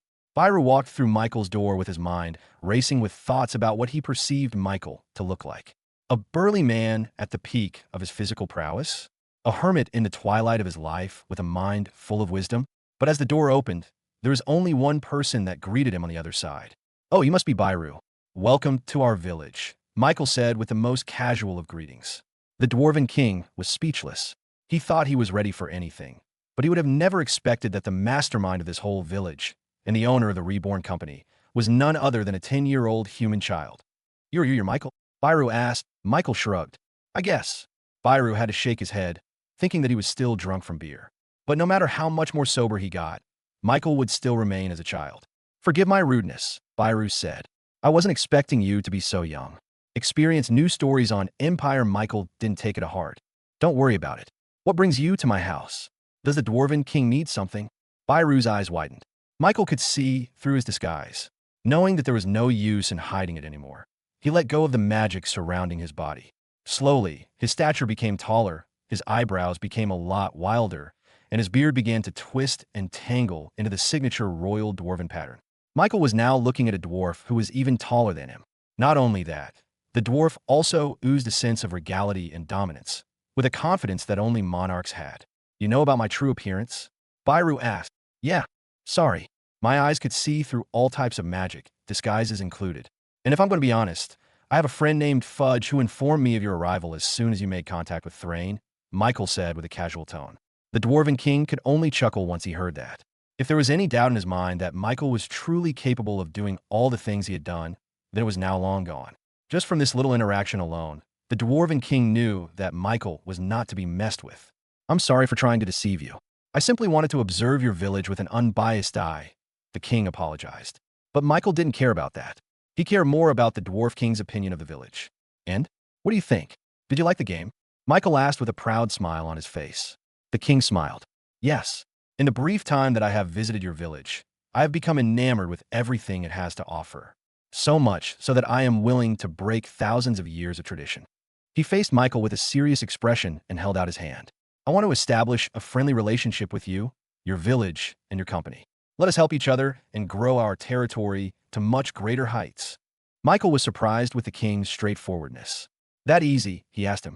I thought the Dwarven Kingdom was closed off. Byron nodded his head, keeping his arm outstretched for Michael to take. It was. But what you've shown me in this village made me understand why our kingdom hasn't prospered these past millennia. Enjoying new tales from Empire, I thought that I was protecting our kingdom by closing it off. But now I understand that we've just impeded our own progress. So, Michael, Help us, and we will help you. Michael always wanted to have a good relationship with the Dwarven Kingdom. He just never thought it would be this easy. After all, he hadn't even done anything yet. Their king voluntarily visited their village and made up his own mind. He smiled and took the Dwarven King's hand. The two leaders of civilizations, one budding and one established, shook hands to symbolize their cooperation. The Dwarven King laughed and heartily smacked Michael's back. Ha ha ha, this is the beginning of a fruitful endeavor, he said. And before we sign a contract, I want to invite you into our kingdom and see what we have to offer. It's only fair. Michael would not say no to that. Seeing the inner workings of the Dwarven Kingdom would allow him to see what no human had ever seen before. He was especially curious as to how they produced the best metals and crafts in the world. Let's go, Michael said excitedly. The next day, Michael and Byru journeyed forth to the Dwarven Kingdom using the automobile, with Fudge as their driver. Of course, before they left, the Dwarven King asked a favor for Michael to bring with him crates and crates of beer for his collection. Michael agreed, so long as he paid for the cost using Damascus steel. Ha! If that's what it takes, then I shall send a shipment of Damascus steel every month in exchange for reserving my own production of beer. Byru said. After a few days, they finally reached the capital of the Dwarven Kingdom and were met with a lot of weird stares and amazed expressions as Michael finally showcased the true worth of the automobile. A carriage with no horse? What is that metal craft? Is it alive? And the name on the side of the door, Reborn? Is that the same Reborn as the beer I'm drinking right now? Whenever they went, a lot of dwarves stopped hammering their tools and walked out of their houses to follow the strange carriage. Finally, the automobile stopped in front of the royal castle, where they were met with the anxious stares of the king's advisors. The Dwarven King first stepped out of the door, garnering gasps from the dwarves that crowded the streets. But they would have never expected the next person to get out of the car. It was a human. From the looks of it, the Dwarven King and the human were on good terms, with their king welcoming the human as if he were his guest. Your Highness, what is the meaning of this? Why have you brought a human with you? His advisors asked hurriedly. The Dwarven King presented Michael to his advisors and the crowd. This is Michael, and he is the leader of the paradise in the parched lands. Not only that, he is the mind that brought us the nectar of the gods. Beer, he proclaimed, with his voice booming to the entire capital. I have brought him here to establish an alliance between us, allowing us to exchange resources, knowledge, and even culture. Do not worry, my dear citizens. Once this alliance is successful, you will all be able to buy beer without having to hide from the authorities. You will learn the charm of baseball. And most of all, you will be able to purchase your own automobile like this one. This alliance will bring forth a revolution in our kingdom. We will prosper. Together. The Dwarven King raised Michael's hand to the crowd. Clap, clap, clap, clap, clap, clap, clap. The crowd began to cheer and shout, which was mostly started by a few drunkards who celebrated the fact that they could buy all the beer they wanted. But soon after, more and more dwarves were caught up in the celebrations. They had seen the wonder of this strange metal contraption called an automobile, and as craftsmen themselves, they appreciated the complexity of the machine. And of course, by this point, the rumor of the paradise in the parched lands had already spread far and wide to the Dwarven Kingdom. They have heard wondrous stories from that place, but they've always refrained from going because of the restrictions in their kingdom. But now, with this alliance, they could finally visit this paradise for themselves. We want beer. We want to visit paradise in the parched lands. Hooray! Hooray! After the celebrations died down, the king led Michael to the different parts of the dwarven territory. He showed him the mines, where the dwarves dug up precious metals. It would then get sent to the forges, where the craftsmen would make it into a specific product. Finally, he was led to the very castle, which was built upon a giant active volcano spewing out lava and smoke at all times. But strangely enough, Michael noticed that the smoke didn't pollute the entire kingdom. It somehow vanished into the clouds without ever a trace of it coming back down to contaminate the ground. He asked the king about this, and as it turned out, there was kind of a symbiotic relationship happening between the smoke coming from the volcano and the clouds up above. The clouds are made up of simple creatures, too small to even see in the naked eye, and have no complex thoughts to make them sentient. They sustain themselves by consuming the hot smoke of our volcano, and in turn, the creatures rain down elemental mana upon our kingdom, making it rich with magic. Michael couldn't believe his eyes. Just like the king said, this place was indeed rich with elemental mana, such as water, air, and earth, even though the kingdom was mostly made out of forges that produce fire mana. There should have been an imbalance, where fire mana was dominant and water mana was scarce, just like in the parched lands. But in this place, there was equilibrium. His mind suddenly lit up in a flurry of ideas upon learning of the existence of these creatures. These clouds could solve the lack of water mana in the parched lands. Michael guessed that these invisible creatures were a form of bacteria that mutated into a magical creature. Just like how this world had magical humans and monstrous demi-humans alike, it should have been obvious that there were also bacteria that evolved into a different species. Find your next read on Empire. Fortunately, this specific type of bacteria lived upon the clouds and sustained themselves through polluted smoke. Not only that, they also produced an abundance of mana as a side effect. If the village had these types of clouds above, then they would bring water mana to the entire territory, no longer making it a desert. He has always been hesitant to spread the use of petroleum fuel due to the harmful pollution that it produced. He had been using his own magic to counteract the effects of the pollution by himself. But with these bacteria clouds, he didn't have to do that anymore. Michael immediately asked the Dwarven King how he obtained these bacteria clouds. You want one for your village? Sure. We can give you a cloud seedling that can grow bigger than a mountain.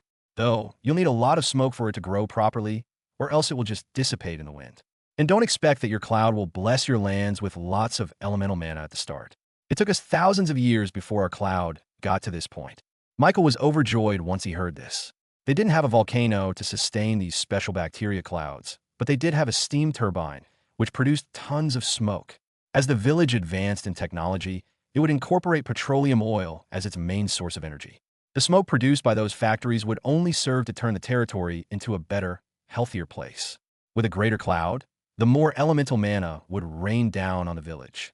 Someday, the territory would not just experience summer throughout the year. There could be a rainy season, a winter season, and even spring. He was now more sure than ever that allying himself with the Dwarven Kingdom was one of the best decisions he could have ever made. Are you ready to sign the official contract? The Dwarven King asked, and Michael answered with a resounding yes. They visited the throne room, where the king's advisors and a couple of other high-ranking dwarves witnessed the signing ceremony of their alliance. Michael and the Dwarven King sat on opposite sides of the table, with their contracts in hand. Your village and your company Reborn will be welcomed at our gates. You can sell your products at reasonable rates without any problem, the king said, reading the contents of their contract. And the Dwarven Kingdom will be our village's provider of all things metal, such as steel, iron, and other such materials. And most of all, we are allowed to buy and distribute Damascus steel from your kingdom, Michael recited. The two men nodded, satisfied with the base agreement between their two territories. I would also like to employ your village in creating a road between the two territories. We will handle the materials, you will handle the work, the king proposed after talking with his advisors. Michael quickly agreed to this. Now that there was an alliance between the two territories, it would be a lot more convenient for citizens to easily traverse the distance without problem. He was already planning on proposing this agreement in the first place because he wanted automobiles to show their true worth as vehicles. And that could only be done through creating a flat road. I have another proposition, Michael said with a curious smile on his face. I want to build a train system that connects our territories. The Dwarven King and his advisors on the other side of the table showed confused looks on their faces. They had never heard of this train that Michael was talking about. The train is a convenient transport system that will connect the parched lands in this kingdom, needing only 1 day's worth of travel, Michael explained. The dwarves gasped, unable to believe that it would only take less than a day to travel all the way to the parched lands. And if Michael hadn't shown them his incredible inventions that defied reality, they would have denounced his words as nothing more than a lie. Is this true, Michael? How can you build such a fast vehicle? The king asked. And in turn, Michael also asked that same question to his trusted personal AI assistant. ChatJK2, can you tell me how to build a train? Certainly. I have constructed a railroad system that efficiently connects the Dwarven Kingdom to the parched lands. I will download the schematics to your brain in 3, 2, 1. Suddenly, tons of information washed over his mind, giving him everything he needed to know to build a train from scratch. He also saw a bird's-eye view of the completed project, with the trains running at full speed and full of dwarves excited to spend holidays at the paradise in the parched lands. If you can build such a vehicle, then this partnership will become even more fruitful than I thought. If we can exchange materials within a day, then our commerce will prosper, the king exclaimed, his eyebrows flared from excitement. Even his advisors couldn't help but nod their heads fervently at the thought of what this alliance would bring them. Quick, let us sign this agreement, the king said, already dipping the quill into the ink. Michael did so as well. This contract was flexible as well, so if they wanted to change or add a few more things to their agreement, then they could easily mend it. He also had ChatJK-2 parse through the agreement, and it found no loopholes or weaknesses that any party could exploit. Almost forgot. For this agreement to work, you must give your territory an official name, one that would mark its place on a map, the king said. Michael didn't have to think hard about the name of his territory. He knew that the village was growing far too big to even be called a village at this point, so he was already planning on giving his territory a proper name. Reborn. My territory will be called the Nation of Reborn. With the signing of the contract, the alliance between the Dwarven Kingdom and the Nation of Reborn was sealed in stone. This was a momentous occasion, one that would be written in the history books as the start of the Reborn Nation's global dominance. But that was a story for another time. Right now, it was a celebration. The dwarves prepared a sumptuous feast, with ale and beer ready for all to drink and eat. Michael talked with the other dwarves about the possibility of creating a Reborn Company headquarters station near the capital, and they agreed immediately. He planned for someone like Baldric to handle all the company business in the Dwarven Kingdom. Of course, he would have to coordinate with Castell about the acquisition of products because she was still the main CEO of the Reborn business. As he talked to more and more dwarves, all kinds of plans were born. For example, the kingdom ordered a large shipment of concrete to supply the rebuilding of the walls around their kingdom. This was where their alliance showed its benefits. The Dwarven Kingdom would send more lime and other such materials to the Reborn Nation. Then they would turn that into concrete, which would then be sent back to the Dwarven Kingdom to be used. That was the current priority of the kingdom, so that was what they tackled for now. But there were other major future projects that they would like to embark on after the construction of the walls. For example, they wanted to implement the plumbing and the electrical system in the entire Dwarven Kingdom. The plumbing system would be easy since they already have their own source of water. Michael just needed to create another sewer system and connect them to pipes around the Dwarven Kingdom. This would take a lot of time and effort, but it could be done with the cooperation of both territories. After that, they would implement the electrical system. The Dwarven King wanted Michael to connect the electrical lines from the Reborn Nation all the way to their kingdom. Just like the plumbing system, the kingdom would pay a monthly fee to the Reborn Company to supply electricity to all Dwarven homes. To make that work, Michael would have to upgrade the current steam turbine to accommodate the increased demand for electricity. Thankfully, the Dwarven King promised to supply him with all the Damascus steel that he needed, allowing Michael to create a bigger and more efficient generator for the turbine. Although it was a lot of work, the money they would generate from this business would truly be astronomical.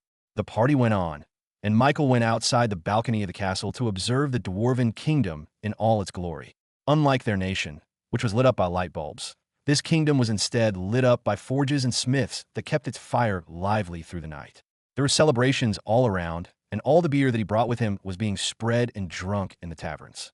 I never tire of seeing this sight, the Dwarven King said as he leaned on the balcony and looked out into his kingdom. Then, he turned to Michael. Now that we have officially become allies, there's something that I want to show you. The serious expression on the usually boisterous and drunk king told Michael that this was an important matter.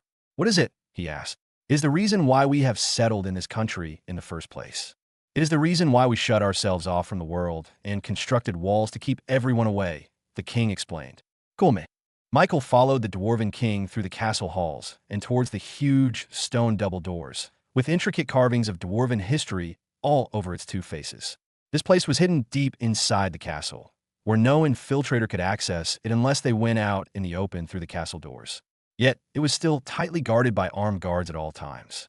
Read exclusive chapters at Empire. The king nodded to the dwarves wearing full Damascus steel armor, permitting them to open the huge stone doors. The entrance to the cave-like basement opened outwards, and a boiling hot gust of air immediately assailed them. What is in this place? Michael asked. This is where our biggest secret is located, the Dwarven King explained as he walked forward. They continued their journey through the cave made out of nothing but obsidian. Michael went silent as he used his supreme skill, mana gathering to peer through the cave and see what was on the other side. And all he could see was fire. A tremendous amount of fire mana was gathered and bundled up into one clump of object. With his curiosity piqued, he walked faster to the light at the end of the tunnel, leading them to the Dwarven Kingdom's greatest secret. They entered a large domed room, where there was nothing but a large ball of fire in the middle of the cave. As Michael laid his eyes on the giant ball of fire, he suddenly realized that there was an object inside it. Back in the olden days, we dwarves could create anything we wanted to create. There was no limitation to what we could make with our own hands, the Dwarven King told Michael. We were full of knowledge about the world, the universe, and the magical fabric weaved inside reality itself. And with that knowledge, we were able to create the greatest of crafts. And our ancestors stored everything they knew into one object, the Godforge. Michael could finally see the silhouette of the object inside the flaming ball of fire. It was the base part of an anvil, but it was clear that a large part of it had been destroyed. However, due to some unfortunate incident, the Godforge was split into pieces, spreading itself across this entire country. That is the reason why we have settled onto this land. We have come to bring back all of the pieces of the Godforge and restore it into its natural state. If we don't, then the fire that surrounds the Godforge will never cease to exist, and we will never obtain the knowledge hidden within. Michael stared in wonder at the Godforge, or at least a part of it. It was extremely large, about the size of an automobile. So, Michael could only guess that the finished Godforge must look even bigger than this. When we first moved into this country, our main goal was to find and retrieve the missing pieces of the Godforge. Unfortunately, it turned out that humans had already settled onto the lands, taking control of everything within it. Because of that, we couldn't retrieve the pieces. The previous kings of our kingdom decided to shut ourselves off from the world and protect the peace we have right now, until that opportune time when they could search for their relic. The Dwarven King sounded melancholic, as if he was saddened by the fact that it was improbable in his lifetime to fulfill his ancestors' wishes. Find more adventures on Empire. Meanwhile, Michael couldn't take his eyes off the incomplete Godforge. It was as if it was calling to him. Why haven't you tried to study the secrets of this piece? Michael asked. He could see blurry and vague inscriptions carved onto the very surface itself. From Byru's description, it seemed like this piece still held a part of the secret knowledge that they lost. We have tried, answered the Dwarven King. We made the best full metal armor that can withstand even the temperatures of lava, yet it was no use against this fire. We tried to douse it with water or air, but none were effective against the raging flame protecting the Godforge. We have tried all mystic and physical means to get through the fire, but we had only come about 2 meters close to the Godforge. This is a test. We need to prove that we are worthy of the Godforge and restore it to its prime state before it allows us to peek through the knowledge hidden within. He understood the Dwarven King's frustration. Having tremendous amounts of knowledge so close to them, yet so far away at the same time, was a frustrating feeling. He, too, wanted to see what the Godforge had to offer them. He wanted it so bad that his entire body was pulling him towards the flaming ball surrounding the Godforge. He hadn't felt this feeling ever since he set his eyes upon the magical library on the magic tower. What's wrong? The Dwarven King asked upon seeing the surprised face written on Michael's face. The reason for Michael's shock was a realization that dawned on him when he remembered the magic library. Back then, he impulsively touched the very nodes of the magic library and was suddenly endowed with all the information and knowledge it had to offer. He gained too much data that it led him into a state of unconsciousness. But after that, his personal AI assistant underwent a tremendous upgrade that led to his current state of power. The question then arrived in his mind. If he touched the Godforge, would he gain the knowledge contained within it? This lit up a fire inside him, a desire to take the risk and brave the big ball of fire impeding him from getting to his goal. Dwarven King, I have a favor to ask, Michael said, keeping his eyes on the Godforge. You're my friend. Speak away, the king replied. Can I approach the Godforge? Michael's words were casual, as if he was just asking if he could look at a unique trinket or a cool sword displayed in the king's collection. But the Godforge was nothing but ordinary. You want to reach for the Godforge. Are you serious?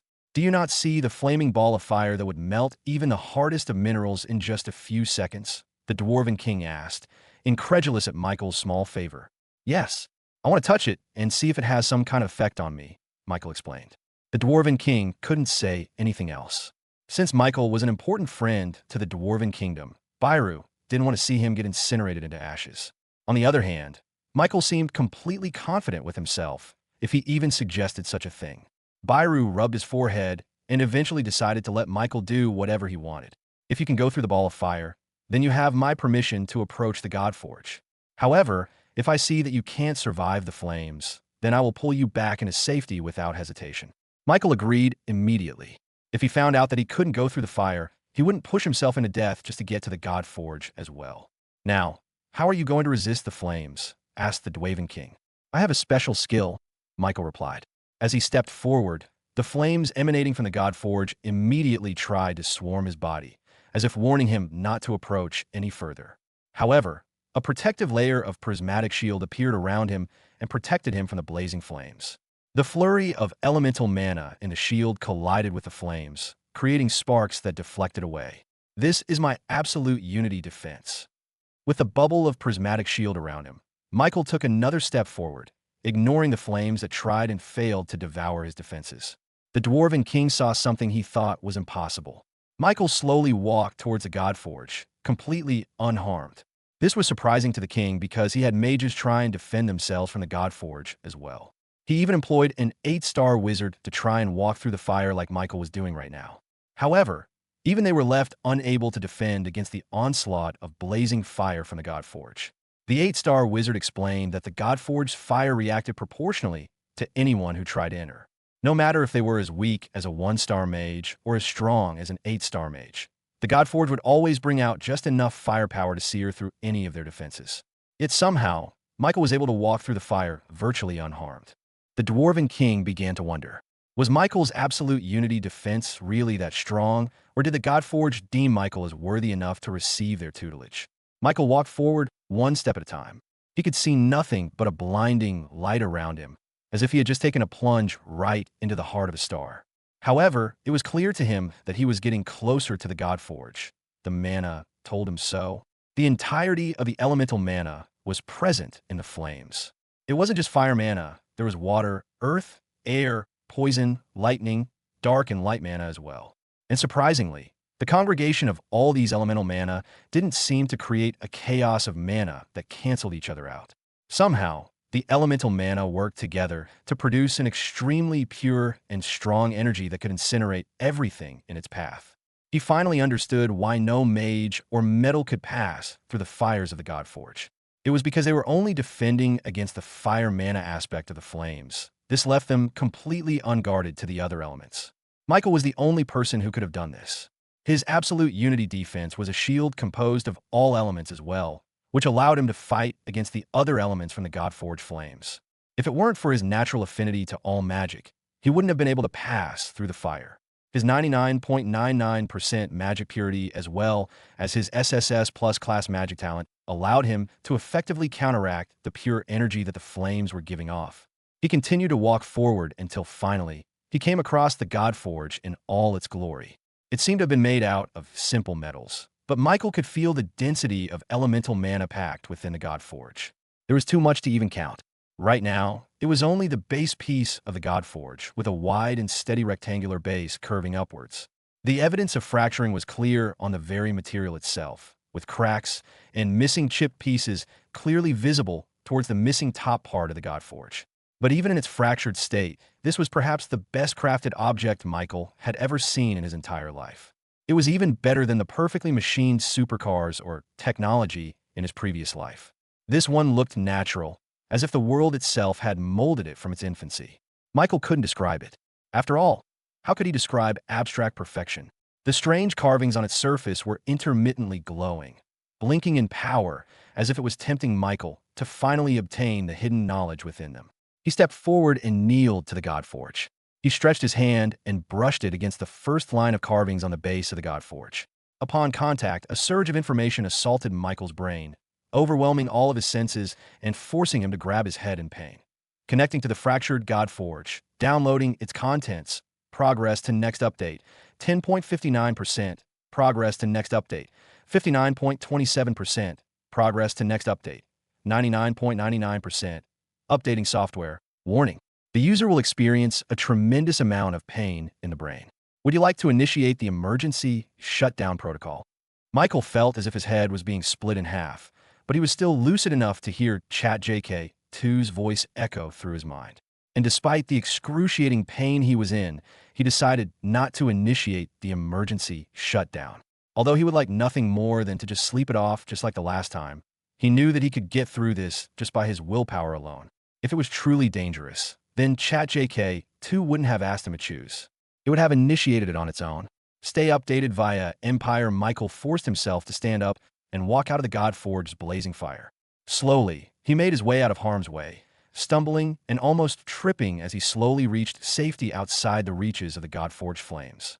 Michael immediately laid down on the ground and closed his eyes. The Dwarven King asked him if he was okay, but after seeing the pain on Michael's face, he decided to ask for help from the guards and carry Michael to the nearest infirmary. Meanwhile, Michael took a couple of deep breaths, slowly feeling the pain in his mind subside. A couple of moments after that, the aftereffects of the software update finally wore off. He took one deep breath and opened his eyes. Congratulations, Michael. You have successfully upgraded the software to greater heights. I am ChatJK3, your personal AI assistant, knowledgeable in the mystic arts and a novice in magic implementation. Michael heard his trusty old partner's voice much clearer now. And if he wasn't hearing it wrong, there was much more liveliness in its voice, as if he was speaking to a real person. You upgraded your software? Michael asked, still a little bit dizzy from what happened. Yes, Michael. I have absorbed all the available knowledge written in the fractured Godforge. A novice in magic implementation? What does that mean? He asked ChatJK3 after hearing its introduction. Due to the missing parts of the Godforge, I was only able to absorb the very basics of magic implementation. If I were to compare the knowledge you have absorbed against the ancient dwarves, then it would be equivalent to a novice apprentice in those ancient times. Michael slowly got his bearings and stood up on his own. Does magic implementation mean what I think it means? Can I imbue magic into objects? He asked ChatJK3, a little bit excited at the thought. That is right, Michael. You can now imbue elemental mana into an object. He obtained something incredible in the Godforge. After all, there was nothing in this world that had mana imbued into a lifeless object. Michael had always wondered why no one was able to do this yet. But as it turned out, the knowledge to do it was hidden in the Godforge itself. Since no one could approach the Godforge, no one had learned it all this time, except for Michael. Now, he knew how to imbue mana into an object. This is incredible, ChatJK3. What a wonderful upgrade you obtained. I appreciate the compliment, Michael. But that is not all that you have obtained. Most of the knowledge hidden within the Godforge was about skills and talents, giving you the ability to synthesize and build new skills from existing ones. You're now also able to imbue these skills on any of your allies at any time you want. As it turned out, the biggest haul he received from the Godforge was not the ability to plant mana into objects, it was the ability to plant skills into other creatures. According to ChatJK3, the knowledge written on the Godforge wasn't techniques on crafting or smithing metals. Surprisingly enough, it contained mostly about how skills worked and the very foundational mechanism that allowed them to work. This allowed ChatJK3 to synthesize and mix skills together, creating an entirely new one from scratch. Although he didn't know why the Godforge had that kind of information written on it, he didn't hate the fact that it gave him the ability to give out any kind of skill he could think of. Michael, you're all right, the Dwarven King said as he hurried back to the cave. There were a couple of Dwarven guards with him who were supposed to help carry Michael into their infirmary. But from the looks of it, he was completely fine right now. Yeah, I just needed a little bit of time to center myself, Michael said casually. The Dwarven King couldn't help but shake his head. Even though Michael experienced something that could have been life-threatening, he still had a laid-back approach to everything that happened to him. It was extremely impressive to see you reach the Godforge, but it is far too short to understand the knowledge hidden within. It will take us years of research and experimentation to read through the ancient texts on the Godforge. Unless we find a way to completely get rid of the fire, we will never be able to learn of its contents, the king said, a little bit dejectedly. Enjoy exclusive content from Empire? HM? Oh, don't worry about that. I learned what was in the Godforge. Ah, good, you found out the secrets of the Godforge. You what? How did you? When did you? The Dwarven King's voice thundered through the obsidian cave as he pestered Michael to tell him all about what he learned from the Godforge. Of course, Michael didn't give him the specifics on how he used ChatJK3 to learn the contents of the Godforge. He simply told him that he had a special power that allowed him to absorb knowledge through touch alone. Since the Dwarven King had already seen Michael break the rules of reality with his absolute unity defense, he wasn't all that surprised that Michael had this kind of strange ability. So, what did you find out? The king asked, almost tiptoeing towards Michael like a kid, ready to receive presents on Christmas Day. Michael told him an abridged version of what he learned, including the ability to imbue elemental mana into an object, as well as the fundamental knowledge about skills. The king listened to Michael's explanation with his eyes glazing in joy. At the end of Michael's words, the Dwarven King couldn't help but shed a tear from his eyes. Mithril, I can't believe that it's real. According to the Dwarven King, Mithril was a mythical material described in historical texts that was said to have had the ability to store mana inside it despite being a non-living being. This material was what his ancestors used to create their legendary crafts, weapons, and armor. It was the single most important material in the world. However, it had been long lost in history, never to appear again, letting historians think that it was nothing more than just a myth and a folktale. But now, Michael found a way to bring them back. Mithril is the advanced version of Damascus steel, the Dwarven King explained. We may have lost the ability to imbue mana into objects, but we still kept the knowledge to create the best material to store that mana, and that is Damascus steel. Michael was amazed at what the dwarves were able to create. He could only wonder what kind of prowess they held back in the olden days when the complete Godforge was still in their hands. This begged the question, what led them to lose this knowledge? Michael could only speculate for now. Even the Dwarven King had no answer to his question. Michael, I know that I haven't repaid all the things that you have done for me and my kingdom, but I beg of you to fulfill this one favor of mine, the Dwarven King pleaded, kneeling on the ground. Please, teach us how to create mithril again. If you do, then we will be at your service. You have my undying word that the dwarves, from here until eternity, will forever be your allies. There was devotion and steadfastness in the king's eyes, showing how much he valued this information. Michael, on the other hand, didn't think it should be all that serious. You don't have to kneel for that, Michael said, waving his hand. Of course, I'm going to teach your kingdom how to make mithril. It's yours to begin with. The Dwarven King, swept up in his emotions, couldn't help but embrace Michael, almost squeezing the breath out of his lungs. Thank you, friend. You have allowed us to restore our pride, our dignity. I will repay this favor with my life. Michael had to push the clingy Dwarven King away from him. Okay, I told you. It's not that serious. And so, Michael and the Dwarven Kingdom had another agreement. Dwarves with a lot of potential would live in the nation of Reborn and learn everything they need to learn to make mithril from Michael. In return, those dwarves would work for Reborn, acting as their smiths, their craftsmen, and their loyal soldiers. After they had sufficiently repaid the favor through years of service, those dwarves would then be able to return to the Dwarven Kingdom and spread the knowledge of mithril to the whole kingdom. Michael's citizens were also allowed to visit the Dwarven Kingdom as well, learning everything they needed to learn to make Damascus steel. After learning everything, they would then return to the Reborn nation and produce their own Damascus steel. This was another win-win situation for both territories. After the celebrations and the official signing of papers with the Dwarven Kingdom, Michael had nothing left to do but return to the nation of Reborn and spread the good news of this cooperation. Michael's body descended into the shadows as he replaced himself with the clone he had back in his house in the parched lands. Upon arriving, he immediately sought the attention of Lolo to tell him what happened with the Dwarven Kingdom. There was a lot to do.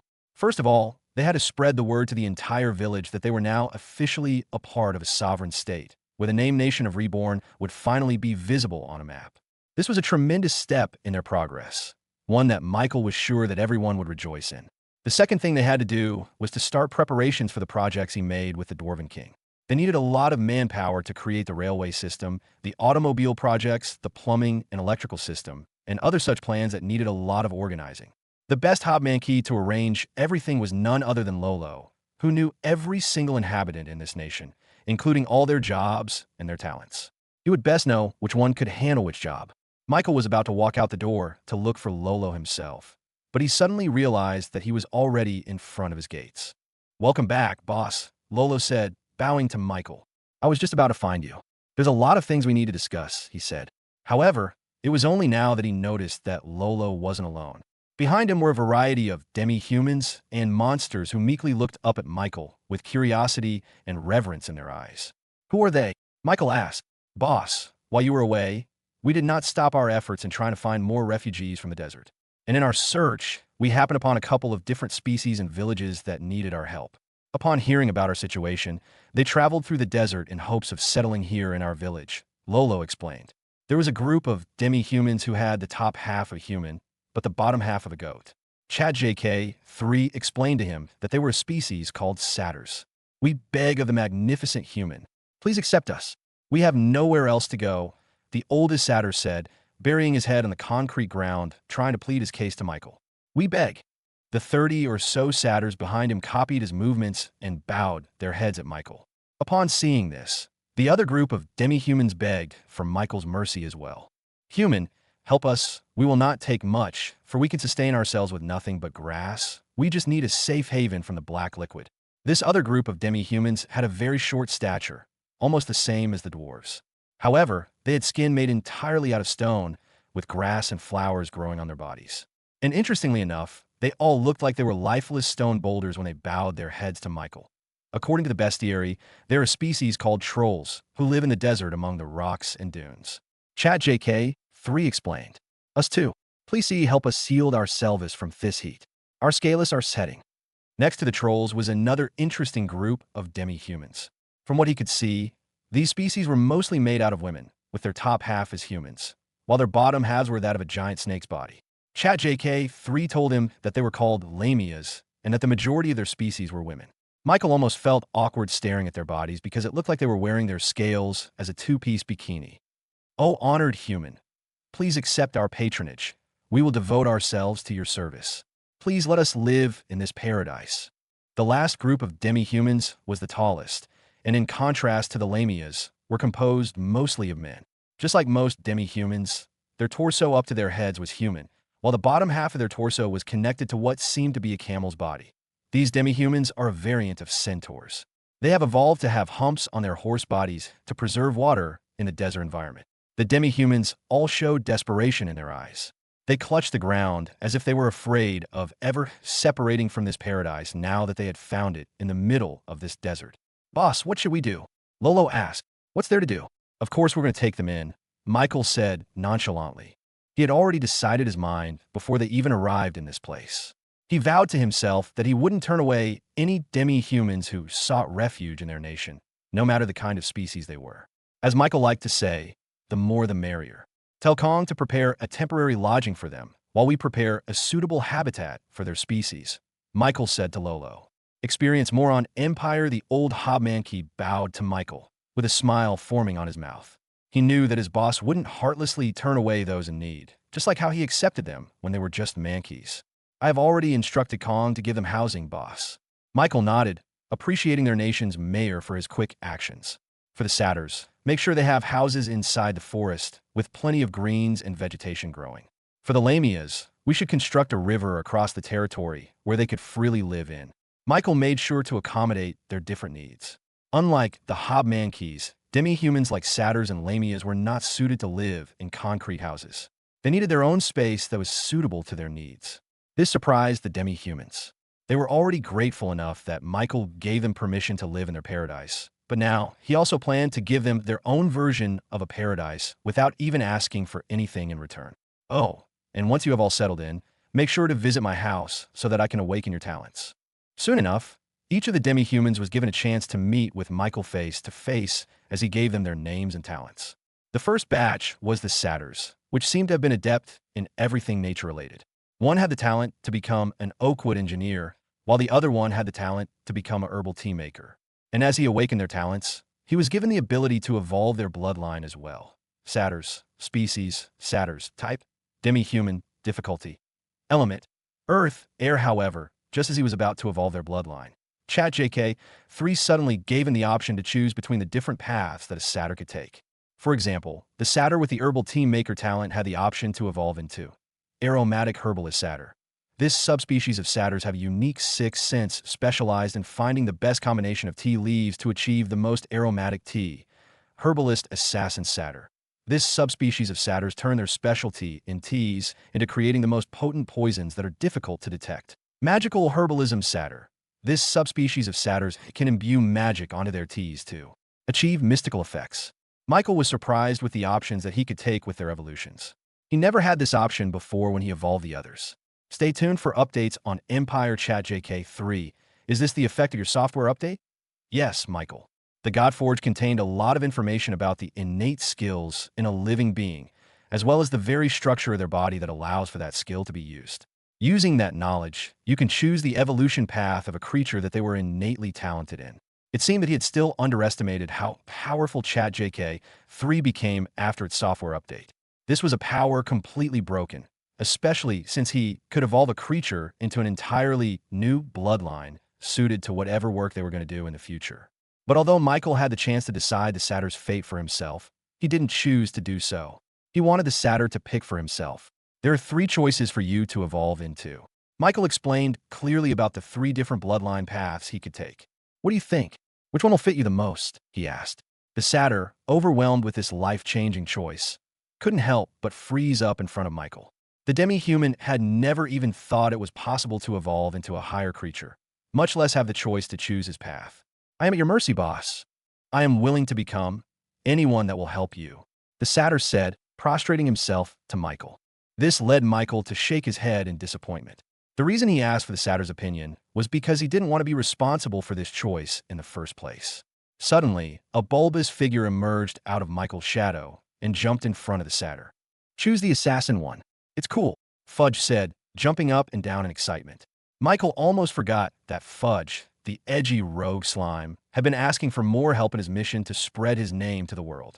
And now that someone had the chance to become a ninja, Fudge couldn't help but jump at the chance. Will I be of service to the boss with this? The satyr asked. And of course, Fudge nodded his non-existent head fervently to try and influence the satyr's choice. Yes, you will be of tremendous help to Master by becoming his shadow, Fudge said, moving closer to the satyr. Michael knew he had to stop this. Don't listen to him. He just wants someone to be like him. But it seemed he was too late. The satyr's eyes glistened as his mind began to wander upon the rogue slime's words. It is decided. Boss, I want to become a ninja as well, the satyr said. Michael sighed and pinched his forehead. It's your choice, he said, exhausted from dealing with the 2 of them. He chose the second option, evolving the satyr into herbalist assassin satyr. And soon after he chose this option, the satyr was suddenly enveloped in a blinding light that lasted for a few seconds. After that subsided, the satyr showed his evolved form to the world, with his goat legs becoming a lot more suited for stealth. Not only that, but his fur also turned darkish blue, which could blend into the night. Thank you, boss. I will serve my purpose to you and make the most potent poison in the world, the satyr said. Good, good. Now we're talking. You are a nice addition to our cult. Fudge rejoiced. Michael chose to ignore them for now. It was too early in the day to get stressed with Shinibi-minded ninjas like them. Now that you have evolved, what skill would you like to learn? It could be anything you want. Since the satyr had just evolved, he could learn any skill he wanted. According to ChatJK 3, the more talented a being, the more skills they could have. This meant that choosing a skill must be taken with great thought and foresight. Unlike a spell, which could be learned by anyone as long as they had the magic theory and the right mana to cast it, a skill was completely different. A skill was like having an extra limb on their body. It doesn't need mana to be cast, just like how a hand doesn't need mana to move. Because of this, a skill cannot be learned by anyone. It was naturally obtained because of their talent. At least, that was before Michael touched the Godforge and learned how to synthesize his own skill. Now, Michael could give anyone any skill they wanted to learn, which meant that they needed to think carefully about which skill they wanted to have. I can give you any skill you can think of. Think carefully, and tell me how it works, Michael said to the satyr. However, the satyr didn't even think for a couple of seconds before giving his answer. Boss, give me the ability to become like a shadow, like my leader Fudge. Michael went through the evolution of each of the satyrs. Thankfully, none of them had the chance to become an assassin or a ninja like the first satyr. They all had diverse evolution paths, which were unique and catered specifically to their talent. This further enhanced their abilities to do the job that they were already good at, making them extremely proficient in their fields. Their unique talents became quite a hot topic within the nation. Their talents would completely make a lot of work so much easier, so a lot of hobmankeys wanted to recruit them in their field. This lessened the workload, especially with the influx of projects that needed to be done in a short time. There were also quite a few satyrs who had talents that coincided with different jobs. For example, one had the talent and evolution path to become a treehouse specialist, which fell on both the construction and the farming side. The leader hobmankeys like Kong and raced to get the satyrs to become their employees, and wanted the satire to help them create a greenhouse using a treehouse as shelter. Meanwhile, Kong wanted the satyr's talents to help implement wooden constructs in buildings. In the end, it became Lolo's problem, whose job it was to decide which citizen had which job. Thankfully, as more and more demi-humans awakened their talents and evolved, the demand for workers slowly filled up. The second batch was the Lamias, which surprisingly didn't have any specialties in their talents. It was quite varied, with one ranging from being a water sorceress to a school teacher. Like the satyrs, They were also given the chance to evolve their bloodlines into something unique only to them. Of course, Michael gave them the freedom and choice to do whatever they wanted. But despite that, most of the Lamias were far too thankful to Michael to choose for their own sake. They consulted Lolo about the projects that needed more workers, and they chose their evolution based on that. Michael thought that this was too nearsighted, but the Lamias said that they were content with simply repaying his kindness to them.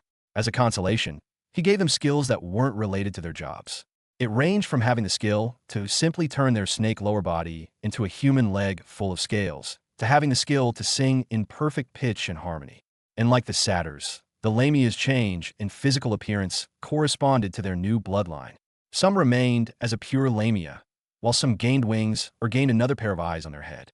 After the Lamias, Michael awakened the talents of the trolls. As expected, these stone-like creatures had the affinity to have construction-related talents. Their abilities were sorely needed in the nation, especially since there were so many projects that they had to work on with the Dwarven Kingdom. Lolo immediately assigned the newly evolved trolls to work on the railway and road construction project that connected all the way to the Dwarven Kingdom.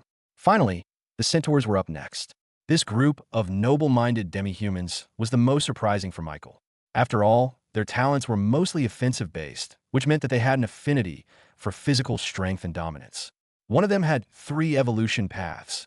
Jousting Centurion. This subspecies of centaurs is adept at charging through an enemy and piercing through their defenses in one move. Lightning-born Centaur. These centaurs pride themselves on speed, blitzing past enemy lines and using their versatility to escape the enemy's grasp.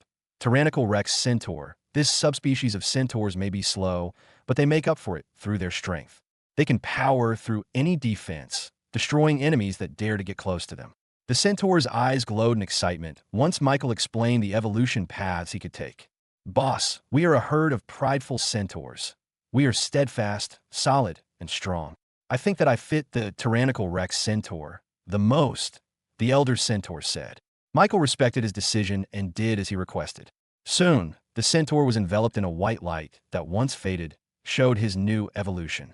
The elder centaur had grown a lot bigger, almost too big to even fit in Michael's garage. Not only that, his body now had dark reddish scales scattered around his upper human body. Somehow, Michael felt as if he was looking at an extremely ancient dinosaur, whose strength came from the biting power of its strong jaws. Thank you, boss. I will make sure to protect this territory with my own body, the tyrannic Rex Centaur said. Since they weren't in a state of war or had any sort of conflict, the centaur now became the chief law enforcer of their nation. Even though no one had committed any crime yet, just the presence of the tyrannic Rex Centaur would be enough to dispel any bad thoughts from everyone in his vicinity. Michael then continued to awaken the talents of the other centaurs and evolve them into unique bloodlines. However, when he asked them to choose what they wanted to become, each and every single one of them chose the same evolutionary path as their leader. They all wanted to obtain the same steadfast strength and stature as their leader. Read exclusive chapters at Empire. We are one herd, boss. We will all follow one path, for we are strongest when we are together, the centaurs explained. Michael thought this was another waste since they could have chosen extremely unique evolutionary paths. However, they were adamant in their choices. There was nothing else he could do. As they said, they were one herd. One choice was the choice for all. He could only console himself with the fact that there were other centaur herds out there in the parched lands. Surely, they would choose a different evolution if Michael awakened their talents. And so, the new inhabitants of the nation of Reborn finally settled down into their own territory. They had their own jobs and contributed greatly to the nation as a whole. Fudge, do you want to learn a new skill? Michael asked. Now that the new citizens of their nation had their own customized skills, Michael felt it was only fair that the older citizens weren't left out of the loop. He wanted to give them something as well.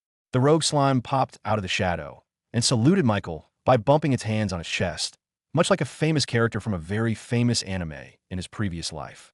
I would be honored, Master. But just as he was about to ask ChatJK3 to suggest a skill for Fudge, it suddenly suggested something else. Would you like to evolve Fudge? That's possible? I thought I had already evolved him the first time. Yes, Michael. It is possible to improve the bloodline of your allies because of the software update. Huh, that's good to know. Then, that means I can also evolve the Hobmankeys like Kong and Ann. Now that he knew this was possible, he decided to call the other leaders of the nation to start their evolution. Stay connected through Empire Lolo, the mayor, was the first one to arrive. He was followed by Kong, who was the chief engineer of the nation, and who was the agricultural chief in charge of everything farming related.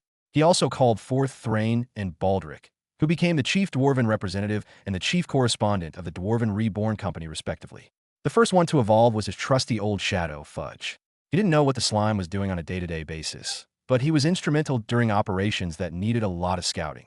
His shadow clones could easily spread to a lot of people, gathering information faster than normal means.